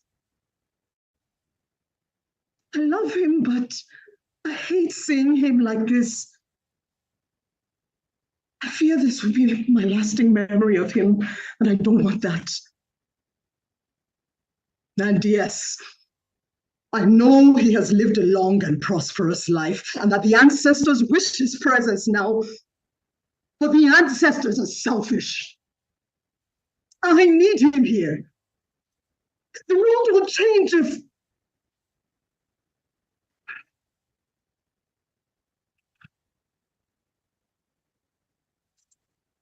I am trusting you to make this right. To be a loyal servant and friend. Go. And don't come back until you can save my husband. Yay! Good. Yeah, y'all. These were awesome. I'm so proud of the three of you. These were great. Thank you. Yeah, I'd hire y'all. That was great. That was excellent work from the three of you. I'm very pleased. So yeah, when you get copy like this, everyone, you have to do that kind of breakdown work on your own. That's what I'm looking for when I get callback audio. Yeah. And that's the kind of stuff that will happen once you're in the callback process where you've gotten beyond the demo process, beyond the bespoke process, and you've gone on to actually meeting with the producers. It will be that sort of play with the copy and see what happens. The three of you took direction excellently. I really appreciate it. I think I have like a couple more minutes. I figure I can open it up to questions. Maybe that would be useful for everyone. If you've got questions, stick them in the chat and I'll try to answer as many as I can in the next few minutes. Rashida, hi. Rashida is one of my cast members right now. She's in one of my shows. So throw me some questions. Let me know what your thoughts are, or if you need tips, or a couple of you have asked how to get in touch with me. I'll put it in the chat. I'm at pdubs. How do I send it to everybody? Is there a way to send it to everybody? Posts or not? There is a way to send it to everybody, because right now it looks like I'm sending it to one person only. I'm pdubs, PDUBS 2020 on Instagram. Pasquale Video and Sound Design on Facebook. The best way, in all honesty, to reach me is to go to my website, which is www.pepsquale.com. And there is a page that says contact us. And on that page, there is a place to send your resume, your reel, and a little brief info about yourself. Go ahead and send me your stuff. I do listen to demos a couple times a month. And I may not respond to you right away, but I do keep demos in my files. I direct shows in English, Spanish, French, German, Finnish, Turkish, Portuguese, Japanese, and Korean. So if you speak any of those languages, please let me know. And I think that's it. Those of you who have questions, write them here. Write them in the chat, and I'll try to answer them quick. Let me see. How do I fix the... It's only on me to direct message live host. How do I fix that? Is there a way to fix that? I want to send to everybody. Oh, wait, I did it. Okay. I'm feeling less remedial now. Okay, so here's my here's my web address and my Instagram, and you can find me at Pep Squale VO and Sound Design on Facebook. Okay, so those are the ways to reach me. And okay, questions are, not seeing them. Questions. There seem to be none, but everyone's being really nice to me, so thank you. I'm glad you like that. Okay, any tips on how we can stick to using our natural voice without falling into the temptation of tweaking it? Okay, that's a really good question. So use your natural voice when the character calls for it. Use your natural voice when the character calls for it. So if the character is of the same age as you and of the same general background as you, use your own voice. That's okay. If the character is 6 and you're a 45-year-old woman, don't sound like a 45-year-old woman. Yeah, you do have to recognize the circumstances of the copy. So pay attention to that. But as far as using your own voice, for commercials, for commercial copy, always use your own voice. But for animation, if your voice, just you as you, really suits the socioeconomic background of the character, the age of the character, the energy of the character, go ahead and use it and be confident in it. Yeah. What will often happen is if I wanted a different voice, but I really like the acting choices that were made, I will say in the callback, hey, really liked your acting choices. Could you, and I'll give a note, like, could you make this voice deeper, or could you send me your bespoke copy with a bit more gravel or something of that sort to cue you into, making a different choice. Okay. But using your own choice, using your own voice is very much about what the copy needs, but never feel nervous about it. Okay. Is there anything else? There were people who said they have questions, but you got to type them in the chat. I don't know what they are. Type them in the chat. Okay. Is animation voiceover beyond just kiddie cartoons? Okay. Yes. Okay. So there are a lot of adult work. Some of it pre-Purdue. Anime work has a range of ages, and it's super fun to do. It's a little weird, but it's super fun to do. It's mostly dubbing, because most of the projects are made in Japan, Korea, China. But there's a lot of work that's non-child animation. Most of it is actually made in Europe. There are fewer adult cartoons made in the US, though Cartoon Network has quite a few, as does Max. Actually, Max let all of theirs go in a merger. So it's mostly Cartoon Network at this point. It is out there. And if you want to put some copy from an adult cartoon in your reel, that's often a good thing to have, because you can make slightly different choices and slightly more risque copy can be used. But there is work outside of just kids' cartoons. Can you send your voice recordings as a demo without sound design? Yes. However, for those demos, I don't usually submit those to clients.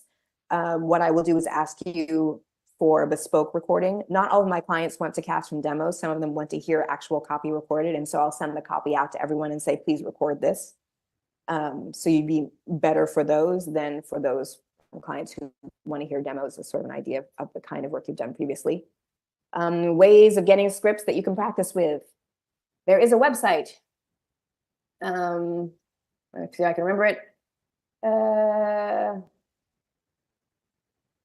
Voices.com has voiceover sample scripts. So does the Edge Studio. Actually, Edge Studio scripts are better. So I'll type in here. Voices.com has practice scripts. EdgeStudio.com has practice scripts. My friend runs Edge Studio. I know the quality of their scripts. Edge Studio has better scripts. What else? Do you have any materials you'll recommend for training? Okay. Theater class. Find a good theater class wherever you are. I think I'm being told to stop talking. Find a good theater class wherever you are. Find a good theater class. And if you can, just go into a studio and feel what it is to be in front of a microphone. It's actually very weird. Big tip.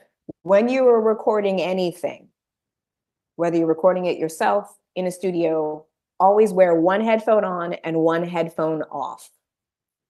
It's a little bit weird to have your headphones on crooked, but always leave one off because you can't actually monitor yourself if you have both headphones on, and we tend to get quieter, though we don't realize it, yeah? So always leave one headphone on and one headphone off while you are recording anything. It'll save you a lot of hassle later. It helps you know how you sound versus how you sound in real life, yeah? Oh my God, so many questions are coming in, and I've got like maybe 3 minutes more. Where can we see casting calls? Okay, so for me, once you're on my roster, I keep this big long spreadsheet of people. I send out casting calls based on what I know actors can do and what voice type I'm looking for a couple of times a year. Right now I'm in production on 2 shows. I'll be casting 3 new shows beginning 4th quarter. So late summer, early fall, I'll start casting again for projects that are going to be in 2025. And at that point, I'll send out basically big email blasts. I don't generally put my casting calls up anywhere, but you can find casting calls on, I'll put a list, backpage.com, vandy.com,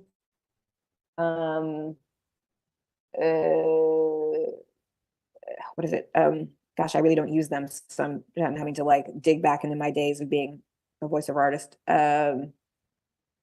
Breakdown services, which is actually the blanket for Backstage and a couple of others.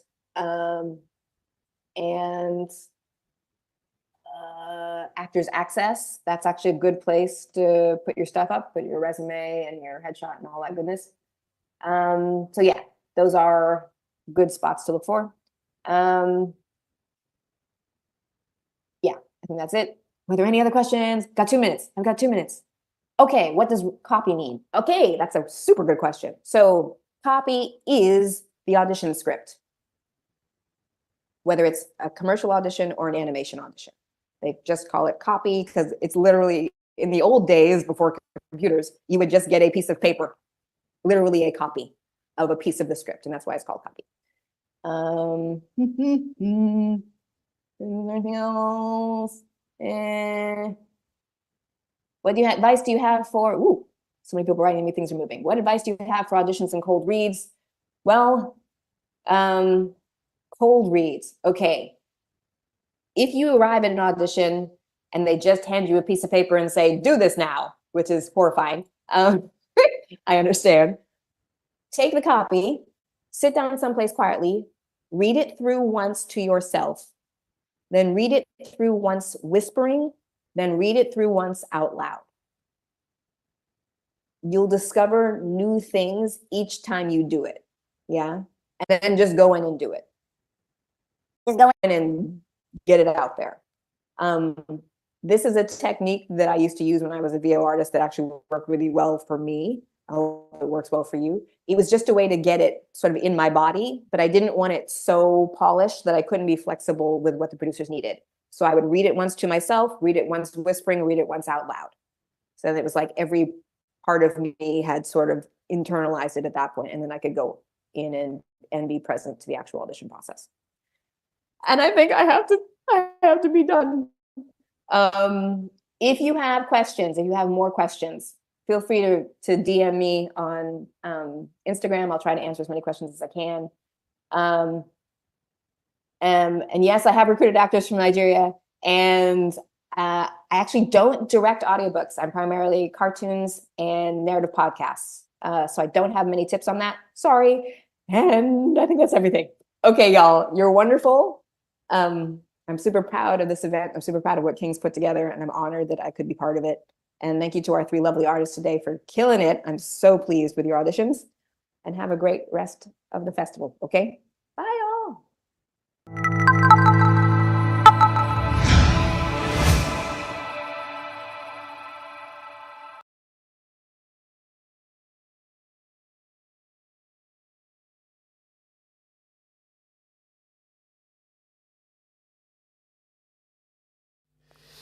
Was that an amazing session or what?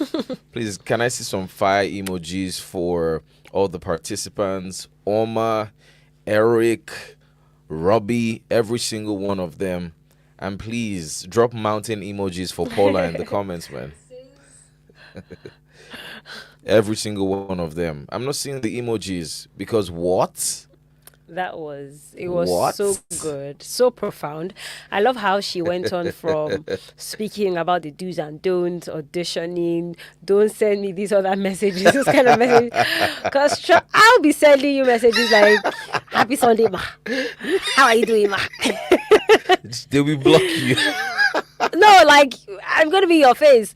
But I really love how she went on to speak about the ethics, you know, and then what to do at auditions, how to present yourself. Because, I mean, she also spoke about coming for live audition, probably after you sent your demo and what have you. So it's all, I like how it's full package. Yeah, I love the practicality, right, of, I mean, so she first went about the do's and don'ts and then showed us, you know, how we were supposed to go about it. It was, my goodness. Did you see those performances? Yeah.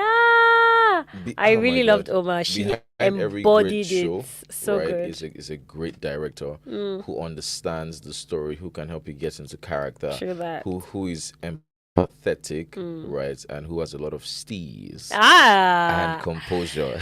Steez. Awesome. All right, moving on. We just got started, ladies and gentlemen, literally, and we'll be having the next panel session, The Business of Voiceover, Money Making as a Voiceover Artist, hosted by the delectable Leslie Olabisi. I hope you're ready, because we are. Take it away.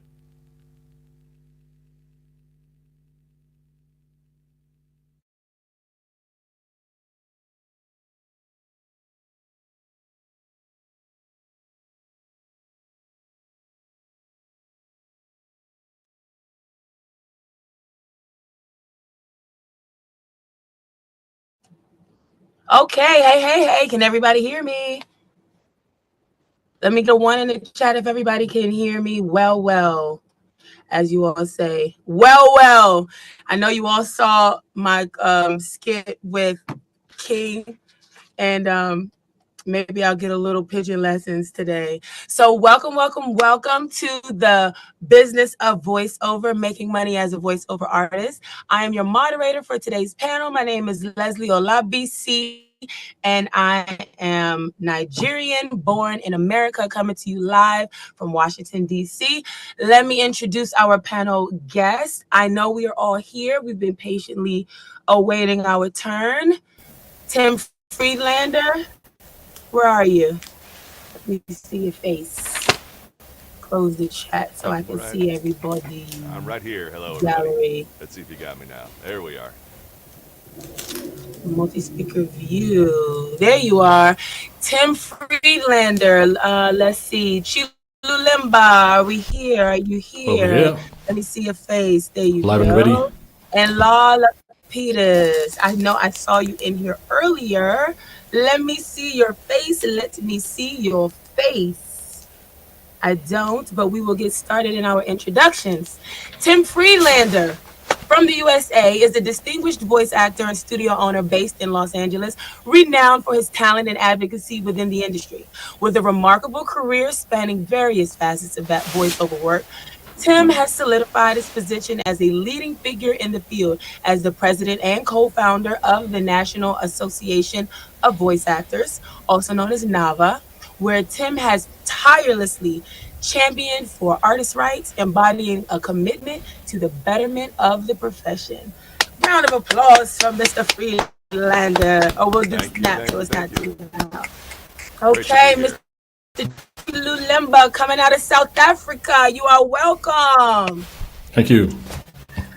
Oh, with almost 30 years of experience and multiple voiceover awards, Chilu has established himself as a highly sought-after professional in the African industry, from intimate narration projects to the Africa Cup of Nations opening ceremony to the CNN Africa Journalist of the Year Awards. Give it up for Mr. Chilu Lemba.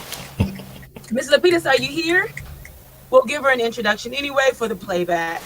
Miss La Lapidus is the owner and president of La Lapidus Company, which provides hybrid training and production studios in Boston, New York City, and Los Angeles, USA. She is also the proud pioneer and voiceover talent agent artist for MCVO in Boston, representing talent from 5 countries worldwide.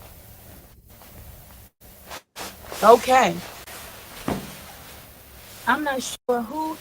Is somebody rubbing up against their microphone? Okay, there we go. All right, so let's jump right in it with the icebreaker. Everybody always wants to know, how did you begin in your career in voiceover? Tim, I actually met you at the Sovas voiceover conference. Do you remember me? I do. You do? Yes. Yep. Oh, absolutely. Okay. Yes. Well, I remember that, and I think I shared with you that literally maybe a week or a few weeks prior, I started receiving emails from your company talking about voiceover artists and kind of battling or reserving our rights and fighting the overrun of artificial intelligence and companies taking our intellectual property and just running havoc with us. So if you will, can you please tell us, like, how did you transition from being a voiceover artist and then into the advocacy work, and why what NAVA does is so important for every voiceover artist, no matter what their level of experience is? Yeah, that's a great question. You can hear me okay? You got me okay? Great. Awesome. You know, my career I started in 96 when I first started training in 1996 and worked my way through the industry for a long time. I struggled at it. I failed at it. I wasn't successful. And I left for a long time. I came back to the industry in about 2014, 2015 or so, and went full-time in voiceover in 2016.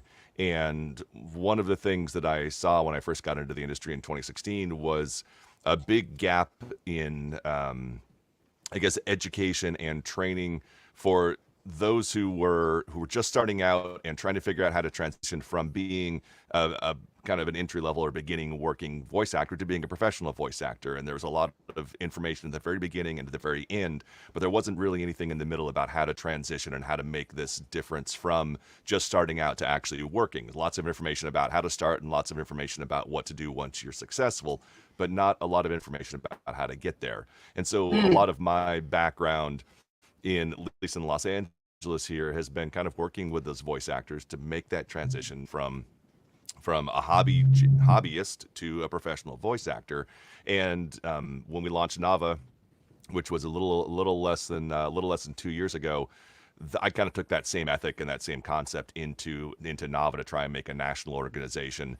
And at this point, we're a global organization. We have members in 13 countries. We have helped work with various different groups around the world, specifically around AI and protections for contracts. And so we can definitely talk about that some more as we get into this. But that really is the basis of kind of how we started and how we got to where we are now.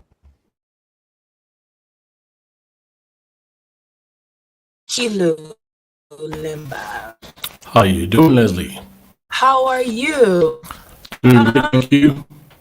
Fabulous, wonderful. So you're an author and a podcaster, because we're going to get we want to talk about making money. Okay, how have you leveraged your experience as an author and podcaster to create additional revenue opportunities? if I'm honest, those are at the moment are kind of on the, I wouldn't say hobby side, but the most money that I make is still with voiceover.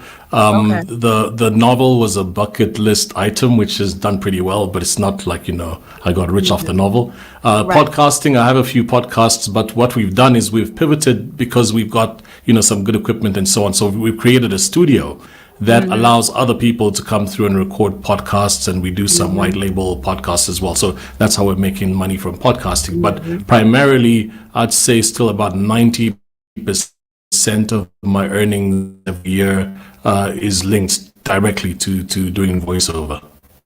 And let me say that that's exactly one of the main things that I would like for everyone to take away from this panel today, is that you have to see the revenue generating opportunity in everything that you do and then jump on it. So like he said, his podcasts, he realized you didn't really want to do it so much, but that, well, we all know podcasting is $1 billion industry as of 2021. And so there's thousands of people who do want to. So being able to invest in yourself and then turn around and be an owner versus a consumer is another way to generate your income as you continue on with your voiceover. So well done. Additionally, let's see, so 30 years, that's a long time. That's like a generation and a half. What are some things that from how you started in your approach to being successful and earning an income or generating revenue to now, and how have you had to adapt based on what has been coming new every, let's say, 5 years or so? No, it's a great question, Leslie. First of all, I'll take 30 seconds first to congratulate King E and the team for doing this. Good to see Tim. Unlike you, I didn't get to chat to Tim, but I was at the Voice Arts Awards last, and also sat in the Nava panel. And that's voiceover. So good to be on the same panel as you right now. When I started out, 1995, 1996, so it is almost 30 years. I think, like most people who want to get into the industry, more enamored by being heard, as opposed to realizing that this is a business per se. So at the time, I do work for little money, and people who know the system were probably making a lot more off me because they knew how things work. Just happy to be heard, have an ad here, have an ad there. But as time goes on, you start understanding, the business elements to do with voiceover. And I think the success of any person who earns a good living as a voiceover artist is plugging into systems, either by joining an agency because they know systems in and out, and that's why they're so successful. Invoicing, onboarding you onto clients' rosters, chasing payments, all these things. The fundamentals of business have to kind of apply from into your career. So I think once I started understanding that this is really a business, then I started, making decent money, and that took years. It wasn't as if it's happened in the first year of me joining the industry. And I think a lot of people who dive in and hear about voiceover, they think you can overnight start making a ton of money. I saw the video that you did, Leslie, about I think it was voices.com.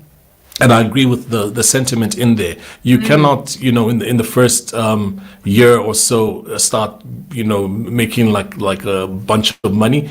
It takes time to understand the systems. Takes time for you to get refined, for you to network adequately, and all these things. It's like a slow roast, if I can use that analogy. So, for me, when I started, it was more fun, being heard, etc. But now, this is a business. I was teasing earlier on, because I was thinking about the fact that the word invoice, most of the words are voice. It's a business. I like that. I like that. So something to think about. Yeah, thank you for pointing that out.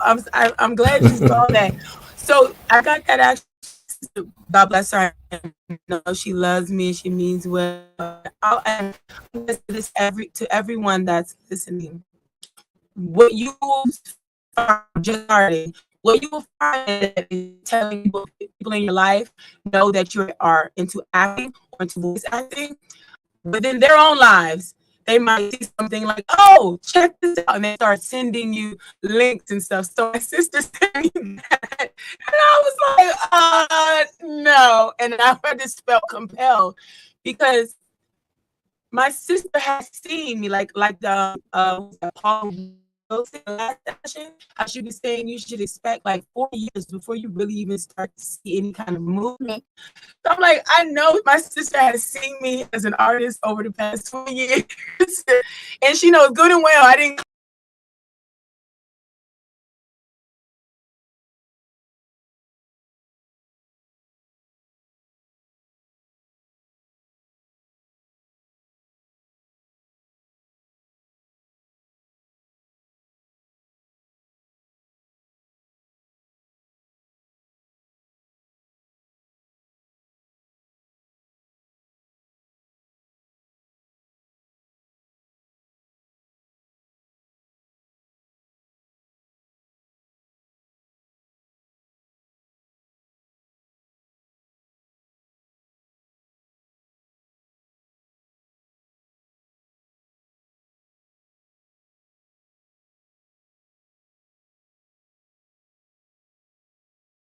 Like myself, Leslie O'Voice, or an institution or a studio or Actors Connection or any acting school.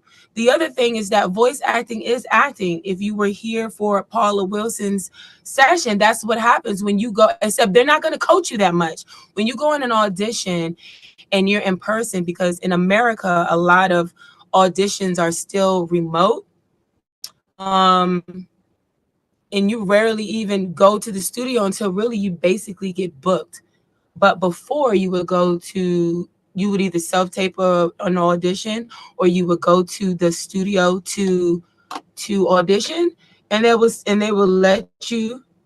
I do not have a speaker field. Okay, let me just find where you are. They will let you come into the studio, You read it yourself once. They'll give you one small. Okay, try it a little less loud. Try it a little slower. And that's it. So it's very important that if you really want to do this, take acting seriously. And again, that's something that I implement in my voiceover classes. But I think that everyone who is successfully doing this understands that voiceover is acting. Even when you're doing commercial, even when you're doing narration, it's all acting. Okay, so Lala Peters is here. She is not in the speaker panel, but where are you? And how come I don't hear anybody? I just want to make sure. Can everybody still hear me? We can. Just fine, yeah. Okay, that speaker panel thing disappeared. Let me see if we can find Law, can we hear you? Lapidus. Oh, maybe I have to cancel your silence. Let me find you. Lapidus. There's Law. Lapidus here. Hello. Hi, everyone. Hey, Leslie. Ah, Hi. there you Good luck are. to you. What page are you on? I'm trying to find you. Hey! Welcome. So you've been here the whole time, right? I have, yes. Okay, jump right in. Give your 2 cents. Pick up where you feel. Well, thank you for inviting me. This is really a joy. I mean, to be in this international, global crowd in the voiceover world is really, really an incredible experience. So I thank King and the entire crew for bringing me in. I didn't hear the last piece. It cut out a little bit of what you're talking about. But I'm an agent. First and foremost, I'm an agent. I'm also a coach out of the Boston area. We also work in the New York area as well. And I don't know if this relates to exactly what you were speaking to, but we are in a business. It really should be called, the business of show rather than show business, because I think that many of us love what we do so much and we have so much passion about what we do and so much verve and vim and vigor. But, at times can lose the perspective that our businesses, our branding, are who we are holistically. We're really a holistic being in the industry, just like any industry, just like any business. So we really have to come in from what I call the human business model. That is, I'm a human being first, I'm a person first. Then I make money. Then I care about stuff. So people is really the first thing on my mind in this industry, is like, how can we have a better world? How can we have a better exchange in the marketplace? How can we have great rates, like what Tim is fighting for so hard with NAVA? Like, how do we work together in a very fair way? But how do we take care of ourselves? You know, there's a self-preservation involved too in what we do. And as an agent, it's really important to just remind everyone all the beautiful talent that is out there. Like, you're a human being, you're a person. It's not about being liked or being wanted. Your value is innate. It's within you. No one can take that from you. No one can give that to you. You create it yourself.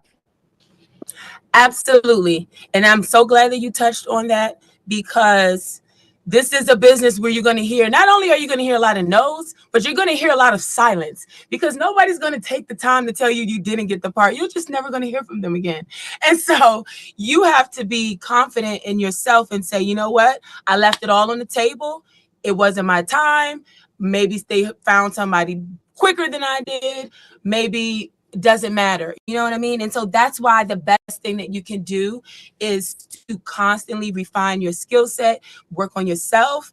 And then every audition, you know, you did the best. You do an audition, you submit it, delete the email. Don't worry about going. I think I heard somebody was asking the one of the hosts, and they received a good message, like, don't try to follow up with people. Did you get the audition? They got it. Everybody's internet is working. Everybody's emails and Dropbox and WeTransfer, it all works. They're just not going to respond to everything. So it's really important that you have your own confidence. That's really the number one thing that you have to build. And what contributes to that is training. The more confident you are in your skill set, it's going to come out in every way that you communicate, no matter what it is and no matter who you're talking to. So I'm talking to Miss Lala Peters, and I do different things, but I'm still a working, soliciting voiceover actor. You don't think that I'm gonna send her an email when it's over? Of course I am. And so this is my audition for her right now. So pretend like somebody is always watching, somebody is always listening, so that way you always have an opportunity. Let's cycle back around so nobody's left out. Back to Mr. Tim. Because I really want to keep this on money making, and I don't want to keep repeating, how did you get into this and what's some of your advice? Let's talk money. Tim. What you got for me? Okay, so artificial intelligence, AI. So now people can, and I don't even know how people are doing it. I'm not trying to go and figure it out because I don't steal people's voices. But now people can take a voice. It could be the president. It could be your most popular television anchor, and then remix it and then make an ad for their own business and put it up on Instagram. What advice, suggestions, protections, what do you have to say just on this topic, and where do voiceover artists fit into this? That is a great question, and actually ties in kind of to what was happening in the previous panel. The best thing that we can do, that you can do, and on the topic of business, is to read your contracts and understand the agreements that you have with the people that you work with. And this is something that we, as much as we love our agents like Law and everybody else we have, this industry is changing so quickly that the agents can't keep up with these agreements and don't always see the contracts and agreements that we as voice actors have as well. So we have to make sure that we are very much reading our contracts. And this includes, as much as you're going to hate that I say this, reading the terms of service on those websites when you sign up. Reading the terms of service on Mandy and on Backstage and on Voice123 and on voices.com, because what's happening right now is that we are finding, and we have found, that many of these websites, by uploading our audio to them, we have given them permission to take our audio, to use that audio, to sell that audio, to profit off of our audio, and to resell it back to the community as a synthetic voice. So one thing to keep in mind is who owns all of these companies. So cast and crew, Mandy, Backstage, Voice 123 are all owned by the same company. So you're going to have this very, a very large group of people using a lot of the same information, a lot of the same contracts. Also, know who your contract is with. If you book a job, for law does this as well. I mean, any agent does this properly, is looking at who the agreement is with. Are you signing a contract with a producer who is then going to turn around and do they have a contract with another company to sell the audio? So law needs to know, where is this audio actually going to end up in the final step, and who's going to have control over that. So we as voice actors need to, one, help ourselves by reading all the terms of service, two, help our agents by being educated on this and helping everybody learn this industry, and three, know and understand and question who is my agreement going to be with, who is going to have my audio at the end of this, and what protections are going to be in place to ensure that my audio is not being sold or given away to somebody for AI generation. And Nava, somebody actually asks here, what clauses should we be looking for to avoid AI takeover? We have a Nava writer. It's on our website. Anybody's welcome to download it. And it just says that you will not use my voice for AI, for synthetic voices, or for machine learning. And you can add this into your agreements that you have. You can't add that, unfortunately, into the terms of service of a website, because you're either going to agree to those terms of service or you're not. And right now, many people, visual artists, musicians, graphic artists, all across the board are very much critically looking at the terms of service of these websites. Many people are leaving certain websites. They are leaving, and they are deleting their files and making sure that they are protected. As this industry changes and as this technology spreads around the world, it's important that everybody, regardless of where you are, regardless of what country you live in, regardless of what country you work in, since this is a global industry, we work across all borders. We work across various different state laws and federal laws and government laws to understand what those laws are going to be and how you can protect yourself. It's a very advantageous time to be a voice actor, but also a very risky time to be a voice actor. If you come at this from, which a lot of people do at the very beginning, is just desperation that I'll take anything I can get. I'll take any job I can get. Those early jobs that you do for free or you do for very low money, while they are a great way to train, you're putting yourself at risk for the potential of losing work in the future. So what we always say is make sure your first job isn't your last job. Make sure your next job isn't your last job. So make sure that you are protecting yourself, reading your contracts, reading your agreements, and be willing to say no. There will always be more opportunities, and I think Law and Chilu and Leslie, you can attest to this. You might not get this job, but tomorrow you're going to have 10 or 15 auditions. Next week, you're going to have 4 or 5 more auditions. There is always work. This industry is not going away. The advertising industry is not going away. The voiceover industry is not going away. And there will be other opportunities. Don't think that this opportunity you have in front of you is the last thing you're ever going to get. It's not. The next one might be 6 months down the road. It might be 6 hours down the road, but the next one will show up if this is something that you are always doing and you continue to do. And then one little thing I just want to add into this, as you said earlier about people, I personally hate the word networking, and I always say go out and make friends. Just go out and make friends, right? Everybody on here, we're all doing the same thing. We all have common interests. We all want to be voice actors. We all want to learn. Make friends with everybody on this panel. Make friends with people who are here. Law's my agent, but she's also my friend. I know when I go and see her at a convention, we'll hang out and we'll talk about what's happening in our lives and kids and see these things and see what's going on because we're friends. And then we can also be in this business of voiceover as well. So I would say think about this less from networking. Networking is a scary phrase people don't like, but everybody likes to go out and make friends. So go out and make friends. Or become a student. That also works as well. Absolutely. Yeah. I'm so glad you touched on it. So back to the contracts points and the desperation and the future. So let's assuming that a lot of people here are super new when it comes to these contracts. Sometimes there is no real okay, so I'm a non-union talent. I'm SAG eligible. I have not joined. That's another conversation for another day. So as a non-union talent, you have to actually put on your boxing gloves to get this money, okay? Not only do you have to go after the work, but then you have to go after the money to get paid for it, right?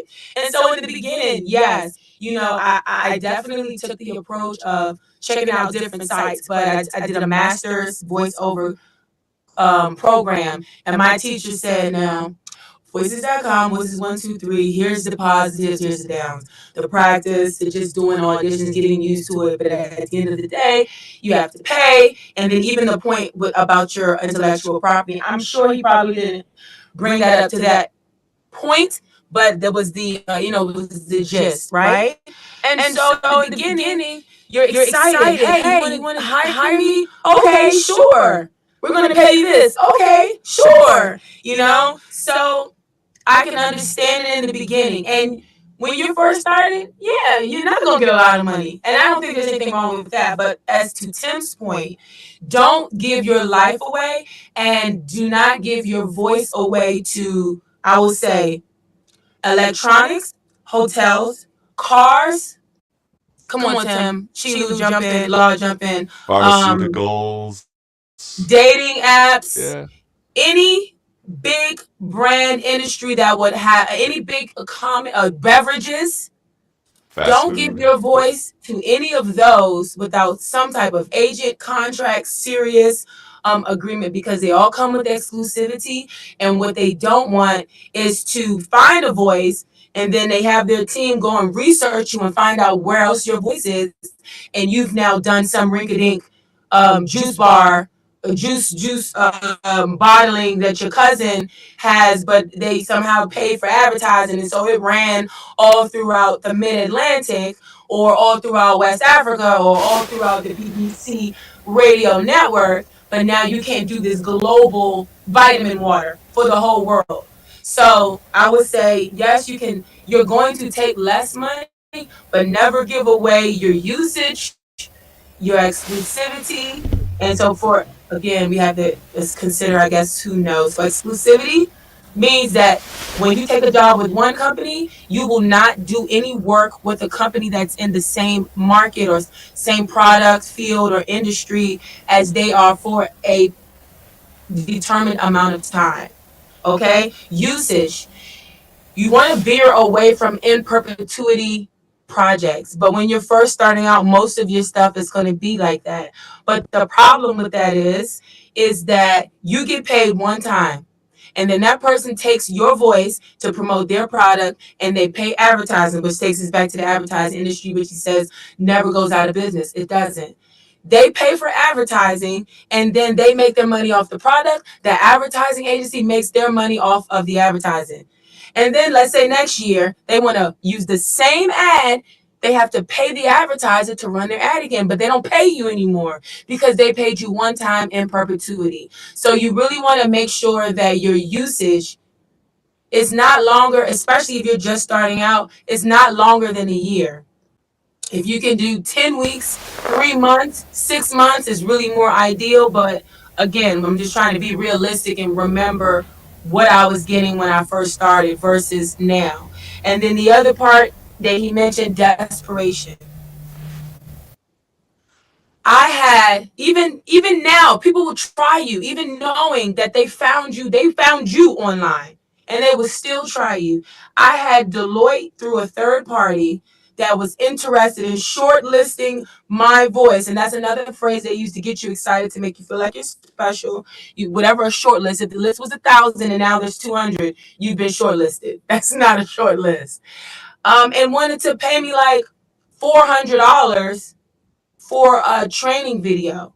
Now you get paid less for internal videos that are never public facing a website. However, Deloitte is a multi-billion-dollar company that has been #1 in the world for 6 years straight.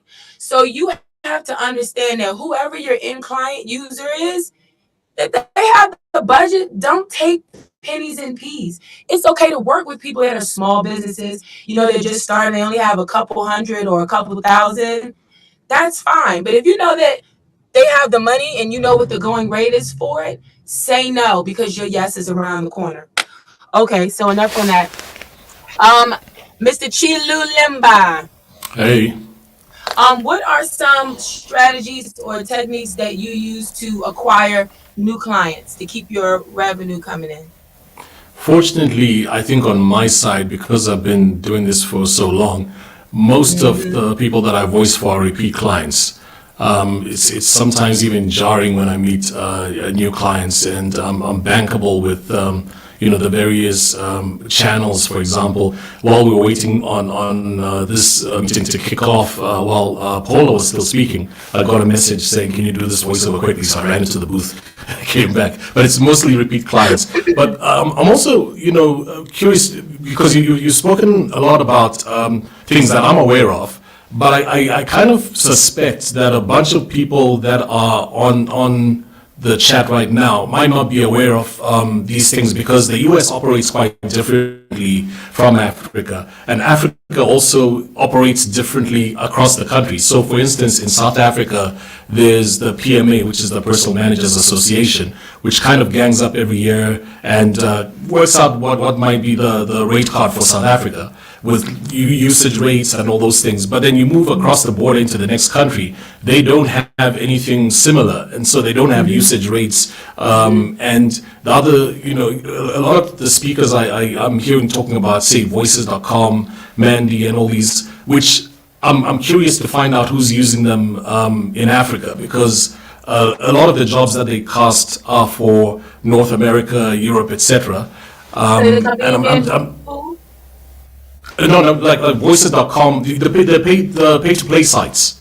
A lot of people I find don't use them if the guys are based in Africa, because the opportunities that are placed there aren't really meeting our criteria. They're not looking for Zambian accent, Zimbabwean accent, and a lot of them are North American and Europe in terms of their casting, Bodalgo.com, etc. So I'm just kind of curious to maybe in the chat get a sense of how many people are using those. But to your question, lest I veer too far.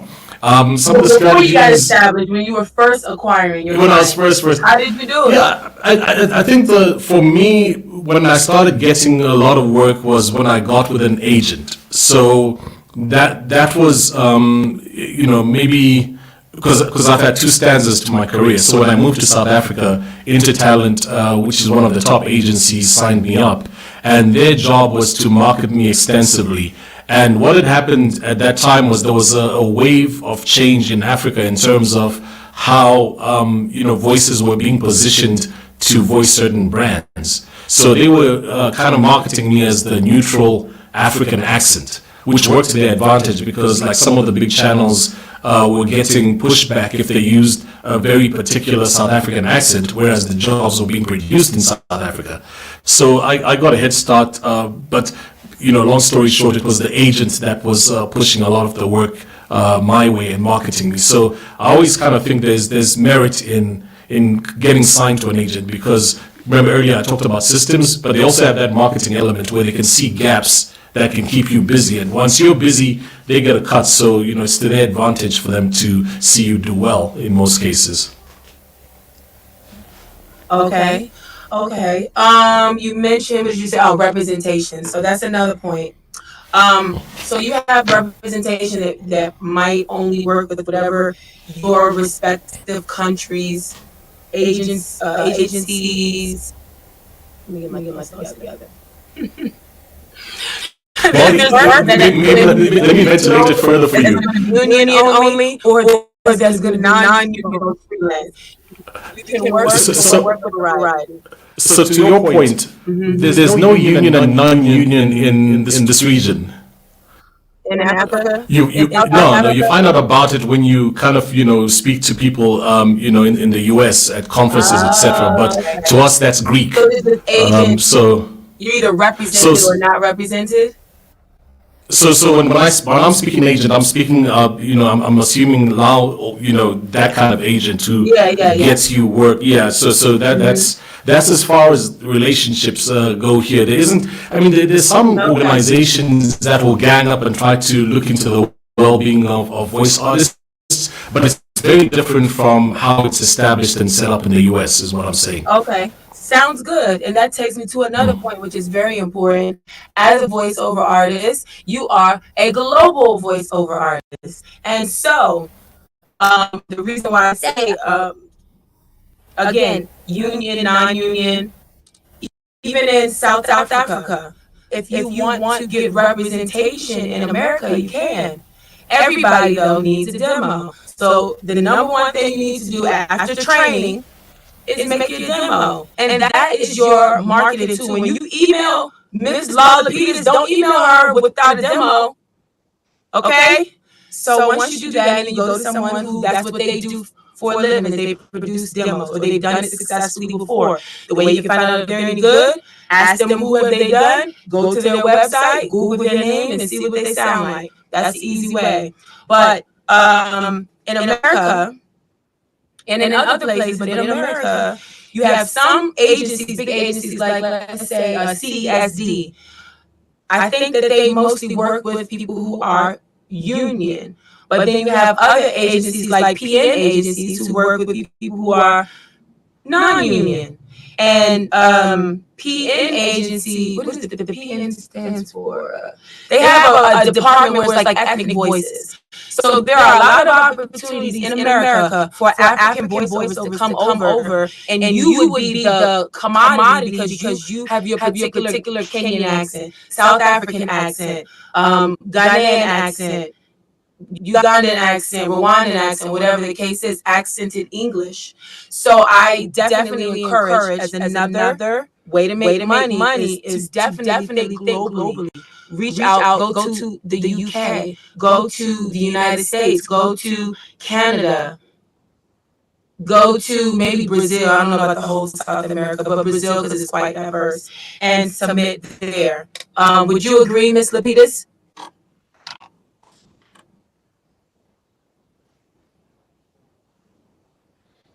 Oh, I need to. Do I need to? Are you muted? Okay, she gave a thumbs up. I didn't mute you, by the way. Don't kill me. I see him. Here we go, Leslie. Here There we you go. It wasn't me. No, it's okay. Wholeheartedly, I agree. I was just about to want to jump into that.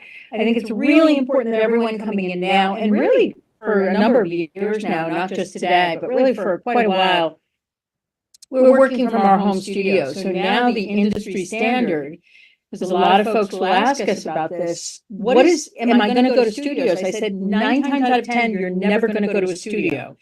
You're going to house your own home studio. It has to be industry standard. It has to have Source Connect.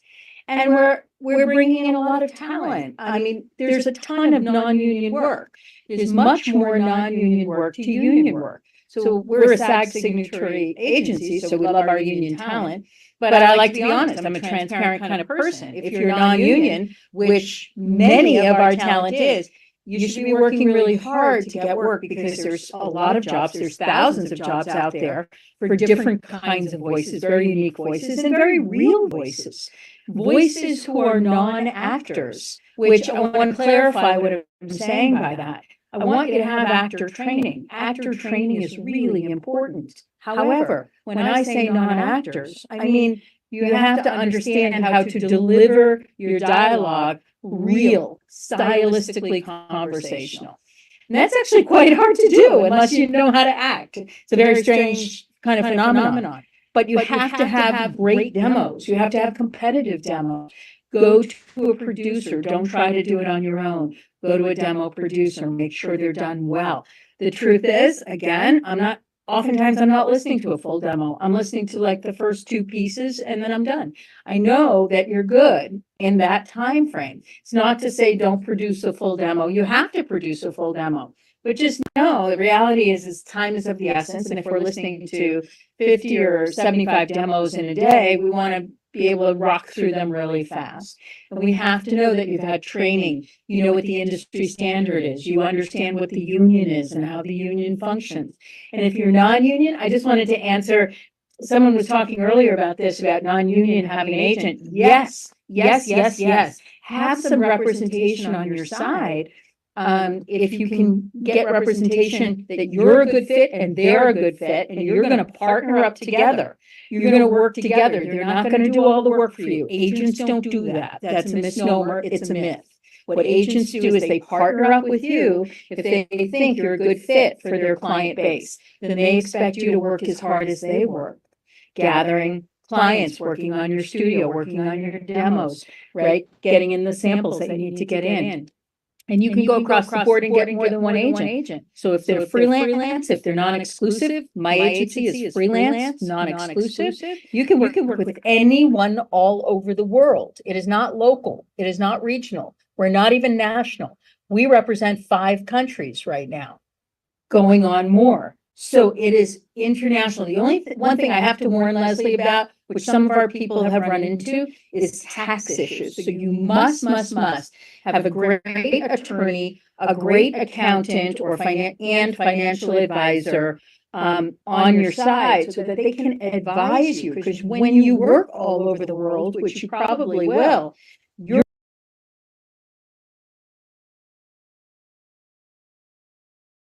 are you a sole proprietor? Are you an LLC? What are you, right? So it's really identifying and naming your business under that legal umbrella based on your location, okay, where you live, where your business lives, and also taking care of that, because the people that employ you may not know. They may not have answers for you if they're in Wisconsin or they're in Hawaii or they're in, wherever, Eastern Europe. So you have to take accountability. I like to say, take agency. You're not an agent, but take agency for your business and full accountability. And as a non-union talent, work with as many people as you can around the world. Absolutely. She touched on a point of a home studio. If you want to be competitive in this industry, you have to have a home studio. This is my home studio. And you might want to have maybe 1 or 2 varying mics. You definitely want to have a large condenser microphone, large diaphragm condenser microphone, and then another one that you might particularly like, whether it's just regular condenser or cardioid. I have, funny enough, they make a joke that nobody actually uses these mics for your logos, for your cars. This is my first microphone. Let me tell you something.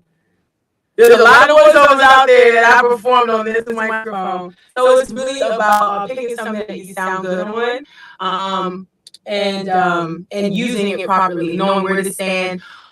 Depending on your actual space in your recording. For instance, if you live in a place like an apartment or something that's very noisy, very loud, and you don't have super sound absorption, you really don't want a super sensitive condenser mic because it picks up every single little thing.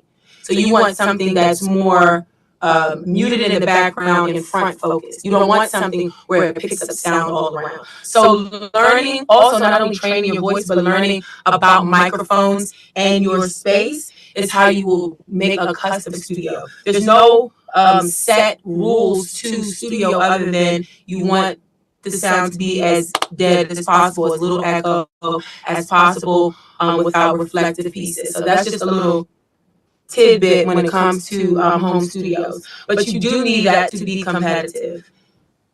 The other thing I was going to say that Ms. Lapidus tapped into is that, taking agency.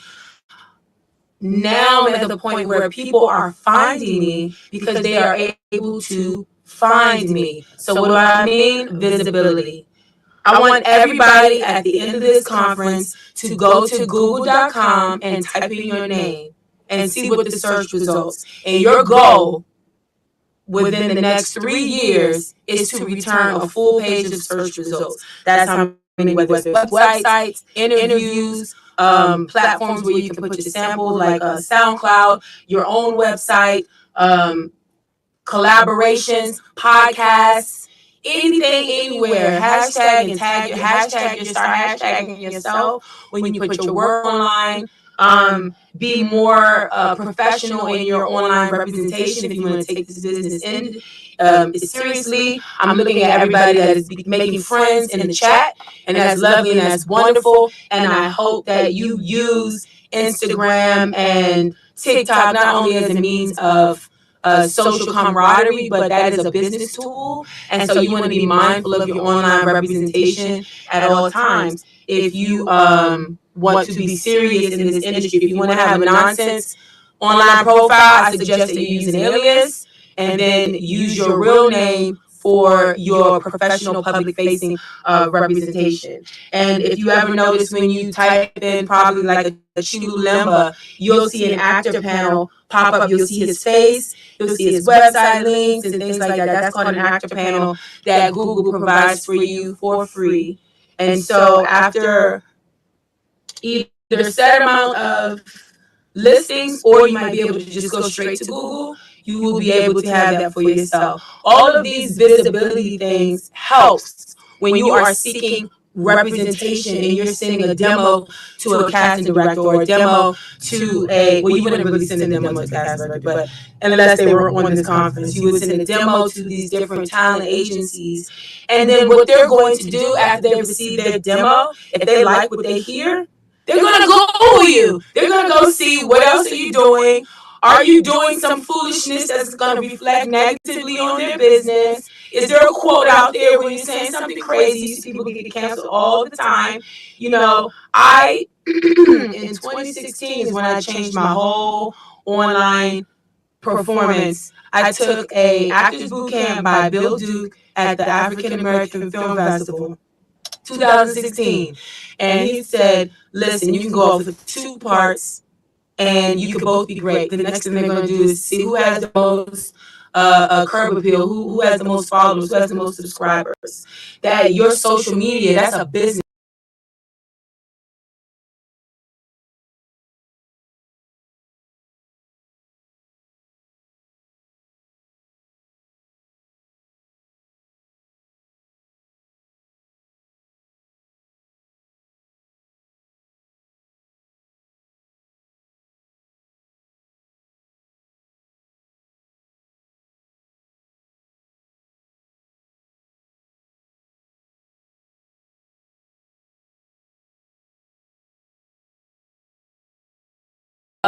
Get a quality microphone, start going to the studios and just getting practice and getting comfortable. When I first started, I just started going to the studio, and what I was recording was trash, but I just kept going. Luckily, I met a guy who had his own studio. He gave me a break. He had not recorded, he was a producer, he had not recorded any voiceover artists, so it was a learning for both of us. I said to my manager, because I also asked, I think I want to do voiceover, and I sent her some samples. She's like, yeah, I don't think that's probably going to work for you. And I was determined to prove her wrong, and so I kept going. And you know, here we are. So you have to put in the work. You can't cheat the skill and the development that it takes for you to get to become a desirable voice talent where somebody wants to represent you. And once they believe in you, once they've now checked you online, now the real work begins, because it's a numbers game. Audition as many times as you can. Do everything as much as you can. Turn everything as soon as possible. If it's due 2 days later at 7 p.m., but you get it on Monday and you're just watching TV, get up and go and do it. Sometimes it's not about it was not about the best submission in total. It's about the best so far. So once somebody has heard what they like, the next 15 people, you're too late. It doesn't even matter. So those are all things that are directly tied to you making money. I want to come back to Tim. Do you have anything to add with anything that we've covered so far? You know, I think you touched on a lot of things that are great to reinforce, and something that I've learned over, you know, my career. I started as a voice actor, but I explored the entire business of the industry.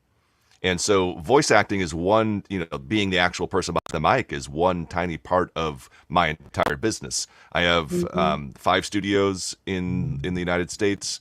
I do production, I do casting, or help with casting, I do directing. Haven't written anything yet, but otherwise I've done everything else. I do payroll, I do signatory services, I help people with SAG-AFTRA, I help people with non-union, with contracts, with rates, and all of that has helped me become a better voice actor because I see the industry I see the totality of the industry as opposed to just my little part of the industry. So that helps me understand and see when contracts come forward, when agents ask me questions, when agents need help with something, if producers have questions, I'm able to answer from the industry perspective from the business perspective of the industry, as opposed to just the voice actor perspective of the industry. I think that's really important to just kind of broaden your understanding of what this industry looks like, because it is changing.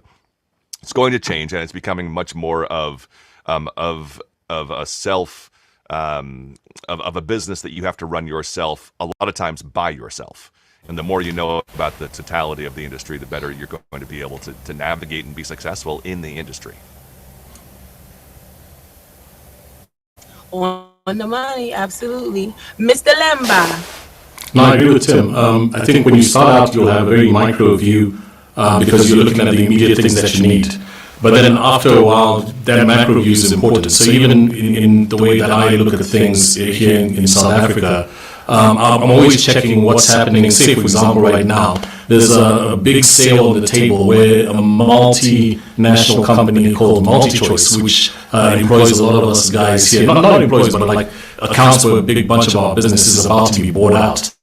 So what's that move going to do in terms of affecting how things work, etc.? So I think once you start, you're looking at the immediate things, your demos and looking at how these things will affect you, but then at some point having that bigger picture view is pretty critical. Like I'm very impressed with what Nava is doing, and I was very attentive on the panel because, for example, if you look at it the other way in terms of AI, I've cloned my voice with 11 Labs. Timmy might speak to that, and Descript, because I'm thinking that if I can get my workload to be less but still benefit because I'm using AI technology to my advantage, is that a good thing? Is that a bad thing? It's all up in the air. And so I'm kind of monitoring what's happening with you guys who have a very macro view regarding the industry, and I think that's one thing that people should also consider in their journey in voiceover.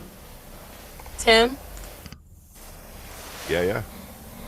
I am. Yeah, I mean, I think it's a very important thing to consider, and I think that it is something that we don't have answers for. I would refer everybody to the NAVA website, also to the United Voice Artists Federation. That's a group we put together a little over a year ago to navigate the global industry that is there. And we've worked with some people in Kenya, Nigeria, and we're kind of branching out into South Africa currently to try and make sure that we have some assistance and to see what's happening around the globe, because what happens in the United States is going to happen in the rest of the countries at some point. We're going to see it first, and eventually it will get to everybody else. And when it happens, we don't know, but it's going to come. And I dropped something in the chat earlier that authenticity is valuable and powerful. And as this industry grows, this push for authenticity of not finding somebody who can just accent, but somebody who is authentically that person and brings that history and that heritage and that understanding and that experience with them is going to become extremely valuable and very powerful. And it's going to become very sought after for AI companies who are trying to build authentic databases and authentic representations in their systems. And currently there are no systems on this planet that we think are safe for voice actors to fully interact with.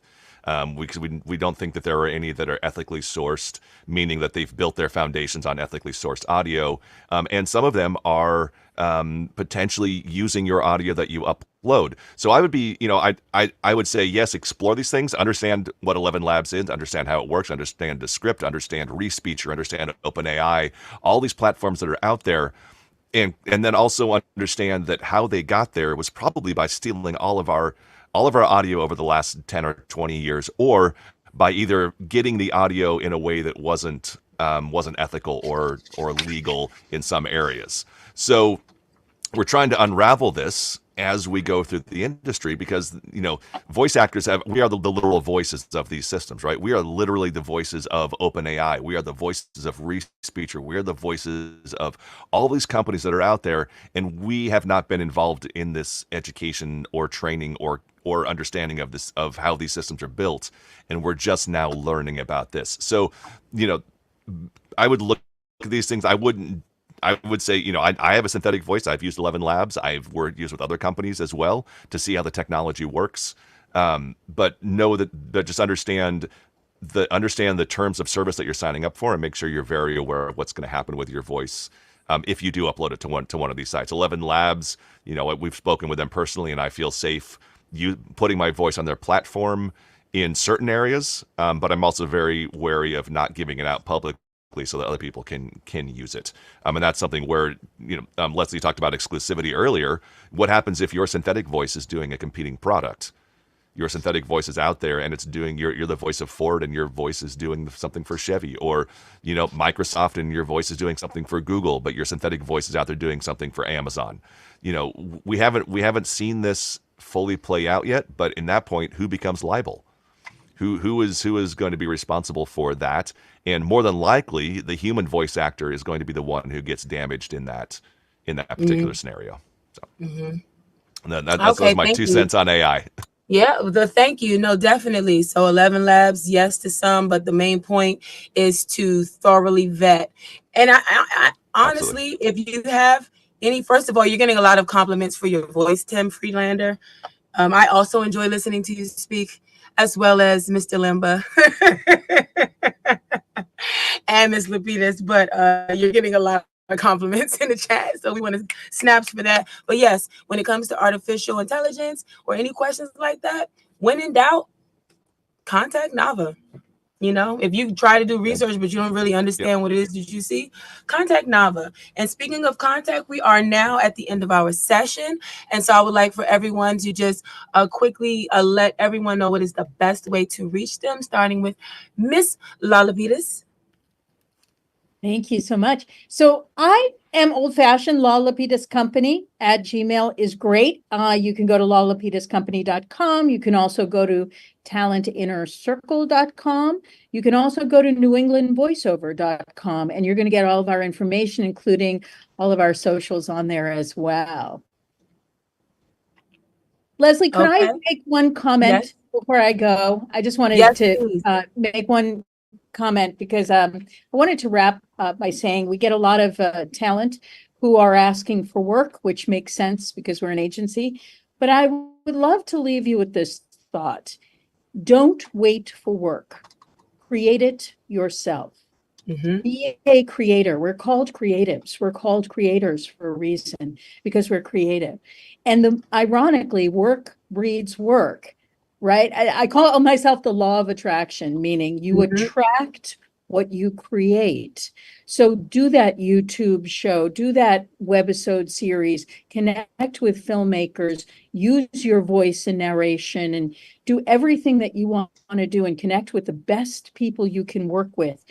Because the more you work, the more work you will get. And remember, guys, no one knows if you're getting paid. That's your business. That's not for you to share.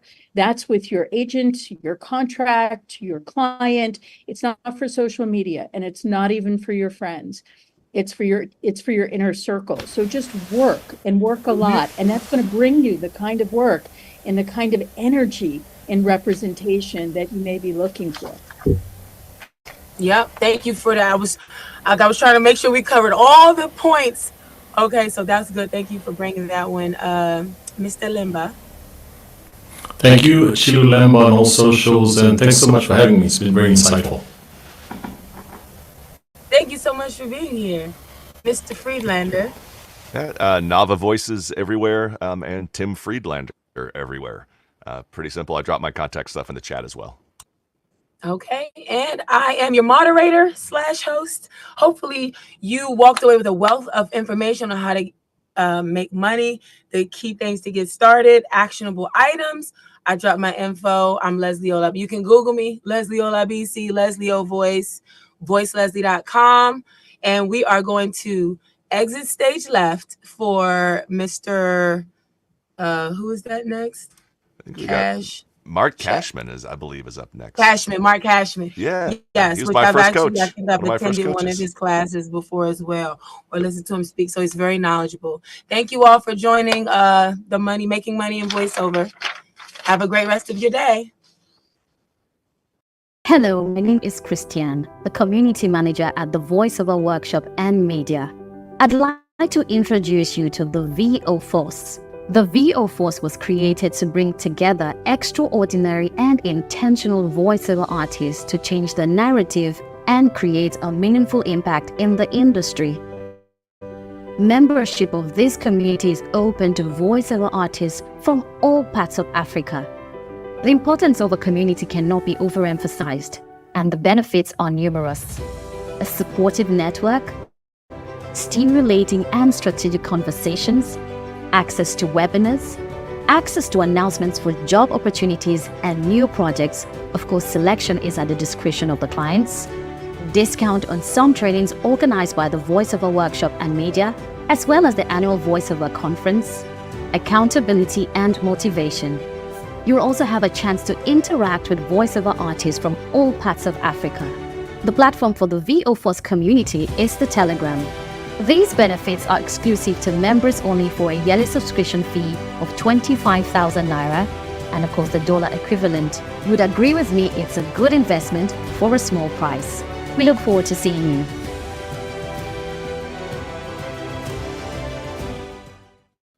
All right, people, one more time, let's give it up. Virtual applause for our panelists, Leslie Olabisi, Chilolemba, team, and Lau, everybody. Give it up for them now. Give it up for them.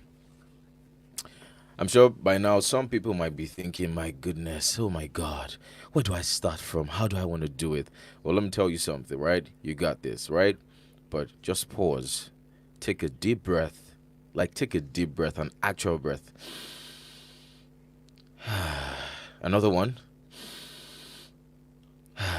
Now hit your chest 3 times and tell yourself, I've got this. I've got this. You've got this, right? All you have to do is after this session, go back and watch every single thing.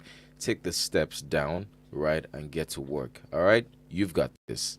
I'm counting on you. All right, moving on to the next session. We're not going to waste so much of a time. This is one you'd also love. I hope you're ready. If you want to stretch, just take out a couple of minutes to stretch your legs, stretch your arms, stretch your eyes, if there's anything like that. Grab a cup of coffee, water, anything, and let's get down into the next session with the amazing Mark Cashman. Right? Practical steps to understanding narration as a voiceover artist. I'm ready. Are you? I hope you are. Let's go.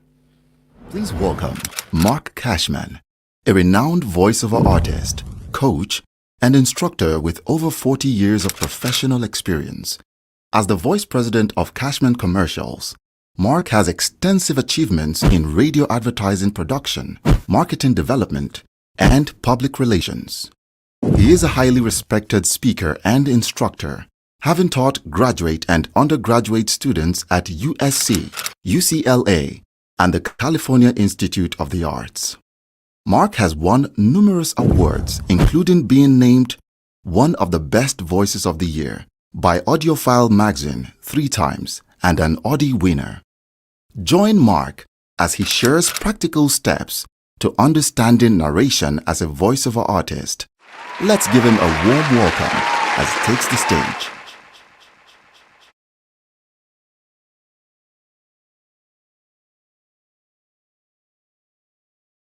Whenever you're ready, there we go. There we go. Hi, everybody. How are you doing? Good to see you all. And thank you so much for joining me today.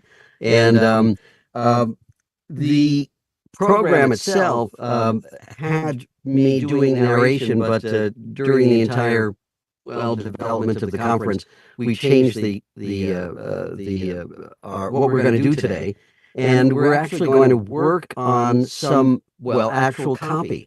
I really don't like lecturing that much, but and that's why I'd like to again be able to work with some people, and and King Afameke, who I've been working with for the past few years now, had rounded up a couple of talent, a couple of voice actors, Funmilayo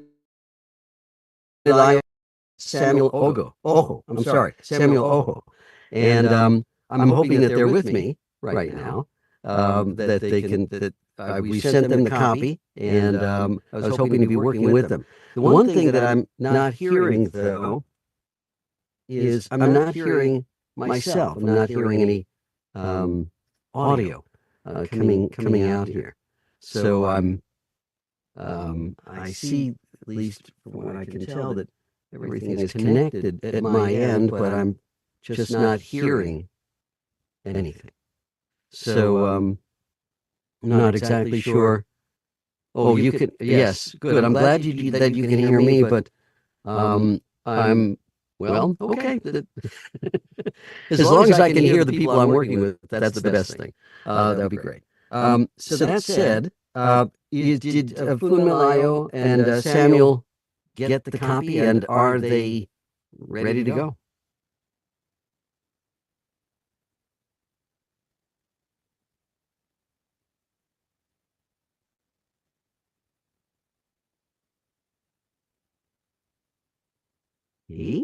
Well, I will, I'm not exactly sure what's happening at this particular point.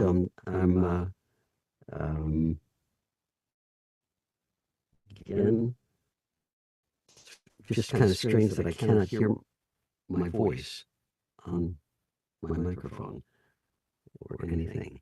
Okay, Samuel is with me. So hopefully I'll be able to hear Samuel when he comes on. Go conference.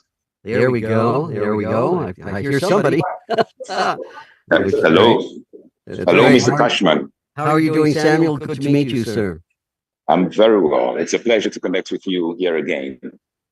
Thank you. Thank you. Thank you. Thank you. So did King give you the copy that we're going to be working on today? Yes, he did. Excellent. And did you pick a couple of spots to work on? I looked at the entire thing, but I'm not so sure which one I'll be working on. Your choice, my friend. That's the beauty of it.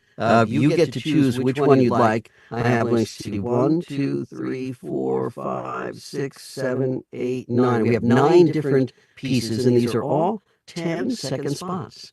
10-second spots. I don't know if you ever get a chance to work on 10-second spots there in Nigeria, but 10-second spots are very, very common here in the United States. They're just like just a quick announcement, and then they're off again. And a lot of people are intimidated by 10-second spots, and that's why I wanted to have fun just working on a few of them today, so that later this week, as a matter of fact, if you get an audition, you get a 10-second spot. You say, what am I supposed to do with this? How am I going to? What's the best way to handle these things? And 10-second spots are. They look simple, but sometimes they're a little bit intimidating, and people just don't know what to do with them. So I've got, as I said, we have 9 different 10-second spots here. Just pick one, Samuel. Which one jumps out at you? Okay. Let me see. Like you said, they look pretty simple, but they can be intimidating. So I'm looking at all of them, and okay. I think I'm going to go with Pepsi, because over here in Nigeria, we've got the Pepsi brand represented. So let me go with Pepsi. Absolutely. Let's take a look at Pepsi. Good. All right. So the first thing you want to do, fantastic, good, I can see you. Thank you. That's great. All right. So the first thing we always want to do, no matter what the commercial is, no matter what the copy is, we always want to look for direction. Direction is our way of getting inside the writer's mind reading what the writer wants. When the writer puts direction down there, they're giving you an insight, giving you an advantage as to how they want you to deliver the product or the service. In this particular case, look at the direction. They have 4 words: perky, engaging, light, and youthful. Youthful. Yes, youthful. What does that mean? Well, let's just go through the words here. Perky, what does perky mean? I think perky would be synonymous with being. Perky means full of life, full of energy, just very, just effervescent, almost just like Pepsi. Exactly, perky, exactly. So perky also means voice-wise, it also means inflection. Inflection, Okay. perky. I'm perky, I'm upbeat, I'm perky, I got lots of energy, I'm effervescent, I'm perky. So you hear those inflection notes? Yeah, yeah. Yes. Engaging. What does engaging mean? Engaging only means one thing. Your smile. Your smile. That's the key. Your smile. So, Samuel, always remember, and this is very, very important for you, specifically for you, because your voice is what they call musically a baritone. You are a baritone. So, and baritones have to do one thing. They've got to be mindful of one thing all the time, every day. It doesn't matter whether you're doing voiceover or anything. You have to make sure you're smiling, or people will think that you're either angry at them, mad at them, or you want to kill them. I know it. I know for a fact. I know for a fact that you've been talking to somebody, you've talked to people, and someone said, "Samuel, are you mad at me?" And you said, "No." Yes, once in a while that has happened. Yes. They say, and you know why they say that? Because you're not smiling. Do you have children? Not yet. Not yet. All right. Let me just tell you right now. If you have kids, if you don't smile at them, you're going to scare the crap out of them. I'm going to tell you right now. So always remember to smile. Always remember to smile. And then the world will be your oyster. I'm telling you right now. But if you don't smile, you sound scary as hell. Now, you can make that work for you, too. If you're ever doing a video game and you're doing like monsters and evil creatures and stuff like that, you take that smile out and you're going to scare the crap out of everyone, which is fantastic. So, perky, upbeat, engaging, smile. That's what you're going to be doing. Light, when you see the word light, that is a musical thing that's going to put you in your mid to upper range. Light. Perky, engaging, and of course, youthful. Now, youthful is kind of funny with you, Samuel, because your voice is so deep.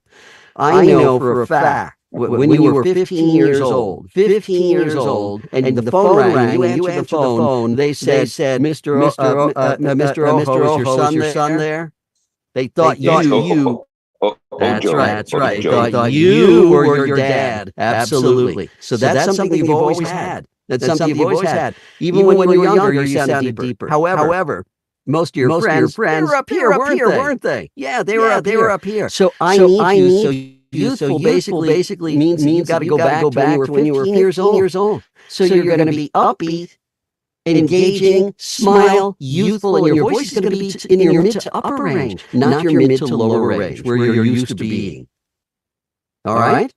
Okay. So that's what I want you to, those 4 lines, Pepsi, zero sugar, zero calories, max Pepsi taste, you're going to push that into your mid to upper range.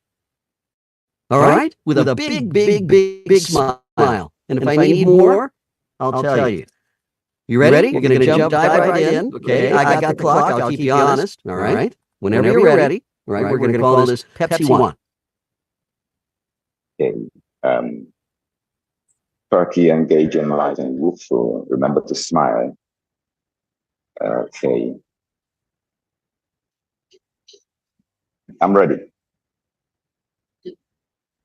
Pepsi, zero sugar, zero calories, max Pepsi taste. How long was it?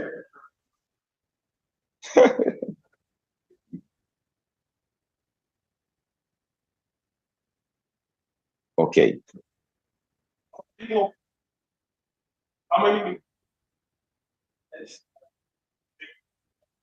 Okay, I'm ready.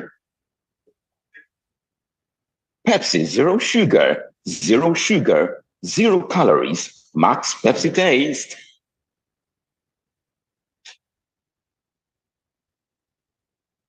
Really? Oh my goodness.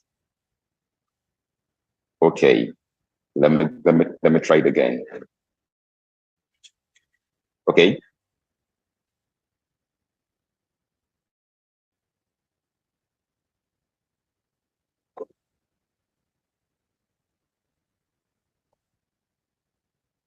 Okay.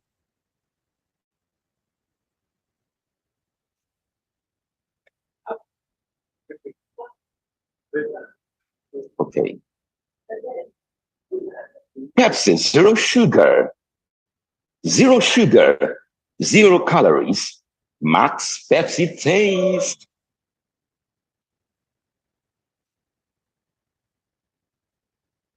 Wow. All right. Okay. So don't be afraid to take those beats. Don't be afraid to take those beats. Time-wise, if we took those beats, we'd have Pepsi zero sugar, zero sugar, zero calories, max Pepsi taste. And then that one came out to almost 9. But I took those big beats there. All right? Go ahead. Try one more. And we'll call this take 4. All right. Here we go. Pepsi, zero sugar, zero calories, max Pepsi taste.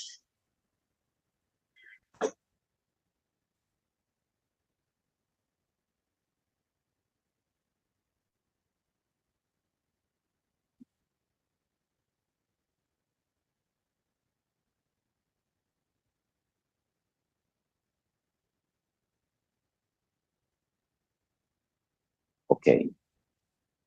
All right. Okay.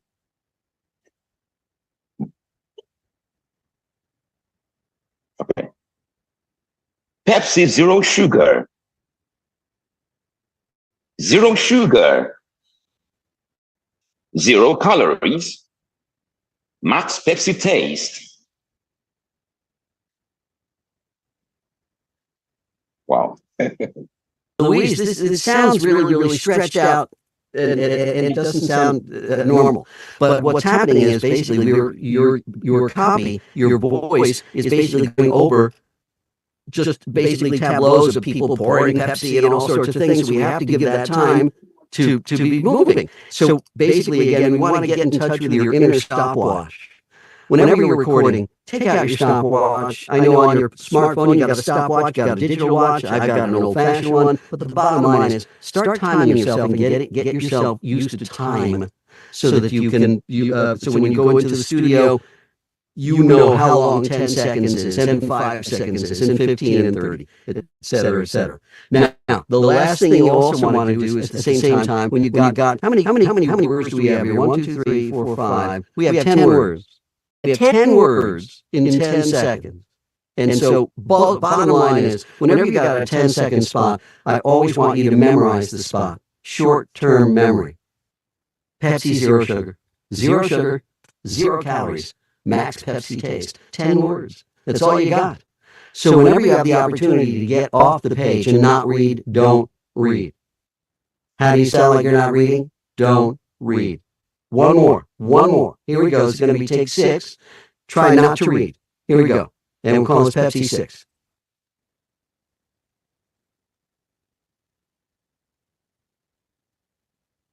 Whoops, we just lost, Samuel's. Can you hear me? No, I can. Thank you. Thank you, Samuel. Okay, great. Thank you very much. Yes, one more. Okay. Pepsi, zero sugar, zero calories, max Pepsi taste.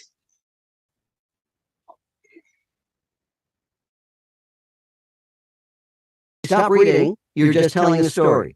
The words actually get in the way. So when you have the opportunity to not read, don't read. It answers the age-old question, how do you sound like you're not reading? Don't read. When you don't have to. That's the key, when you don't have to. A lot of times we have to read. We have to have our eyes on the page. I call that being a prisoner of the page.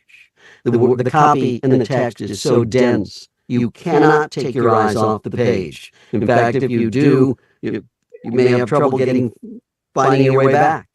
But when you got really short copy, like these 10-second spots or even 30-second spots, there's no need to read. And how do you sound like you're not reading? Well, obviously you don't read. You'll sound much more believable, much more conversational, and of course you'll be, again, speaking instead of reading, which is a great, again, it's get your eyes off that page. Don't be a prisoner of the page. Free yourself when you have the opportunity, when you have the chance. Good going, Samuel. Thank you so much. You held up like a champ. I really, really appreciate it. Thank you so much. Thank you very much. Thank you very much. We learned a lot today. And we have we saved the best for last. Funmilayo. Funmilayo, did I pronounce your name correctly? Yes? Good. I can see you, but I can't hear you yet. Hold on one second. There we go. Thank you. Wonderful. Hi, All right. everybody. All right, good. So I want to pin you here so I can see you a little bit better. Oh, there you are. Wonderful. And where are you coming from? Hi, how are you doing, my dear? I'm good. How are you? I am fine. So I'm hoping that King got you the copy as well. So you've got the copy in front of you, and excellent, wonderful. And which one are you going to pick? Have you picked one? Yeah, I have picked. Which one? Let me see. I want to try the first one. Okay, and then the second one. Okay, So, well, simple. Good. Well, simple. Look how many words do we have here? 1, 2, 3, 4, 5, 6, 7. We have 7 words. Yeah. Why don't you just do me a Shall favor? Funmilayo, do me a favor and just read those 7 words for me. Okay. Wealth simple. Investing made easy. Your future simplified. Good. It's actually investing made simple. Okay. Investing made simple. Investing made simple. Your future simplified. Good. Let's try it again. Simplified. Okay. Good. Let's try it again. Here we go. All 7 words. Okay. Wealth simple. Investing made simple. Your future simplified. Good. Again, one more future time. Simplified. Wealth simple. Investment. Investing, not investment. Okay. Wealth simple. Investing made simple. Your future simplified. Good. Now do that with your eyes closed. Wealth simple. Investing made simple. Your future simplified. See what you just did? You told me the story without reading the words. You told me the story without reading the words. You remembered wealth simple, investing made simple, your future simplified. 7 words. Wealth simple, investing made simple, your future simplified. Now look at me and say that. Okay. Wealth simple, investing made simple, your future simplified. Good. Now use your hands. Do it again, and then use your hands. Point to me. Okay. Wealth simple. Investing made simple. Your future simplified. You see what happens? When you start using your hands, when you start gesticulating, the tone and it changes the words. And when you stop reading those words and you start speaking like you normally do, when you talk to people, you use your hands all the time. We all use our hands. We all gesticulating. I call it getting in touch with your inner Italian. So you say, come on. And you use your hands. And when you use your hands and you stop reading, all of a sudden it changes the way you tell the story because you're speaking, you're talking, you're not reading it anymore. You're not reading anymore. Look at the second one. Look at 1800 tequila. Look at the second one. Let's go through it. I see 5, 9, 10, 11, 12, 13, 14. So we have 15 words, and this one's a little bit longer. Still, it's 10 seconds. It's still 10 seconds. Let's just read the words. Go through the words. Go through the copy. Okay. What does 1800 tequila taste like? It tastes like victory. 1800. The world's most awarded tequila. Excellent, beautiful, good first take on this one. Funmilayo, do me a favor. Yeah. Put a question mark sound at the end of the question. Put the sound of a question mark at the end of that. What does tequila? Okay. What does 1800 tequila taste like? It tastes like victory. 1800, the world's most awarded tequila. Good. So when we want the sound of a question mark, we want the actual sound of a question mark. So if I say, Funalayo, are you feeling okay? Are you feeling okay? Can you hear the question? Are you feeling okay? Right? Yeah. What does 1800 tequila taste like? Okay. What does 1800 tequila taste like? It tastes like victory. 1800, the world's most awarded tequila. Stop reading and just say the 1800, the world's most awarded tequila. Tell me. 1800, the world's most awarded. There you go. There you go. The world's most awarded tequila. One more. 1800, the world's most awarded tequila. There you go. Right, exactly. And of course, we want to keep that as conversational speed. In other words, the speed of conversation. The moment you start slowing down, that's when people say, oh, she's reading. But when you speak at conversational speed, then they say, oh, she's not reading anything. She's just speaking. She's just talking. Now, here's a little trick also. Whenever copy starts with a question, any kind of copy starts with a question, whether it's a commercial, narration, audiobook, whatever, promo, trailer, whatever. If it starts with a question, I always want you to prompt yourself with a question and always ask, can I ask you a question? Can I ask you a question? What does 1800 tequila taste like? It tastes like victory. Yes. Now, also, you have to decide in any story whether a question is a question you want answered, in other words, the sound of a question, or a rhetorical question which doesn't have the sound of a question. In fact, your first take on this one, you said, what does 1800 tequila taste like? Now, there's a question mark at the end of that question, but you don't hear the sound of a question because you made it rhetorical. So you, as the narrator, you as the storyteller, you decide, is this question, should I ask this question with the sound of a question mark? Or rhetorically, should I ask it without the sound of a question mark? What does 1800 tequila taste like? It tastes like victory. This is what I call ask, answer, ask, answer. Or if you decide it's rhetorical, Malayo, what does 1800 tequila taste like? You see, and that's a rhetorical question. You don't hear the sound of the question at the end of it. So you as the narrator, you decide what's the most appropriate way to ask a question. You decide. You're the narrator. You're the interpreter. You decide what's the most appropriate way. So either way, this works. What does 1800 tequila taste like? It tastes like victory. Or what does 1800 tequila taste like? I like that one. It I like tastes to hear that like one. victory. Right. So let's try one more. Here we go. Ask the question, look at me and ask the question. Okay. What does 1800 tequila taste like?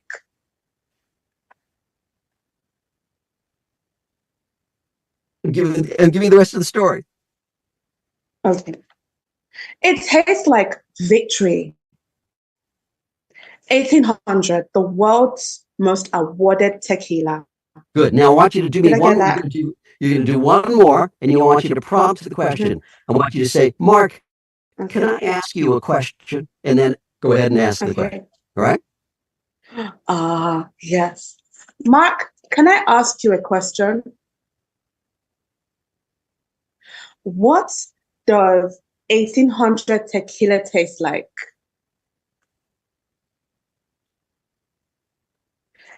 It tastes like victory. 1800, the world's most awarded tequila. There you go. Beautiful, beautiful, beautiful. And that's just it. That's the thing is that when you get short copy like this, one, there's no need to read. No need to read whatsoever. Yeah. And so whenever you, and here's the beauty of this whole concept. If you make a mistake for Malayo, so what? You do it again. That's why they call it voiceover. You do it over again. right? You don't worry about making a mistake. Yeah. That's what I'm saying. So you look at the words, and then you look up and you say the words, and you don't say the words exactly. So what? You do it again. That's why they call it voiceover. You get to do it over again and over and over and over until you get it right. Yes. That's the beauty of it. So my suggestion going forward, not just with 10-second spots, but with short ones, 15-second spots, 30-second spots, basically you don't need to read most short copy. So I always say, get off the page. Don't be a prisoner of the page. Yeah. Get off the page. And if you make a mistake, By page. you know what? You do it again. You do it again. Your voice is absolutely lovely. Your voice print is absolutely lovely. And your articulation, just like Samuel, you're in this beautiful Goldilocks zone of not too much, not too little. I didn't hear you over articulate. I didn't hear you under articulate. So your articulation is right in that beautiful Goldilocks zone. If this is something, how long have you been doing this?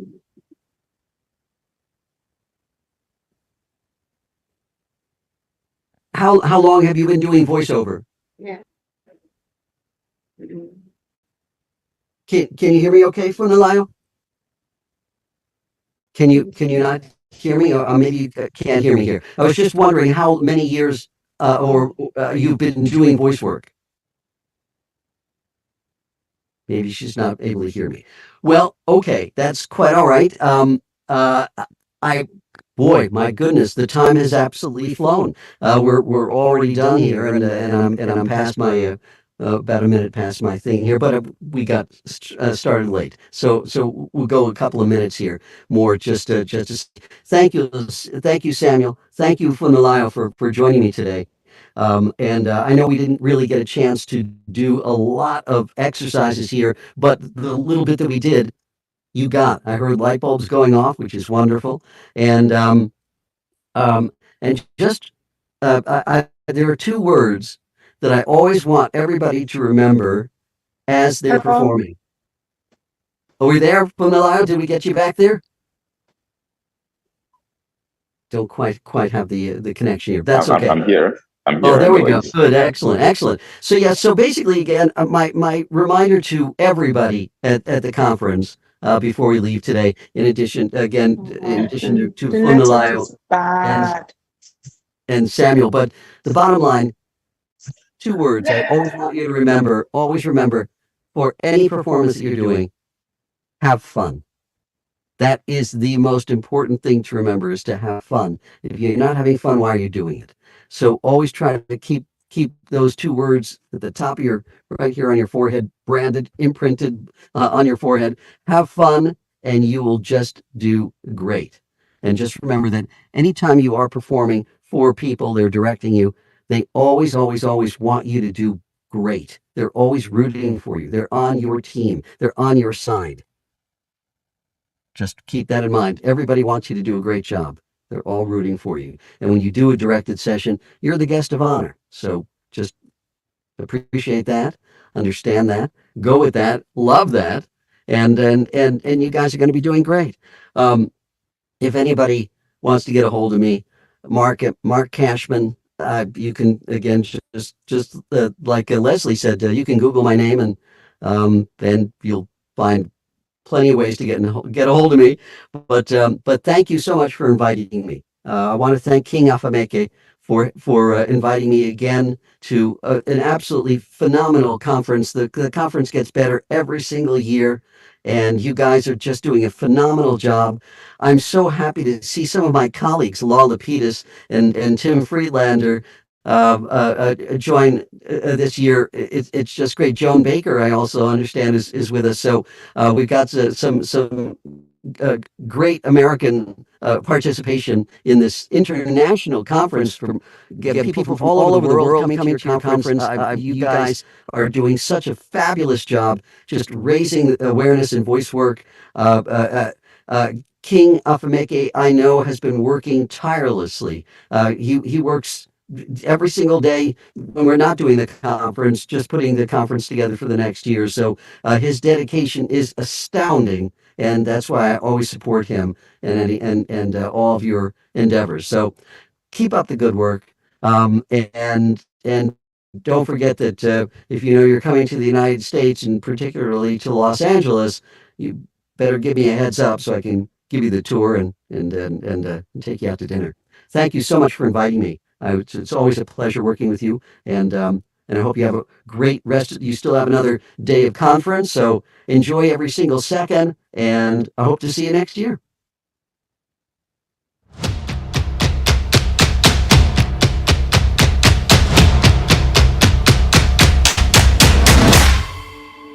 Hi guys, my name is Nathan Flo Rocker Akiremi.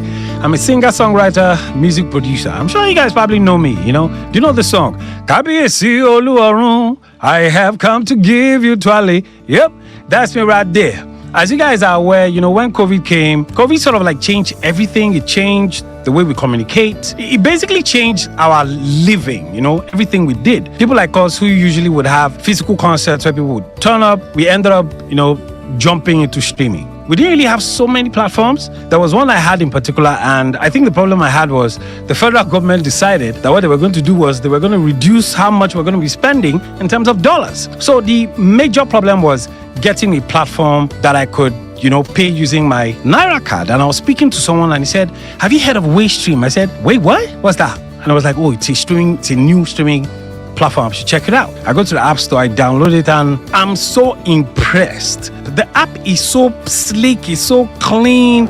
I mean, the one I was using before was nice, but this, if you use an iPhone, you understand what I'm saying. We like our apps, you know, pristine and on point. And besides it being pristine, I guess one of my first trips is the fact that I can pay using my Naira card. You know, I don't have to be thinking about dollars. Do I have to, you know, start looking for dollars to pay with this government restriction? No, my Naira card, I can easily pay. Being someone who's been in the industry for over 28 years, I'm very, very particular about my audio. I'm particular about the quality of my sound because over the years, people are used to listening to me in a certain standard. So I didn't want an application that would reduce my standard. And checking Wavestream, I realized that Wavestream practically has everything I need. I can control my audio. And my greatest trip is that when you're having a live stream, if someone didn't join in on time, they can actually pause or they can rewind and go back. The former app I was using didn't give me that opportunity. People can actually go back, listen, they can store the podcast. I mean, there's so much to this Wavestream that meets the eye. I would advise you guys, if you're a creative or even just a listener, if you are looking for a place where, you know, you can get wholesome content. I mean, it's sort of like a YouTube or audio. You can join in for now. I think for a few months, if you join, it's sort of like free. So if you're a creative person like me, you might want to jump on Wavestream right now. Because of Wavestream now, I am going to start my own podcast. So guys, look out for my podcast on Wavestream. Guys, go and sign up. Trust me when I tell you, you will never regret joining this app. This app is dope. I'm telling you, man.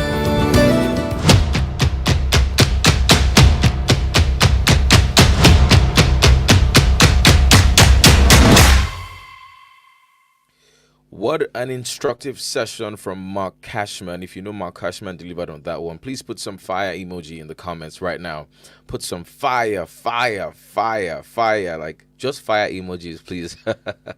That was actually amazing. And he made he said some wise words. Whatever genre of voiceover it is, narration, commercial, animation, audiobooks, have fun. Every single person is rooting for you. The client, your director, your producer, everyone is rooting for you. All right. Now, with those fire or that fire that you put in the comment section, right, I'm going to move to the side to have a fireside chat. You see what I did? To have a fireside chat, right? Sarah Johnson and John Baker, and they'll be unveiling the voiceover craft from a global and local perspective. I know you're ready for that because I am. Are you? You having fun? You having fun? Just some things down and let's go. Please welcome Joan Baker and Sarah Johnson to the Fireside Chat session, unveiling the voiceover acting craft, a global and local perspective. Joan Baker is a renowned author, actor, voiceover artist, and on-camera host with over 20 years of experience. She is the founder, CCO, and secretary of the Society of Voice Arts and Sciences, SOVAS, and has authored the book, Secrets of Voiceover Success. Her voice resonates across prominent channels like ESPN, ABC's The View, HBO, and Grand Theft Auto. Sarah Johnson is a professional and versatile voice talent with over 7 years of experience. She has worked alongside award-winning audiobook publishing companies and media houses and is the director of Talk Studios, providing recording services for voiceover projects and podcasts. Together, Joan and Sarah will share their insights on the voiceover acting craft, exploring the global and local perspective of this dynamic industry. Let's give them a warm welcome as they take the stage. Hello, everyone.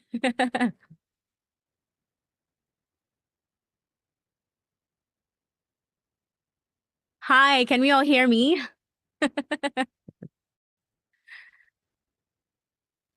Yay! Hi, Joan.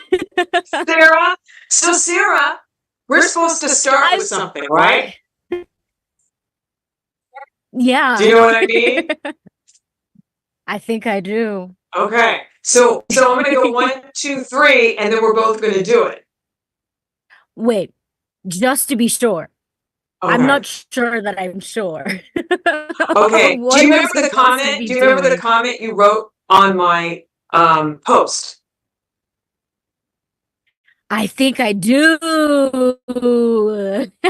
Yes. And then I wrote you back and I said, we should do that at the beginning of our session. Oh, okay. Yes. So I'm going to count to 3 and then we're both going to do it at the same time. Okay, let's go. 1, 2, 3.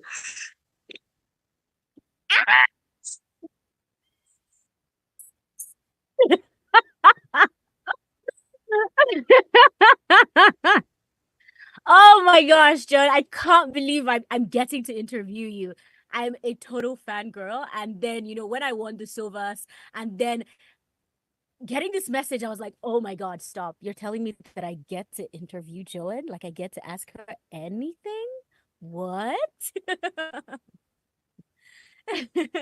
So Sarah, it looks like you're muted or something or low. Oh. Let me see that. How about now? Yes. Love it. Awesome. I just needed to turn up my gain a little bit. Perfect. Yes. Can you see me clearly? Someone said my head. Yeah, it's a little low. All right. How about now? Can we all hear and see me clearly? Perfect. Awesome.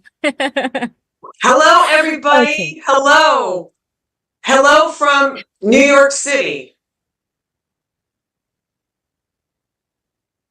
Yes, and hello from Nigeria.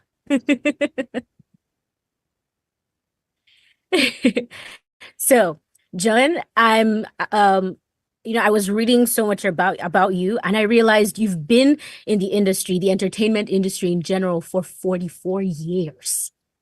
Are you counting when I was young, like when I was in 6th and 7th grade? You must be counting from there.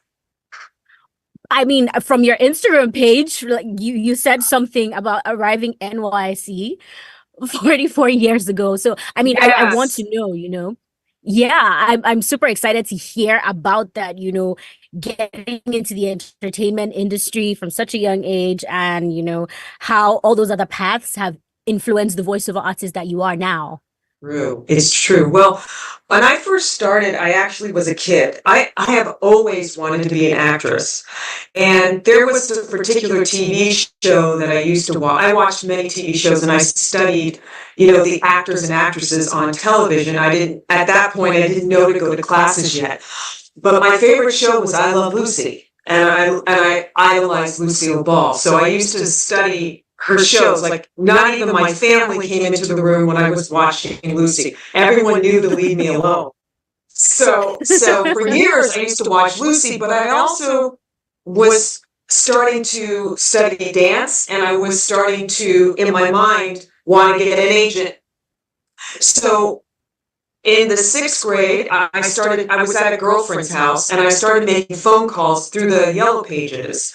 And this is a telephone book. So I started making calls. I was calling ABC, NBC, CBS, the major television networks. And finally someone said to me, "Oh, you want the Brebner Agency," which happened to be a very big agency in San Francisco, which is where I'm from.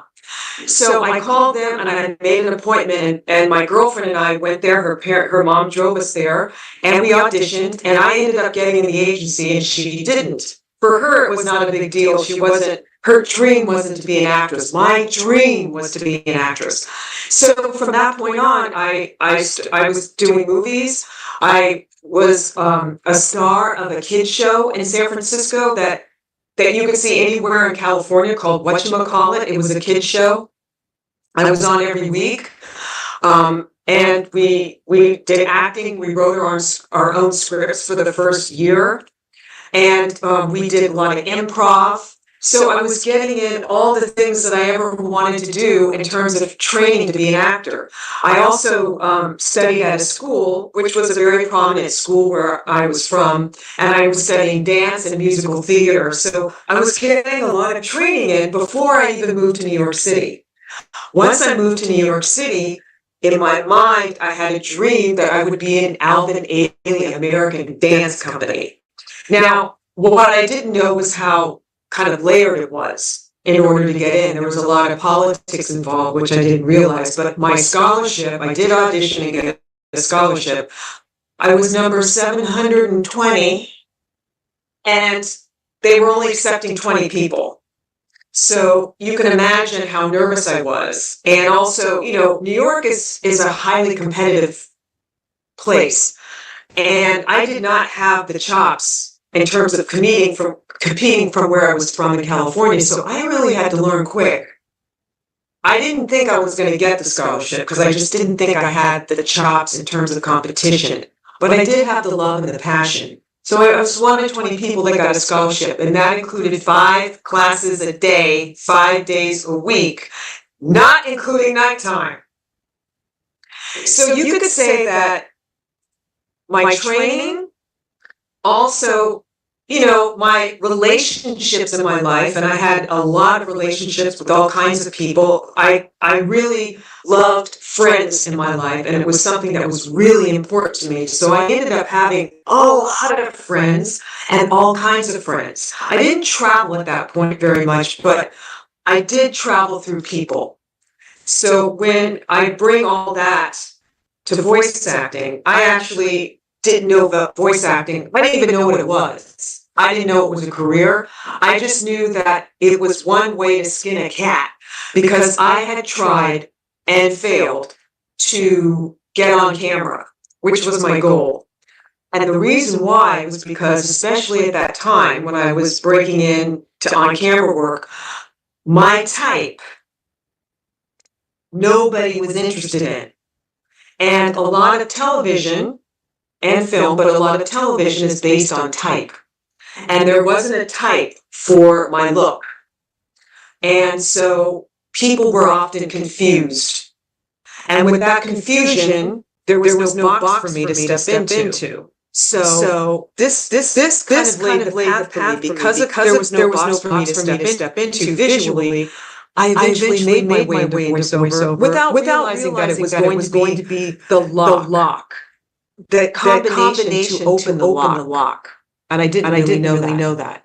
So once I got into voiceover, I literally did everything humanly possible to ingratiate myself into the industry, into the community with joy. I was so happy to be welcomed finally in a career that you couldn't see me, but you could definitely hear me.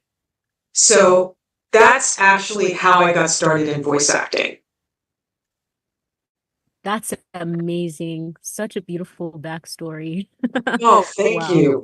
I really never thought it would be a story because there was a lot of pain to it. And a lot of soul searching for me to do it because I actually did not know that I was going to have a career in show business. I just knew that I had to have a career in show business. But no one was interested. I could not even get arrested, right? Until I got into voiceover. I would love to hear that story. Why? Yes, I could not even get arrested. Why? Because no one was interested. Nobody was, people used to say to me all the time, and I mean, this was whites and blacks in show business. And this were people that could hire you or people that could facilitate you. They would say, oh, you're great, but we don't know what to do with you. So because they don't know what to do with you, they did nothing. Wow. And that had been my life up until voice acting. So I've actually been a voice actor for 33 years. So before that, 33. Nobody was interested. And so this is what kind of opened the door for me because my life was telling me, you're going to have to create your own way. Like you're going to have to create your own jobs. You're going to have to create your own kind of organization. But I didn't want to do that. So even though life was telling me that, I wasn't ready to do that. I wanted to be in other people's projects. So because that didn't happen, and then I got into voice acting, it kind of led to on-camera work. There's no question about it. But the majority of my focus has been in voiceover and voice acting, and all the different components that would come together to make that powerful. And because I wasn't wanted in any way before that, I was used to training. I was used to going out on a limb and working my craft, even though no one was interested. So by the time I got into voiceover, it was literally like the gate opened and the horse ran out. And so I connected to voiceover at the very beginning, very powerfully. I got a lot of jobs. I also connected with a talent agency. That was the major thing. If I had not connected to a talent agency, there wouldn't have been no voiceover career. And this is well before any pay-to-play sites came into the picture. So what I did was I created a demo reel.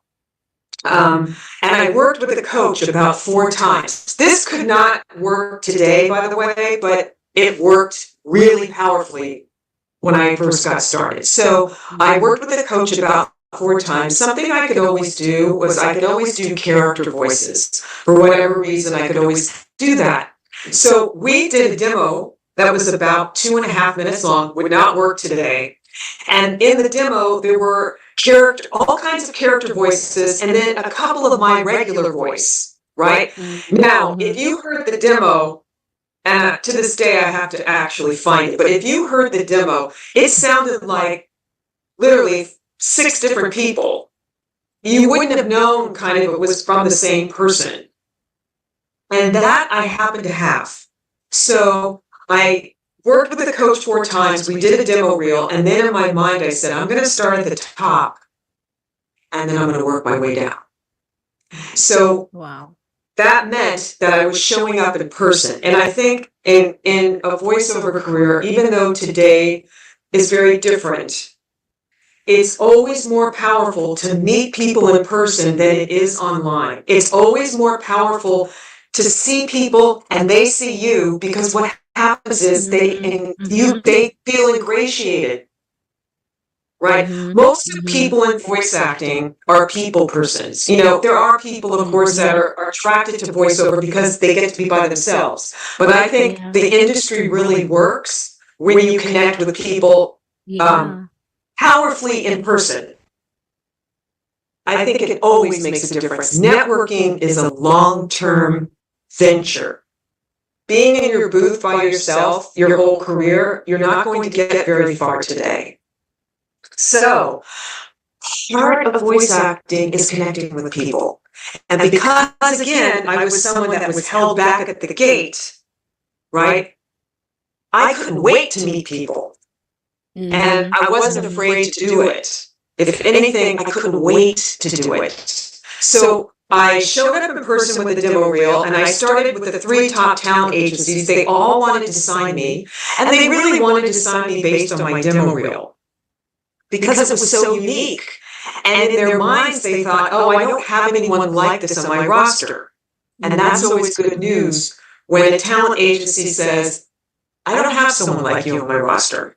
So it just so happened. I mean, I literally got the cliche in one of the agencies I went to where I got into the office and I had no appointment. I got into the office and the agent started to listen to my demo. Within 5 seconds, he stopped it. And then he called the secretary and said, hold on my calls. Like that was the cliche Hollywood thing. Wow. And that agent would stop after looking at you or meeting you or listening to your work and saying, hold on my calls, right? So that's kind of how it started, where I was unique, as I was visually. I was unique and did something that was a little bit outside the box, which I didn't realize, and it got the attention of the first 3 agents I went to. I signed with, at the time, Don Buchwald and Associates, which is a big talent agency here, because their energy matched mine.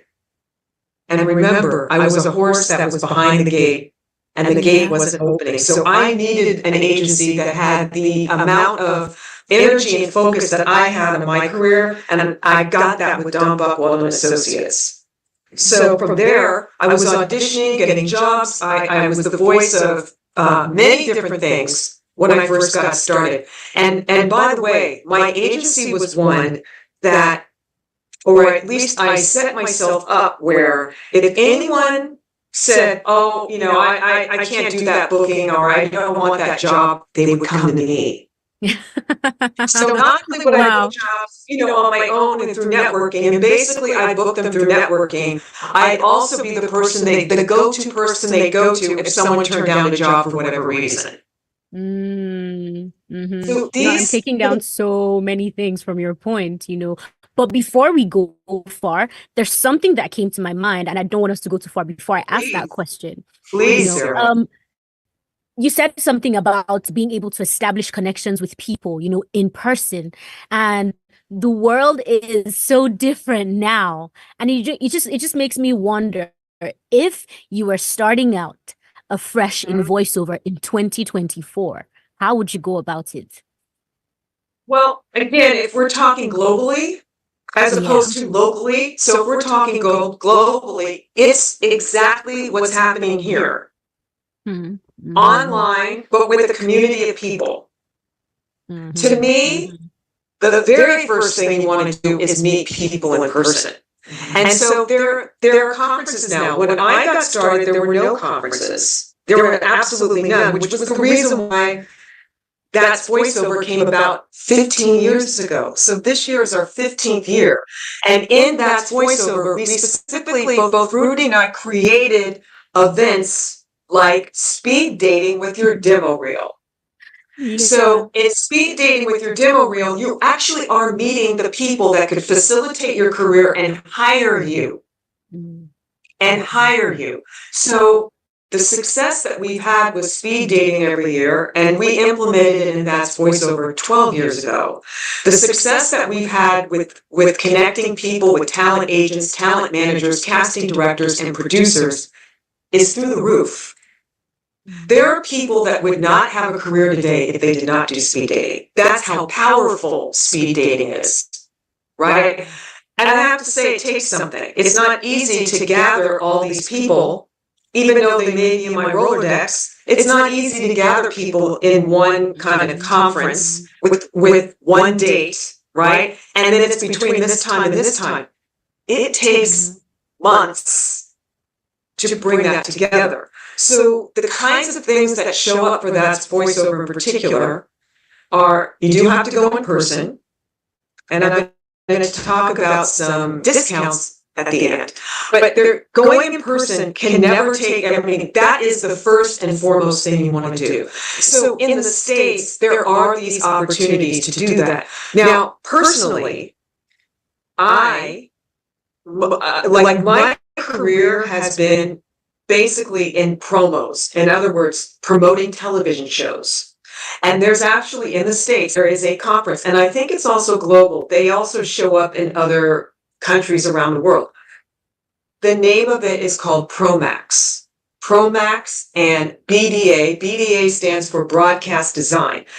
This is a conference that has all the people that would hire voiceover talent, just like they would hire music production companies to do the music that goes into promos.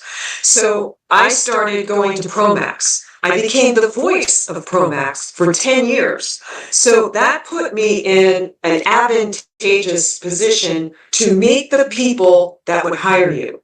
And that's what I want to point out, is meeting the people that would hire you.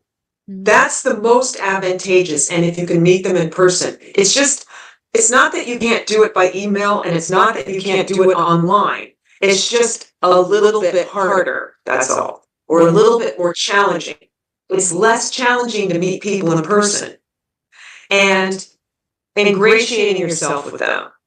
And it's not so much you want to get something from them. It's ultimately you want to partner with them. But ultimately you want to know that networking is something that takes time to cultivate. Sometimes it happens really early in the meeting, and sometimes it happens years later. Let me give you an example.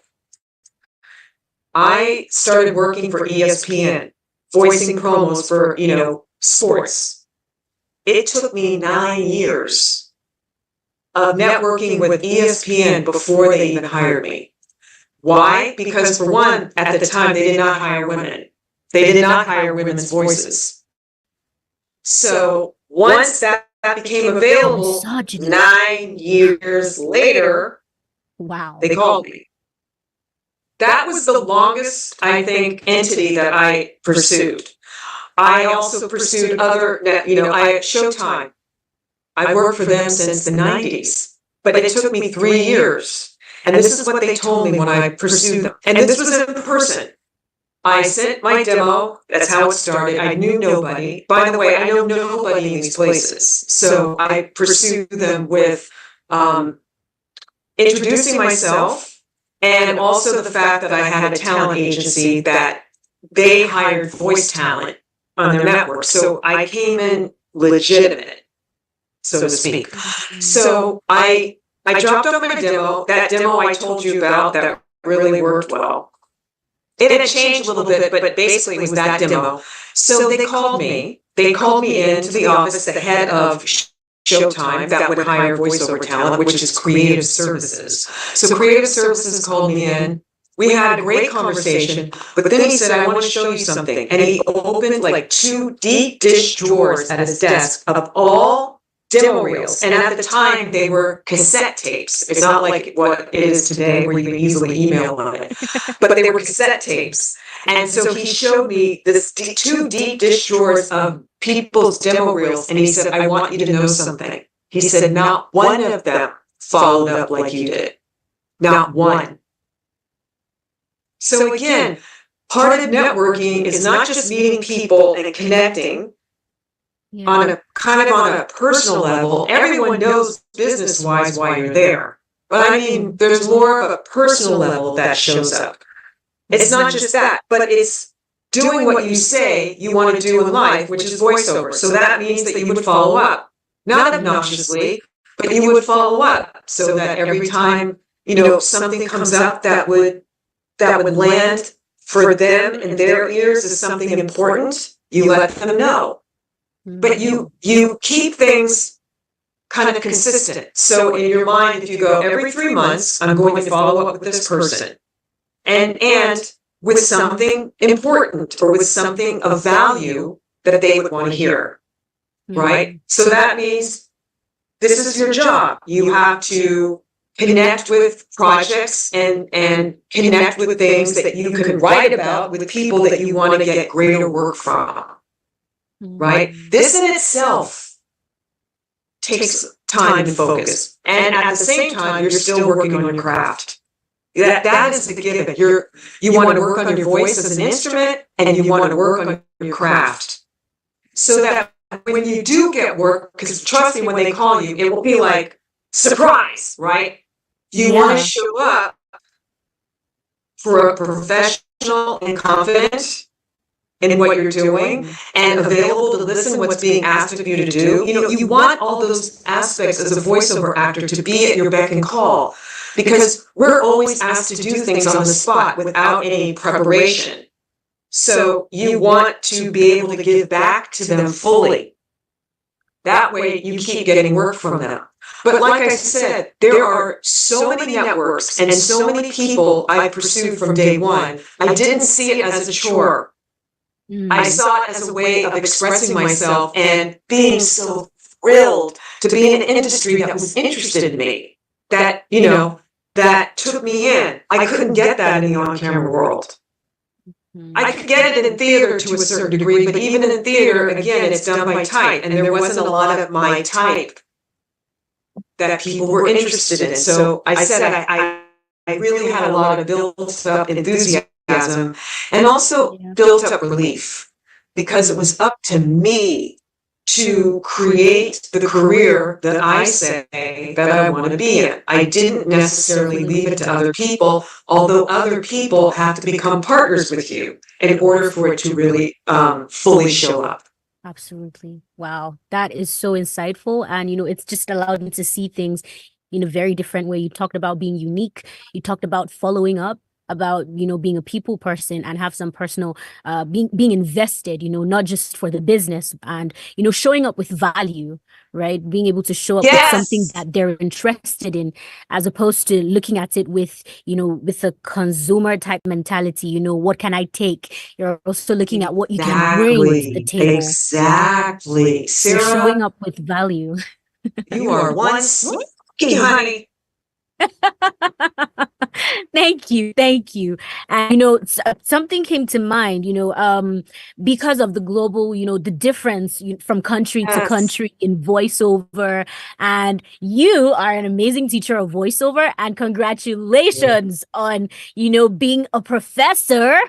Thank you. Pioneering the voiceover curriculum in University of Hartford. You guys, give Joanne a round of applause, please. Thank you. That is years so and amazing. years of focus and hard work. Absolutely. And joy. Absolutely. Yeah. You just made it made me want to ask you the question. You have a very peculiar and interesting way of your approach to voiceover. And I remember hearing you say something that voiceover is connecting people to their truth expressed through their voice. Yes. I told you I was a fan. Oh my God, you are no joke, woman.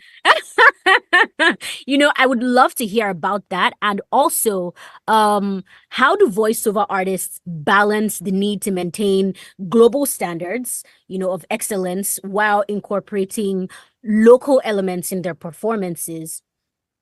These are excellent questions. And actually, there's some combinedness with the two. Okay, so the first question was okay, so the first question is, I want to hear more on your view about, connecting people to their truth, expressing their voice, connecting your people approach. Yes, connecting people to their truth through their voice. So how that actually happens. And see, the ultimate goal is to have that happen and connecting with the copy, because the copy has nothing to do with us. Sometimes the product, most of the time, has nothing to do with us. So it's really, how does one connect themselves so that they're able to kind of bond or create with the copy? That, again, is written by someone else, that's on a piece of paper, that has nothing to do with you, right? So one of the ways is I actually get people to talk about themselves, like in sessions or in classes. Like I get the individual to talk about themselves. And so one thing that I've discovered is how much you have to say yes to life, as opposed to no to life, or as opposed to narrowing what's inside you. That makes it much harder to connect to your truth. And by the way, we may not even know our explicit truth. It's something you have to discover. It's something that's an ongoing process. It is not a fixed thing. It's ongoing. It's a discovery, right? It's peeling back the onion layer. So, for example, I've worked with people where we're talking and they'll say to me, oh no, I won't do that. That's something I won't do, whatever that may be. And to my ears or to someone else's ears, it's not a big deal, right? But to them, it's a big deal. So I'll say to them, you're going to start doing that. Let's just say, I'll give the example of someone I'm thinking of. They said they would never do pole dancing. Do you know what pole dancing is? Yes. Okay, so they would never do pole dancing. And I said, so that's the very thing you want to do. You want to start taking pole dancing classes. I had them look up pole dancing classes right in their area, and they did start to take it. And guess what? They loved it. And that again was something, that opening, that dropping the restriction, got them to be in touch with a certain truth about themselves. Not that they could pole dance, but that they could say yes to something that for whatever reason they were a hard no on. I've even, believe it or not, I've even helped people kind of like, I've had people say, I love my partner, but I don't want to be with them that way.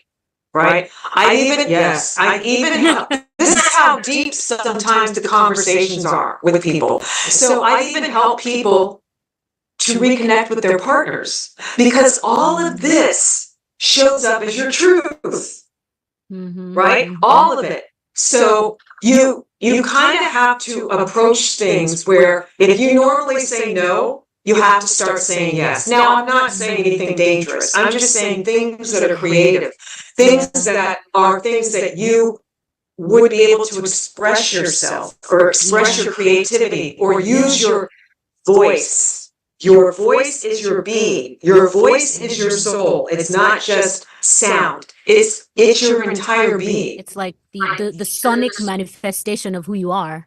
Absolutely. And that is probably the most powerful thing about us human beings, right? And so what I'm saying is there's a lot of restrictions that we ourselves place on ourselves. We limit ourselves, and that shows up. So it's you're never kind of expressing yourself from your whole being. You're kind of expressing yourself from the part of you that has your toe in the water and not your whole leg, right? I'm saying you need to have your whole leg in the water. And if you're only operating from your toe, you're not really expressing your truth. Okay. Also, to me, there's something very important about the breath. And the breath is something that actually connects us to our pictures and our images and our thoughts. And if you are disconnected with your breath, and that goes with, especially when you're reading copy. So there's kind of an exercise that I do that can help people connect to their breath, i.e. their pictures and images, and i.e. something that you used underneath copy. And this is how you can bring your culture, your being, yourself, right? It starts with the breath. So I tell people and work with people, and you know what? You can see the difference night and day. And that is that when you get a piece of copy, I don't know how people normally rehearse things, but there is a rehearsal process to voice acting that has nothing to do with recording yourself doing copy, a few times and then choosing the best one and then choosing a line from this one and piecing it together. I'm not talking about that. Frankensteining it. Yeah, that I don't even recommend one, but I'm not talking about that. I'm talking about where you can really fully give yourself, i.e. your pictures, your images, even your heart, right? So you lie down on the ground with your piece of copy. You lie down on the ground once so that you can get into your diaphragm. When you get into your diaphragm, what sits behind it are your solar plexus. Your solar plexus is where your spontaneous emotion lies. That spontaneity is what we need when we're doing voiceover. The end result of voiceover is that it should sound spontaneous with nuance and subtlety. So that's what your solar plexuses do. They put you in touch with that by your breath, by your diaphragmatic breath. So lie down on the ground, you're holding a piece of copy, and what you want to do is you want to breathe in your mouth and then speak the copy whispering. You're going to take breaths whenever you need it, but in no particular way, not like in a structured way with what you think you would do if you were standing up working on a piece of copy. But you're going to take breaths in any not in any particular way. You're not working on the script in any particular way. You're literally taking a breath and breathing it out through a whisper. So that it kind of may appear a little bit messy, a little bit unorganized. That's actually what you want. That's the thing that connects you to yourself. Not in a uniform way where I'm going to underline this word and emphasize that, and I'm going to take a breath here. Not that work. The work I'm speaking of is kind of messy. It's very unconscious, not conscious. And that's the key, is to tap into unconsciousness. Your unconscious, mind, your solar plexus. This brings out your story. This brings out your pictures and images in a natural way, you guys. Not in a contrived, manipulated way, where you're listening to yourself and you're going, oh, I sound good if I do it this way. Oh, I'm going to sound great if I do it that way. Actually, you may or may not. We don't necessarily, when we're listening to ourselves, we're listening to kind of like unanswered issues that never got processed. So when we're listening to ourselves, we're trying to listen to what we like or what we think we like about our voice or about ourselves, not that has anything to do with the copy and what's needed. So you really want to get out of your way. You want to get out of your way, and that's why you're going to lie down and breathe and whisper, and in no particular way, you're going to take your breath and continue, and then it might break up the lines. But you're going to do this in a way that you can discover it, not in an impatient way where you do it a couple times, but where you discover it. This way, the copy gets into your cellular being. And when you go to do it, eventually, when you go to do it and record it, it will sound natural and uncontrived, not like you're manipulating people. But that is coming from you. So there is a lot of talk in voiceover. There has been for years about, oh, I just have to be me. It is not easy being you with a piece of copy that has nothing to do with you, right? Unless you're Meryl Streep or a genius, even they have coaches. Even movie stars are coached. So you can't do it necessarily on your own. But what you can do on your own is really connect with yourself. And so that you can express yourself with a piece of copy that has nothing to do with you. And you can do it in a natural way, where you're not manipulating, cajoling, and you're certainly not listening to yourself in a way where you're kind of narrow. Actively, while also recording, Exactly. And this is stuff you do before you record. You're not, but by the time you get ready to record, now you're listening to a more truthful self, one that's more connected to their truth via their voice. That's just that to me is a very powerful way to connect. And there are other ways, but that to me is a very powerful one because it has to do with your breath. And breath equals emotion. So when you have breath in your work, it automatically registers as connected or as emotion. It doesn't sound like kind of like AI where there's lack of breath, where the words bump up against each other in a way that we don't talk. We think, feel, and express. And that's what you're doing when you're lying down and you're breathing and you're whispering the words out and nothing's contrived. You're just literally connecting to your inner self. Right? Because what we're being paid for is being able to tap into our inner life. Otherwise, why not hire the editor that has nothing to do with acting? You know what I mean? Otherwise, why not hire the buyer who is hiring you to do it? That's why they're hiring us, because we're able to tap into our inner life at will. So it's not exactly like acting, where acting you have a chance to rehearse, there's a process. With voice acting, there's never really been an established process, mainly because we're also very different. Right? But if you want to bring yourself, your culture, your experience, your relationships to bear on a piece of copy, you can start with your breath. Absolutely. Wow. And this now makes me want to ask the question, how do you handle creative blocks or times where you have voiceover work and you just don't feel like it? A lot of people don't understand that even voiceover artists experience creative blocks, where even if you try and force yourself to get the work done, you're just not feeling what you're hearing. It may sound good to others, but it just doesn't sound great to you because that you didn't have your whole self in that copy. So how do you get through creative blocks, and how do you get yourself excited to do voiceover even when you don't feel like it? Well, I can honestly say that I think that you actually have to become unrecognizable to who you know yourself to be. When you're training as an actor and as a performer, look at the people that are what you consider extraordinary in acting. They trained in such a way that they become unrecognizable to who they know themselves to be. And that's the measuring stick to me. That's the measuring stick. That's why I'm saying if people, they stick their toe in, but they're not sticking their whole leg in, because one, they're not able to do it. Not that maybe they don't want to, but they're not able to do it. How you become able is you really do have to train in a way where, and this is what I do. So I'm not saying anything that I wouldn't do. I do things even when I feel like it.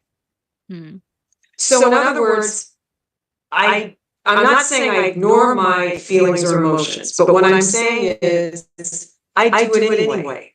Let's just say I'm someone that jogs, right? I do it anyway when I've been working all day and it's been very intense all day, connecting to working on our events. That's something that takes all year long. I do it anyway. And in the end, after I've done it, I'm always happy that I did. I'm happy that I did. I would not have been happy if I didn't do it anyway. So there is that methodology that you're going to do it anyway. Now, after a while of building those chops, that thought that you just talked about, where you didn't feel like you put your whole self into it, you didn't feel all that I didn't feel, that will start to dissipate. Because plugging in is more important than what you feel. Right? The feelings sometimes that we have are very, very deceiving. So sometimes if you let it speak, just like if we were having a conversation and I said to you, I don't agree with that. Right? You still said what you said. I still heard it. And then I said, I don't agree with that. So in your mind, it's the same thing. I can't push anything down. I can't ignore with what I'm feeling, but I can not agree with it. Do you understand what I mean? Our feelings can be very deceiving. And we know this in life, and we know this because of leaders that are out there, in the world that don't do great things all the time, right? It's based on their feelings. But sometimes there's a bigger voice, or I should say maybe even a more subtle voice that knows better. And that's the voice you're tapping into when you say, I'll do it anyway.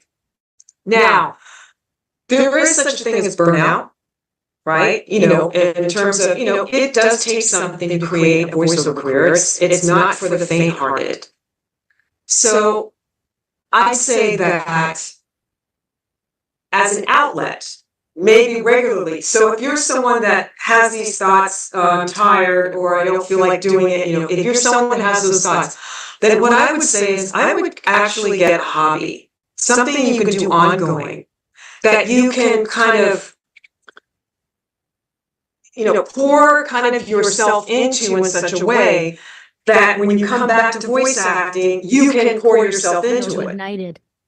Yes, you're empowering yourself. Yeah. Empowerment is very important for us because we are a one man and one woman show, mostly in voiceover, right? So you have to be, it has to be important to you that you empower yourself more so than I don't feel like it.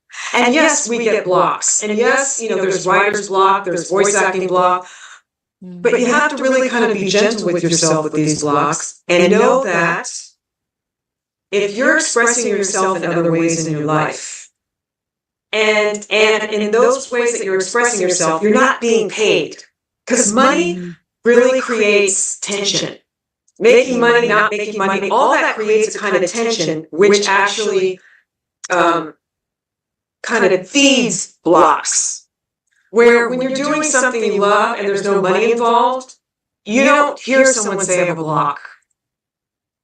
It's only with this pressure of a career and paying bills and wanting to get paid and all that, that it creates blocks. So that's why you want to do things or do something that has nothing to do with money, that has to do with something that you love. It could be sports, fitness, it could be dance, something healthy, of course. It could be music, something I think creative. It could be taking up computer skills, right? Something that you're pouring yourself into or pouring your heart into that has nothing to do with getting paid. Right? You will not say things like, I have a block. You will not say things like, I don't feel like it. It's only because of the added pressure of money. And how are you going to make money doing voiceover? That creates the block. That's tiring. That can be exhausting. So I always say that you have to really know that tapping into yourself and empowering yourself is going to help you in your voiceover career. Because there are so many components that make up a voiceover career that we are responsible for, not anyone that hires us, not talent managers, not producers, but us. So all I can say is, please be people that are willing to find ways to empower yourself. Find ways to do things outside of the booth that you love, that you can get the practice of empowering yourself and pouring that into your voiceover work so that there are no blocks. There are no blocks. Also, I think there's something to be said about a community of people. So that, it's kind of like if you had a kind of an addiction, let's just say, and then you started going to a support group. Well, when you hear other people going through whatever they're going through to work through these issues, that's also empowering.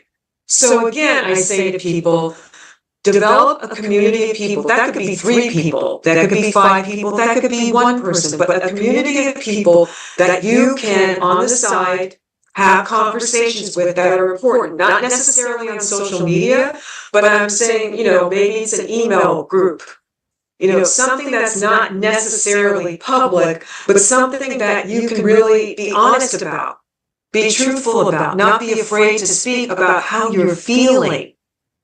All I can say is you can't ignore it. You can disagree with it, but you can't ignore it. You can't push it down. You have to address it. And what better way to do it with a small community of people that you love and trust? Absolutely amazing. So we've got into I'm so excited about this conversation we're having. It's been so insightful, and I'm seeing some problems that I used to face. Some of them that I currently face, and it's being addressed. But for everybody here, and coming back to the global and local market for voiceover, how can voiceover artists from diverse backgrounds, like Nigeria, make their way into international markets? I see that we're running out of time, so I'm trying to touch on some points before we go. Well, there's a couple of things. So one, I think they're going to play a video before we end, right? Okay.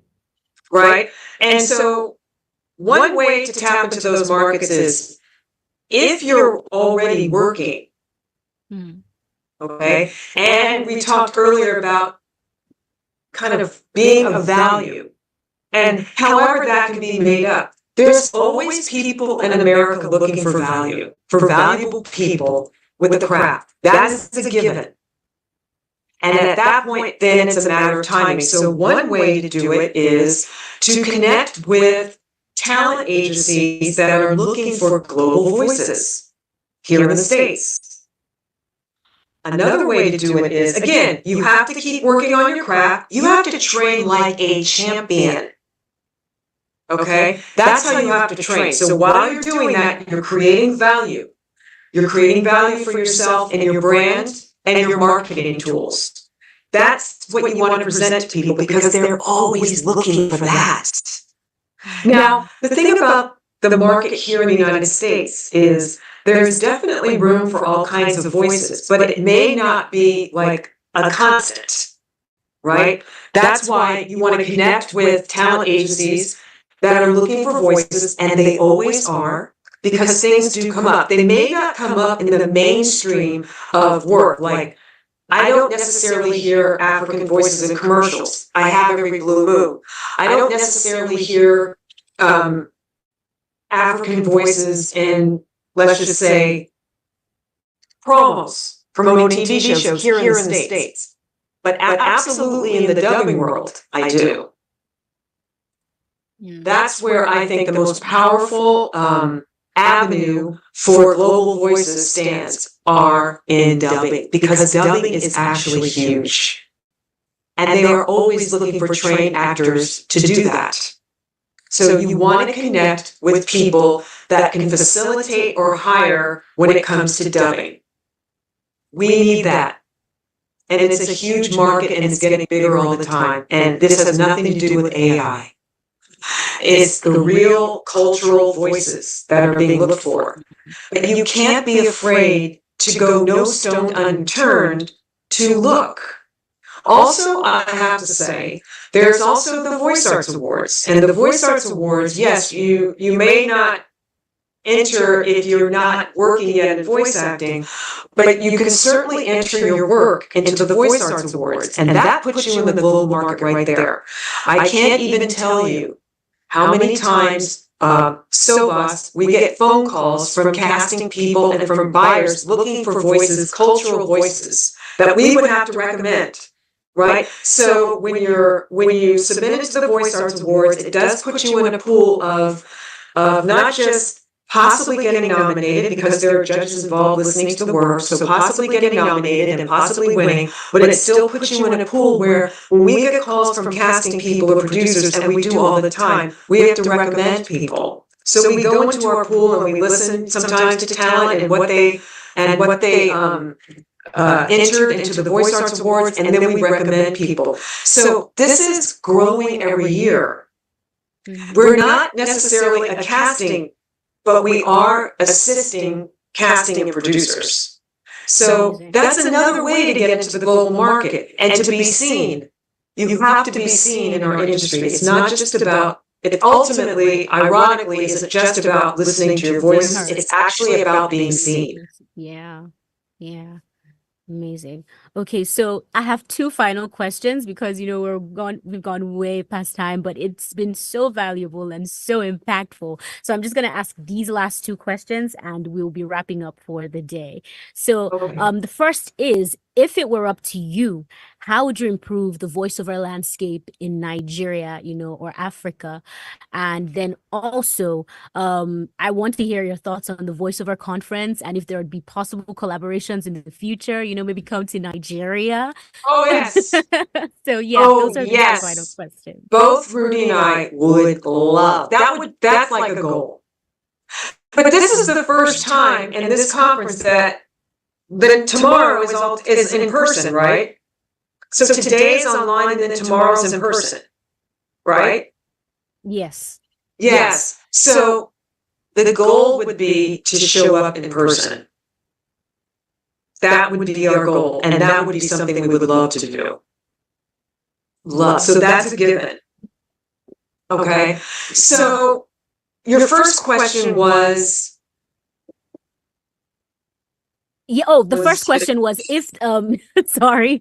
The first question was if it were up to you, how would you improve the voiceover landscape in Nigeria? And tomorrow is actually hybrid. It's in person and also virtual. Yeah, so Okay. some people Well, get to also show it virtually too. But still, I want to say showing up in person would be the ultimate. As I said earlier in the beginning, it's always, to me, in person is the first number one thing. So in person, yes. So, improving. Okay, so I have taught, like today was a fireside chat, but I have taught in other African conferences, right? This is what surprised me. And yet I wasn't surprised, but I was surprised. And that is that a lot of people's voices, they are in Nigeria wildly connected and tapped into their inner life like that. And I feel like when you have such an incredible journey in life in general, you're not going to be afraid to tap into your feelings. Sometimes in America, it's kind of a different landscape here in terms of that. But I found that people were instant like storytellers. So that was to me something that I thought was very powerful and incredible. Where I think people need to work on is kind of like around that. Like I found that, when we were doing slating, I don't know if you regularly do slating before you do a piece of copy and before you send it in, because I'm assuming you do everything online. We're here in the States, before the pandemic, I had to show up in person. Everything was in person. Nothing was online until the pandemic here in New York. So that was very new to me, to turn everything around and do it online and to kind of manage that. So I don't know how it is there in terms of, do you show up in person or is everything online? Most of it is online. I felt before, that it sorry to cut you. It has that's also, okay. just like over there, some things were done in person, before the pandemic. Oh, it was. Yeah, Okay. but for now, especially us, the younger generation in voiceover, we do a lot of stuff online. Yes. Yes. So what I would say to that, since I do, work with people online, but also from the Nigerian perspective, is I think that you have to approach what you're doing kind of like not kind of like assume that everyone's going to get it, because you get sent a script and you get certain directions on how to approach it and then certain directions on how to send it back. I feel like that kind of gets ignored, or it kind of gets a little like washed in the wash. What people kind of focus on is their voice and not the thing that makes it a package that you're sending. And here in the States, that's very important, to kind of send in your package in terms of your audition, whether it's slating a certain way, whether it's realizing that the people that are hearing you, you have to work in a way that you feel like what you're saying is landing, whether you're slating, whether you're doing a piece of copy. You can't assume that people are going to listen to you and go, oh, they meant to do something else. I get it. They kind of skipped that part. You have to be clear on your part as a voice actor. You have to be clear. And you also have to listen from the perspective of how it landed, not how you felt doing it. You may feel very comfortable doing something, but how it lands, it lands very dismissive or not quite clear as it could be. You might feel uncomfortable doing something, but how it lands actually works. And I feel that that would be better served if that approach was more in the mainstream in Nigeria, where how things are landing versus how you feel doing it. It's not about feeling comfortable. As a matter of fact, it couldn't feel more uncomfortable sometimes. And that is something you have to live with. The more comfortable you get, that's how it sounds. It sounds kind of bored or dismissive, or that you're missing points or missing ideas that's what the script is how it's written. It's written to express ideas. And sometimes when you're so comfortable doing something, like, wow, that was a great idea, it lands like, oh, she sounded bored, or he sounds a little dismissive. So then why would they hire you if you sound like you're kind of bored with the product? So I think all the givens that show up when you have to audition, you really have to pay attention to, and in the end result, you have to listen to it as to how it landed, not how you sounded or how you felt doing it. Oh, I felt comfortable. Actually, you're going to feel a little uncomfortable if you're doing it, quote, right. Amazing. Okay, so I have, what is one last word you have to say for an aspiring voiceover artist or an already practicing voiceover artist out there? Wait, say that again. I didn't get the first part. Yeah, I said, what is one, in 1 minute, what is something you would say to a voiceover artist just starting out, or a voiceover artist who's already practicing, that rings true for both of them? This is what I would say. You have to be unstoppable in creating your career. Because in voice acting, a lot of things are not handed to us, but a lot of things do come to us because we pay our dues. And we may pay our dues by not getting work, regularly at first. We may pay our dues with constantly auditioning. We may pay our dues in financially making an investment in our careers. That's how we're paying our dues. That cannot be avoided. And as a matter of fact, sometimes the cheapest things are not the best things. Sometimes the things that are totally for free are not the best things. Sometimes you just have to make an investment. But in doing so, because we're in a career that you have to pay your dues, once you pay your dues, the door starts to open. And then you have to be ready to go through the door, or you have to recognize that going through this door is going to lead to something. Right? Something bigger than you. So being unstoppable in your life, or being unstoppable in creating your careers, to me is the number one word that I would focus on. Being unstoppable.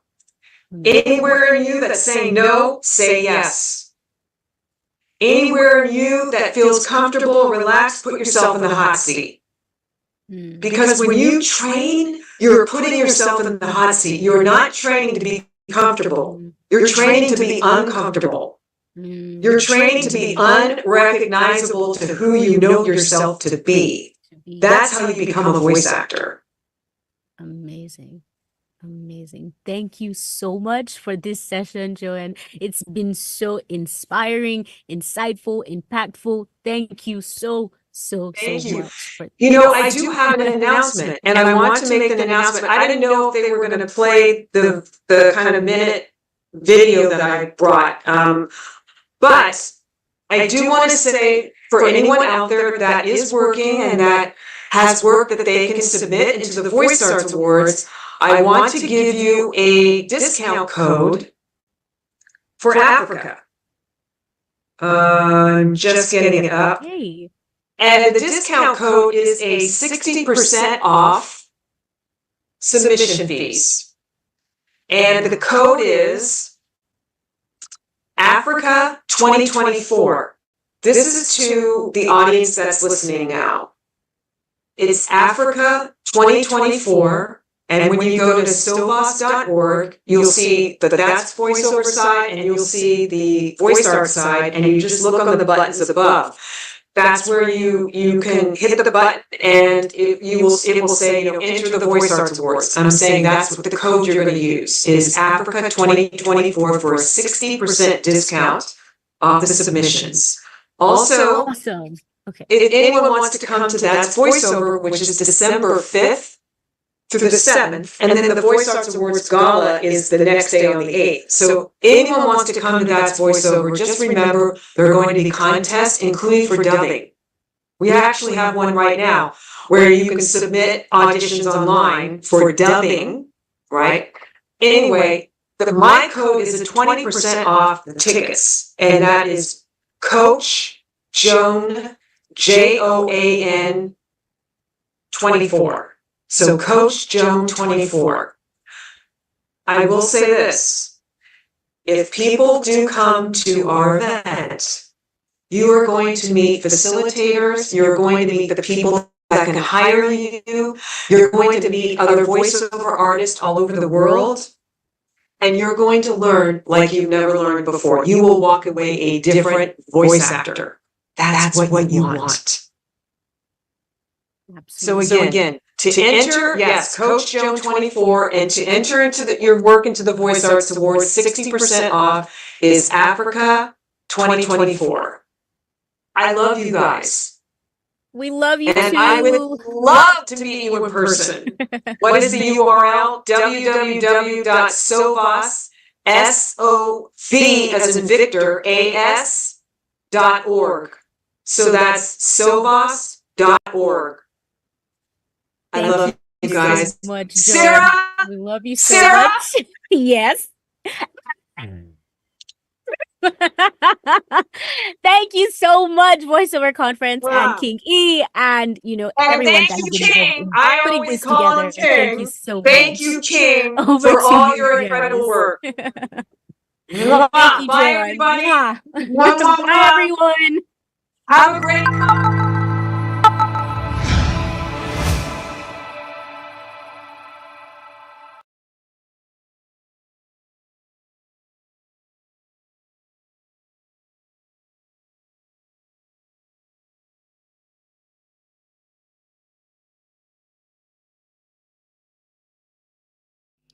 Amazing. Thank you so much, John Baker and Sarah Johnson, for that amazing session. Like she said, if you like to enter for the Voice Arts Awards, 60% off Africa 2024. Africa 2024.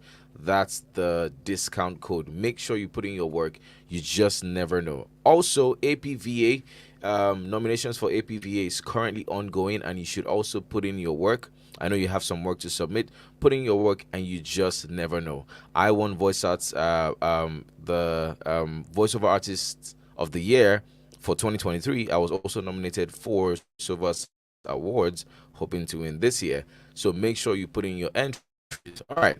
For that session of the day, it's a fireside chat with Roy Okupe, right, and King E, and they'll be talking about the Iyanu series, an animated series by Nigerian, a fully Nigerian cast, featuring Adesua Itomi Shafi Bello, Sarah Johnson, T Code, King E, Femi Showolu, myself, a bunch of amazing people, and this is an interview you should watch out for. All right, so stay tuned, and we'll be right back. Take it away. All right. Thank you so much. It is beautiful to be here. And thank you so much, Roy, for joining me. I mean, I'm especially happy because we've been recording for a while, or we recorded for a while without seeing each other, right? Mm-hmm. And doing this, for me, I think it's something that is exciting, and I'm having to have this conversation. I was supposed to have another conversation, but I say, no, this one. So welcome to the Voiceover Conference officially. Thank you for joining us. Thank you so much. It's a pleasure. I'm sure we'll talk more about your involvement in the Iyanu show, but yeah, it's a pleasure to see your face, talk to you live, and not just listen to your voice for 2 hours Right. straight. Right. So let's just jump into it, right? Yes, sir. I mean, Iyanu. Yes. Why the name? First of all, I mean, for some people who are not Yoruba people or who don't understand entirely, I think we should let them in on it a bit before the series even drops. Yeah, I mean, the word, Iyanu means wonder or miracle. And for me, I've always wanted to do a fantasy story that took place in quote unquote Yoruba land, and obviously involved our culture, my culture, Yoruba culture.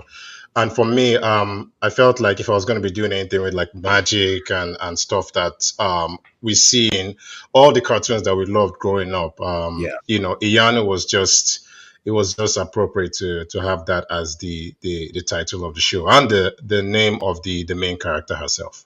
That's amazing.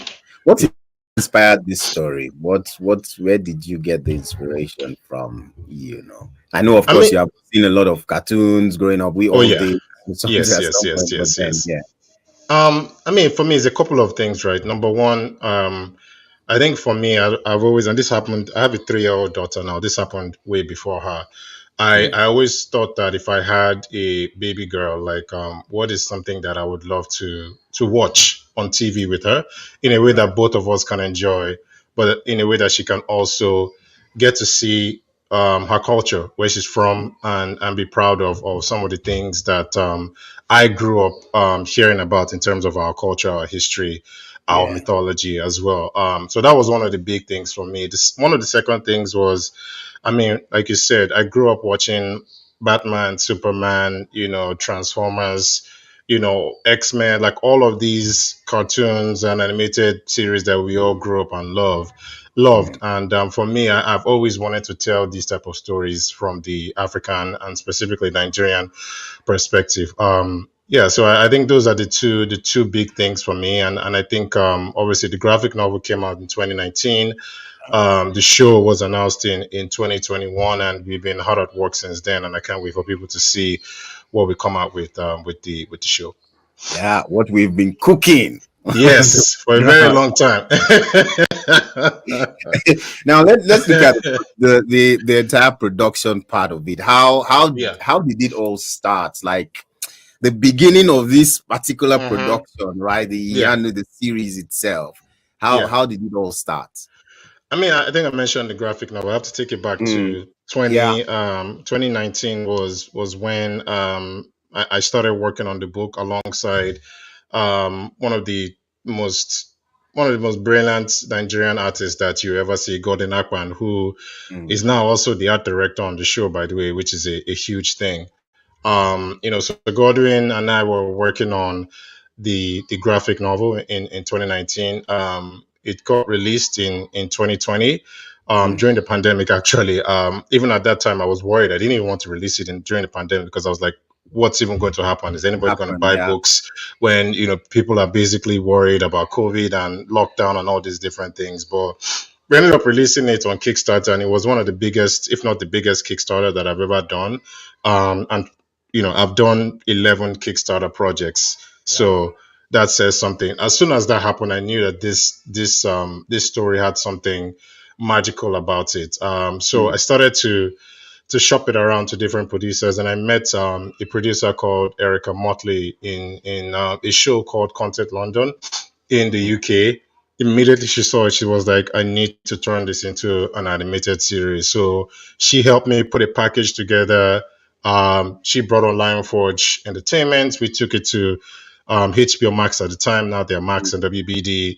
We pitched it. They loved it. And, the rest is history. It's history.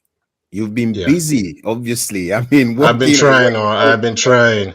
A lot of people don't know. I've been trying to do this since 2008. 2008 is when I released my first animated short film. And that is how long I've been trying to get to this moment. So, I like that. I mean, I like that you mentioned that, because a lot of the time when people see the glam, quote unquote, the results, the reward is like, okay, everybody wants to be there.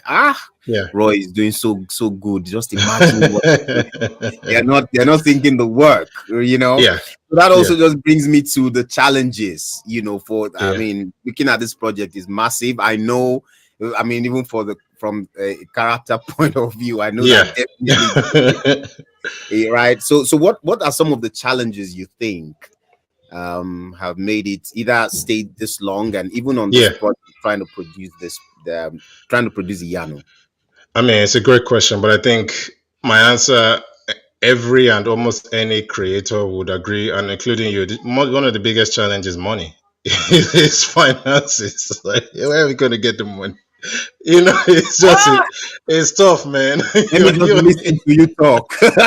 So doing anything, and I'm preaching to the choir here, doing anything creative takes time and money. Time creative people can afford. Money is not, that's not always the case, you know, for us, because it takes a lot of money to do any great creative endeavor. Yes, financially it was the biggest hurdle to climb, to find the right partners to commit the amount of money it takes to do this the right way. Because one of the reasons because I started off trying to do animation alone in 2008. I struggled for about 8 years until 2014 when I decided, you know what, I have to take a step back. Let me go into the comic book industry. Let me learn about the comic book industry before I even just rush myself into learn the industry, respect the industry, work with professionals. And it ended up being one of the best decisions I made, because I could use Kickstarter to raise a little bit of money, put that into the comic books, and then show not only the audience, but potential investors and studios that this story actually has a fan base, right? Because it's easier to get it across the finish line when a producer or when a studio can see, oh, you know, 1,000 people have bought your books on Kickstarter, or 10,000 people have read your this year, or you know, you've raised X amount of, you know, dollars, and people have bought X amount of books. Like, all of that stuff matters. And you know, like I said, it ended up being one of the best decisions to start with comics, because it gave me the flexibility to tell the story the way I wanted to tell it first. And now that it's being adapted, we have something that's being adapted from a source material, as opposed to just making it up during the animation, where it would be harder to say, let's do this, let's do that. But because there's already a graphic novel that people love, it's easier to say, hey, let's stick with all the stuff that people love and just bring it over into the animation industry as well. So yeah, segueing back to your question, money is absolutely the biggest challenge. Good Lord, we Amen. Amen. I mean, you know, while we were talking, I realized that, I mean, I needed to say this because you can see the process, you can see determination, you can see consistency, investing in, I mean, working for this long, even before getting here. I think younger guys or people who are coming up need to also understand that sometimes you need to start from where you are, what you can control, even though the vision and the idea is big, right? It makes sense to break it down, start as little as it is, and then work your way, and God helping you, you know, a Lion Forge, or you know, will come on board and say, let's help you so that you don't die in this ministry. I know, right? Exactly. 100%. 100%. I mean, I know we're laughing about it, but I want to take a little bit of time to really, really, really shout out Lion Forge Entertainment. I would not be where I am today. Iyanu would not be what it is today without Lion Forge Entertainment and everybody from the top of the top, you know, the CEO, Dave Stewart, to the president of the company, Stephanie Sperber, and everybody in between. They've been amazing in terms of just how much they've put behind this, not just financially, but even just effort and pushing it and making sure it's done the right way and it's authentic to our people. Because it's one thing to just say, oh, let's just do a show that has Black characters. It's another thing to say, we're going to respect the culture, we're going to respect the people, and we're going to make sure that when this airs on TV, the people that we're that the show is about, they're going to be proud of it. So we have to really, really thank Lion Forge for doing that. Lion Forge. We go use Niger, say we hail you now. Exactly, we hail you. two hands up, man. We hail you. Hands in the air. I mean, I was going to ask, I mean, how you got Lion Forge on board. What's the secret recipe? You know that sometimes there are some things that you say and do that, you know, some people would just say, oh, okay. Well, it was like when I met my wife, I was a very broke guy in the university.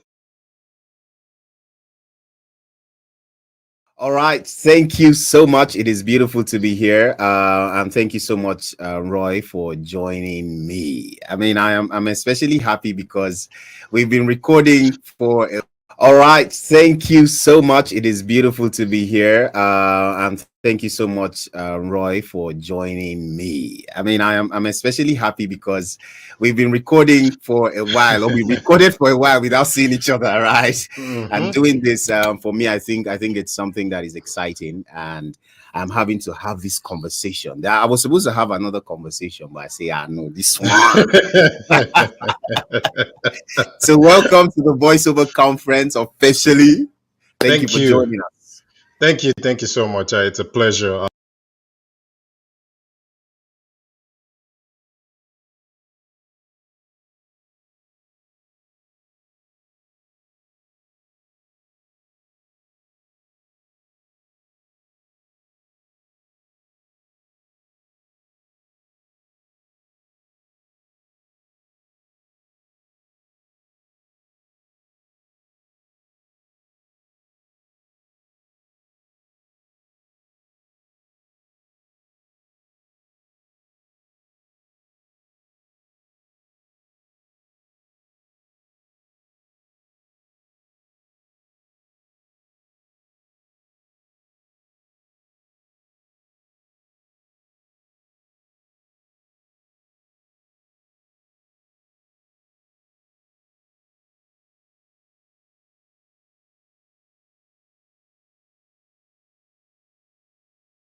We come out with the show. Yeah, what we've been cooking. Yeah, I can only imagine.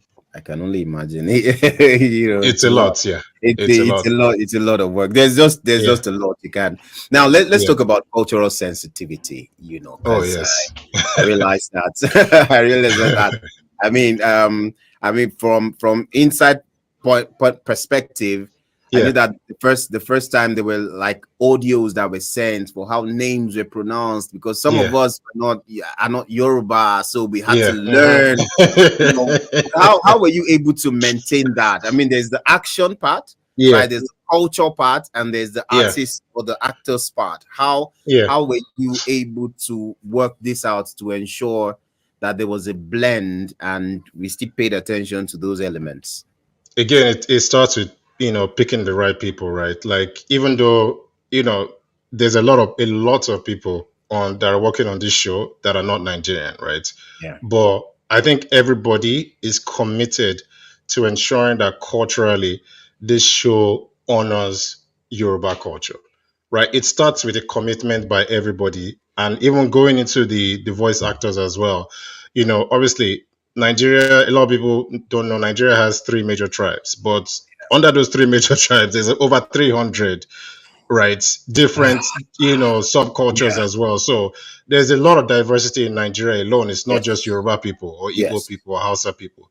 But because this show takes place in Yoruba land, we have to honor the Yoruba culture. Right. So that has been a mandate from, myself since the beginning. And it's not even just with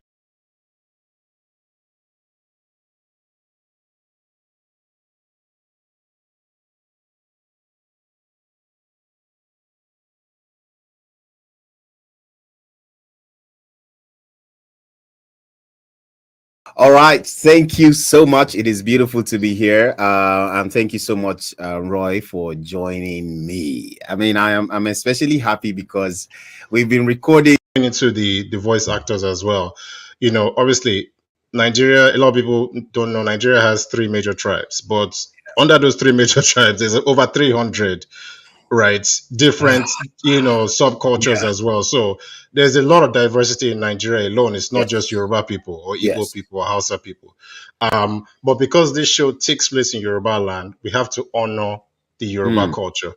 Right. So that has been a mandate from, myself since the beginning. And it's not even just with the way the characters talk or pronounce. It's what they wear. It's their attitude. It's how they respect their elders. Like, a lot of things that may not be apparent to other shows, we have to pay special attention, because you don't want to release a show that features Yoruba people that don't sound like Yoruba people or Nigerian people, or don't act like Nigerian or Yoruba people. So again, I think there's a buy-in from everybody that we have to do it right. Yes, because we are tired of hearing accents that are not. You're watching and then they say this is Nigerian and the accent is like, sorry, what's happening? Who? How did we get who you? Let's. I think that's really would just bring me to the next question, which really spoke about. Which would touch on the impact of the voice actor, on this project, on the Yeah. series. Yeah. I would want to ask what you hope that achieves, because you just mentioned it now. There was the need to use indigenous or original our accents, Nigerians, and all of that. What do you hope that this will do, the impact it would bring to the animation scene going forward? Yeah, I mean, before I go there, we have to, this is a voiceover conference. We have to give a shout out to, Sarah Johnson, Yeah. Okay, Jude, people like you, Stella Damasus as well, obviously Adiswa, Blossom, Shafi, like there's so many people and for me, one of the things that I really wanted to do was I wanted to get a really balanced approach in terms of who comes, and this was me and Paula working hand in hand, actually, so it's not just about me.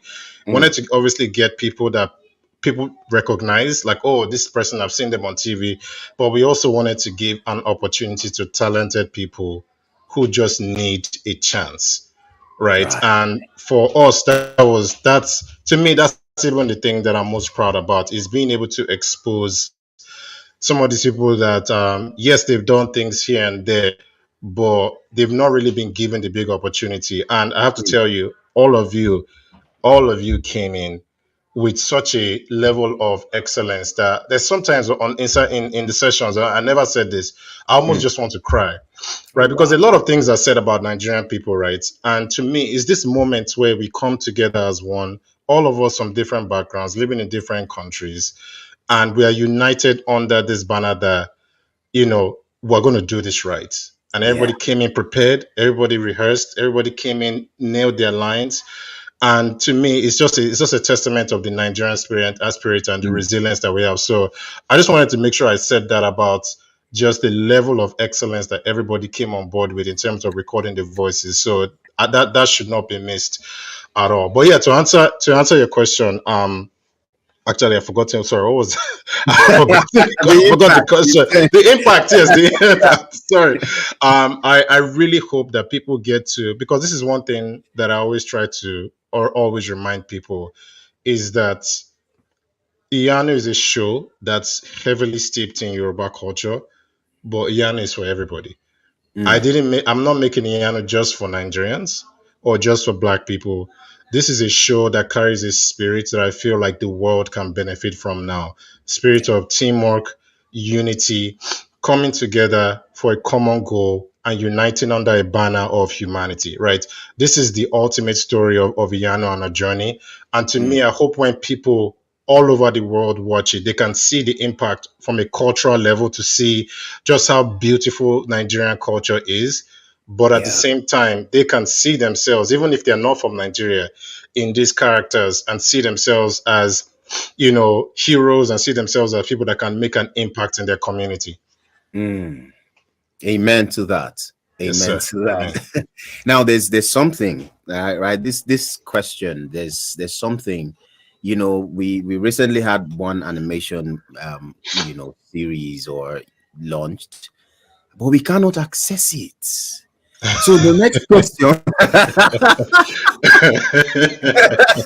you know what I'm talking about? I know where you're going. Right? Yes. Some of us, some people are just upcoming, right? Yes. Some people. Yeah. So what's the plan to ensure that we're not just feeling like, oh, this is a Nigerian thing, but we cannot see it regardless? That's a very good question. Yes. I can feel the marketing team breathing on my neck now. And Roy, please be careful with your answer. So I'll say this, right?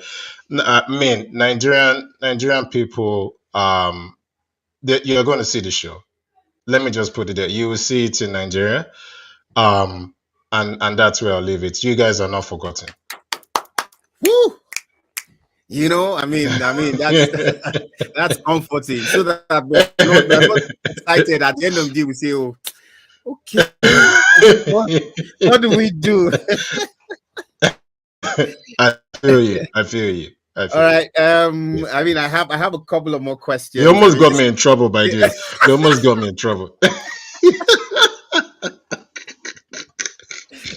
It's okay. I'm happy that it all went well and good.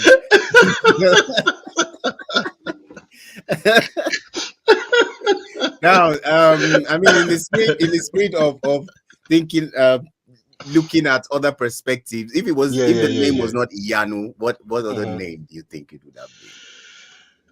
Honestly, I can't even think about that, man. I can't. To me, it has always been. There was no, oh, maybe it would be Yano or this or that. It has always been Yano. It will always be Yano. Because it's super appropriate for what the show is about. It's something that's steeped in the heart of the show. Because a lot of what the graphic novel is actually called Iyano, Child of Wonder. So to me, Child of Wonder is the heart of what this show is about.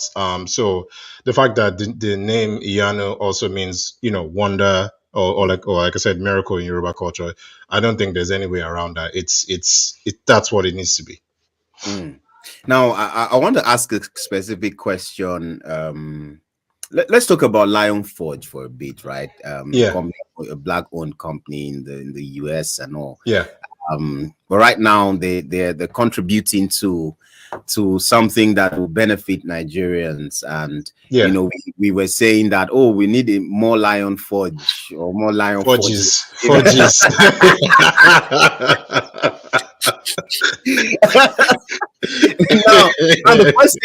the question would be: Do you think Nigeria or Africa is a market for a company like Lion Forge? Now this question is specific because I want to see what do we have to offer, because Lion Forge they've come on board the Voiceover conference, and for me it's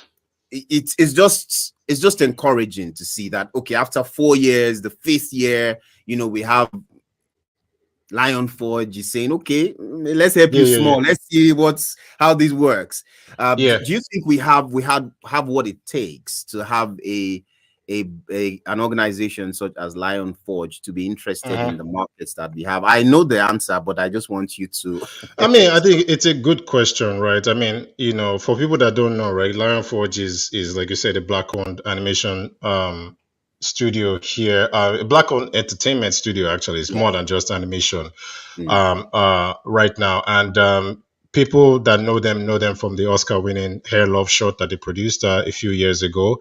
Lion Forge is very, very kids and family friendly, right? There's a lot of stuff they want to do in the kids and family space, and obviously that's why Iyano is a show that is from ages 6 and up. We're not as much as it is for kids, like there's stuff that adults can really enjoy, similar to what you would see in some of the Disney stuff, like Incredibles and all those different shows that are real family entertainment, right? So just wanted to put it out there. In terms of the question, would they be interested? I think I'm not going to speak for Lion Forge, but why would they not be, right?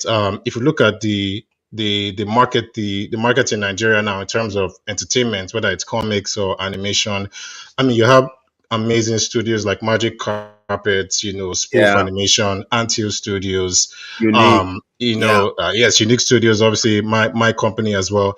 Vortex, like there's a lot of people that are doing a lot of amazing things, and they're doing it while not even having the nearly the amount of resources that they should be to be able to pull off some of the things that that they should be pulling off. So I think the country itself is stacked with a lot of talent. It's stacked with a lot of opportunity. And my hope is that Lion Forge and other companies can actually see some of the amazing things that people are doing. Because I feel like Obviously, we didn't say it, but we also have to shout out studios like Kogali as well, who just recently released Iwaju on Disney Yes. Plus as well. I have some friends over there. They've been doing fantastic work. The show is completely amazing. If anybody hasn't checked it out, I would definitely recommend Iwaju as well. Those guys are just brilliant. So I think again, it's a no-brainer to be able to see what is going on in Nigeria. There's a lot of opportunities there, and I just hope that people that have the resources can see that and collaborate with some of these studios. So now there's this question I've been thinking how to how to ask it. All right, and the question is, what other stories? Because I've seen a couple of stories, and I see, what's it called now? I see warriors, action, power, superpowers, and stuff. Yeah, right? Yeah. What other stories do you think we can start cooking up?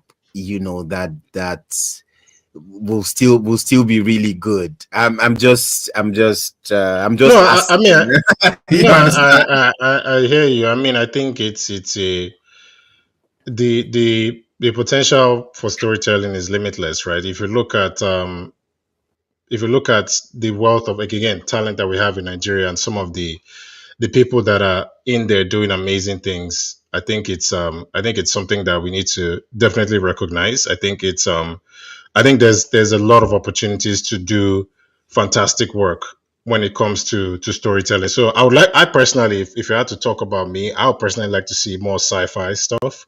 I know that those are very expensive to do, but yeah, I mean, again, I think it's yes, a lot of stuff that's coming out from.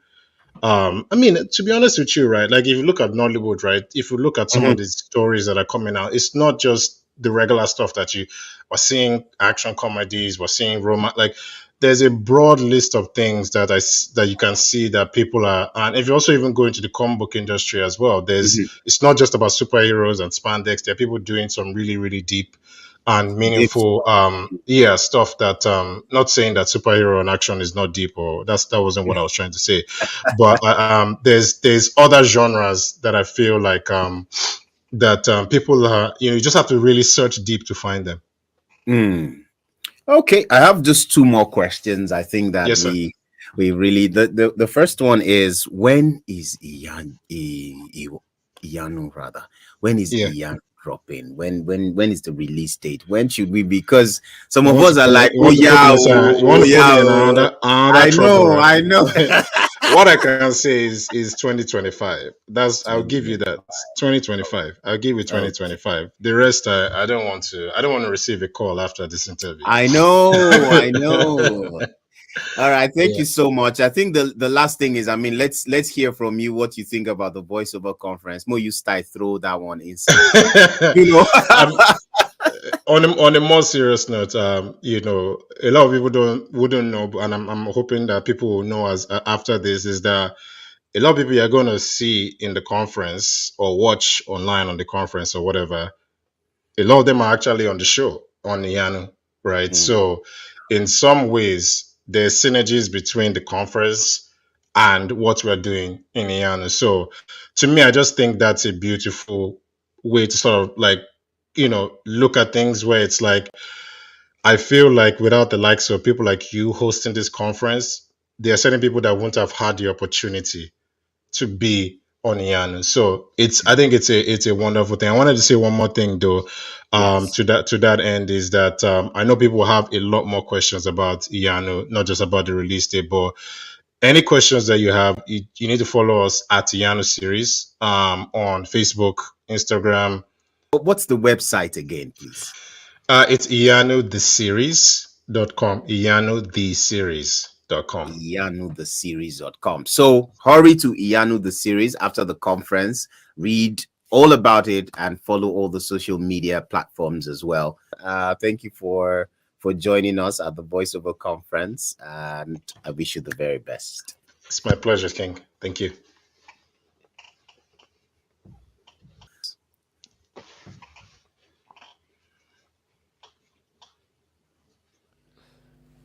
And that, ladies and gentlemen, is the Voiceover Conference 5.0 day 1. Yep. Had so much fun. You should How give was it yourself for a round you? of applause, man, for staying up until this time, Woo! Drum rolls, drum rolls, drum rolls, drum rolls. How was it for you? It was good. It was really, really good. And I love how the first day literally just sets the tone for an amazing day it's going to be tomorrow. So if you're in Lagos and you have registered, make your way down to the Oriental Hotels, Victoria Island. Yeah, no African time. No African time, 9 No a.m. African time. We're starting on time, so come through, come early.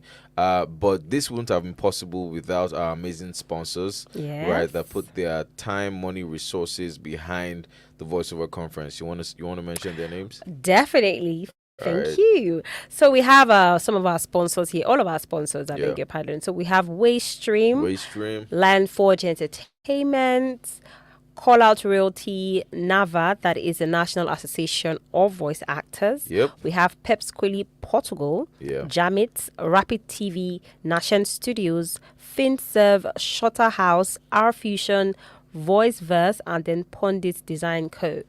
Thank you so much for every single one of you for supporting the Voiceover Conference 5.0, proudly brought to you by the Voiceover Workshop. Don't forget, don't miss tomorrow. Don't go and sleep or set your alarms. Don't give excuses because that place will be packed. True. And tomorrow, is even going to be hotter than today.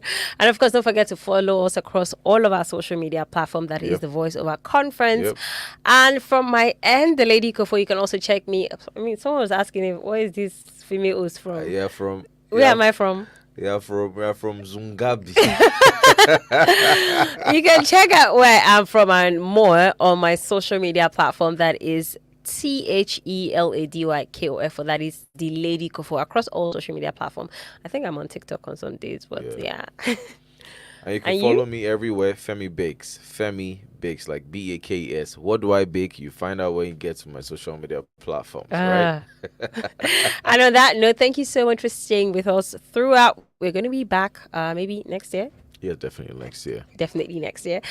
And from all of us to you, have a beautiful evening.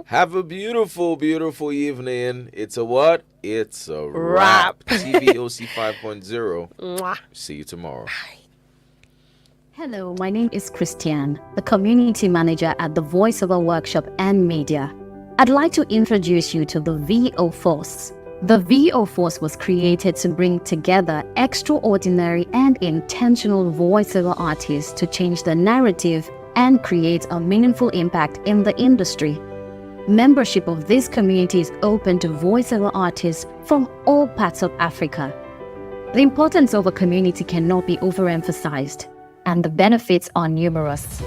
A supportive network, stimulating and strategic conversations, access to webinars, access to announcements for job opportunities and new projects. Of course, selection is at the discretion of the clients.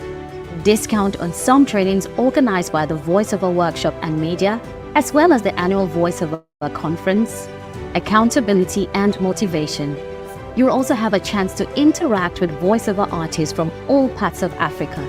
The platform for the VO Force community is the Telegram. These benefits are exclusive to members only for a yearly subscription fee of 25,000 Naira, and of course the dollar equivalent. You would agree with me it's a good investment for a small price. We look forward to seeing you.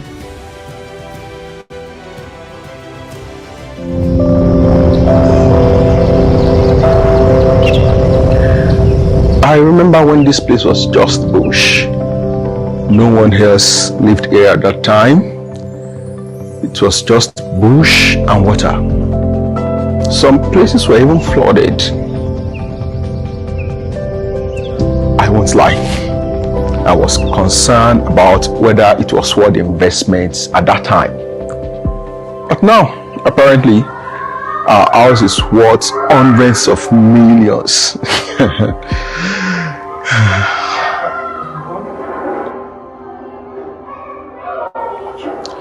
Life always has a way of showing people shaggy. But one thing I didn't expect was that the bush would become a home. That simple choice I made became a defining chapter in my story.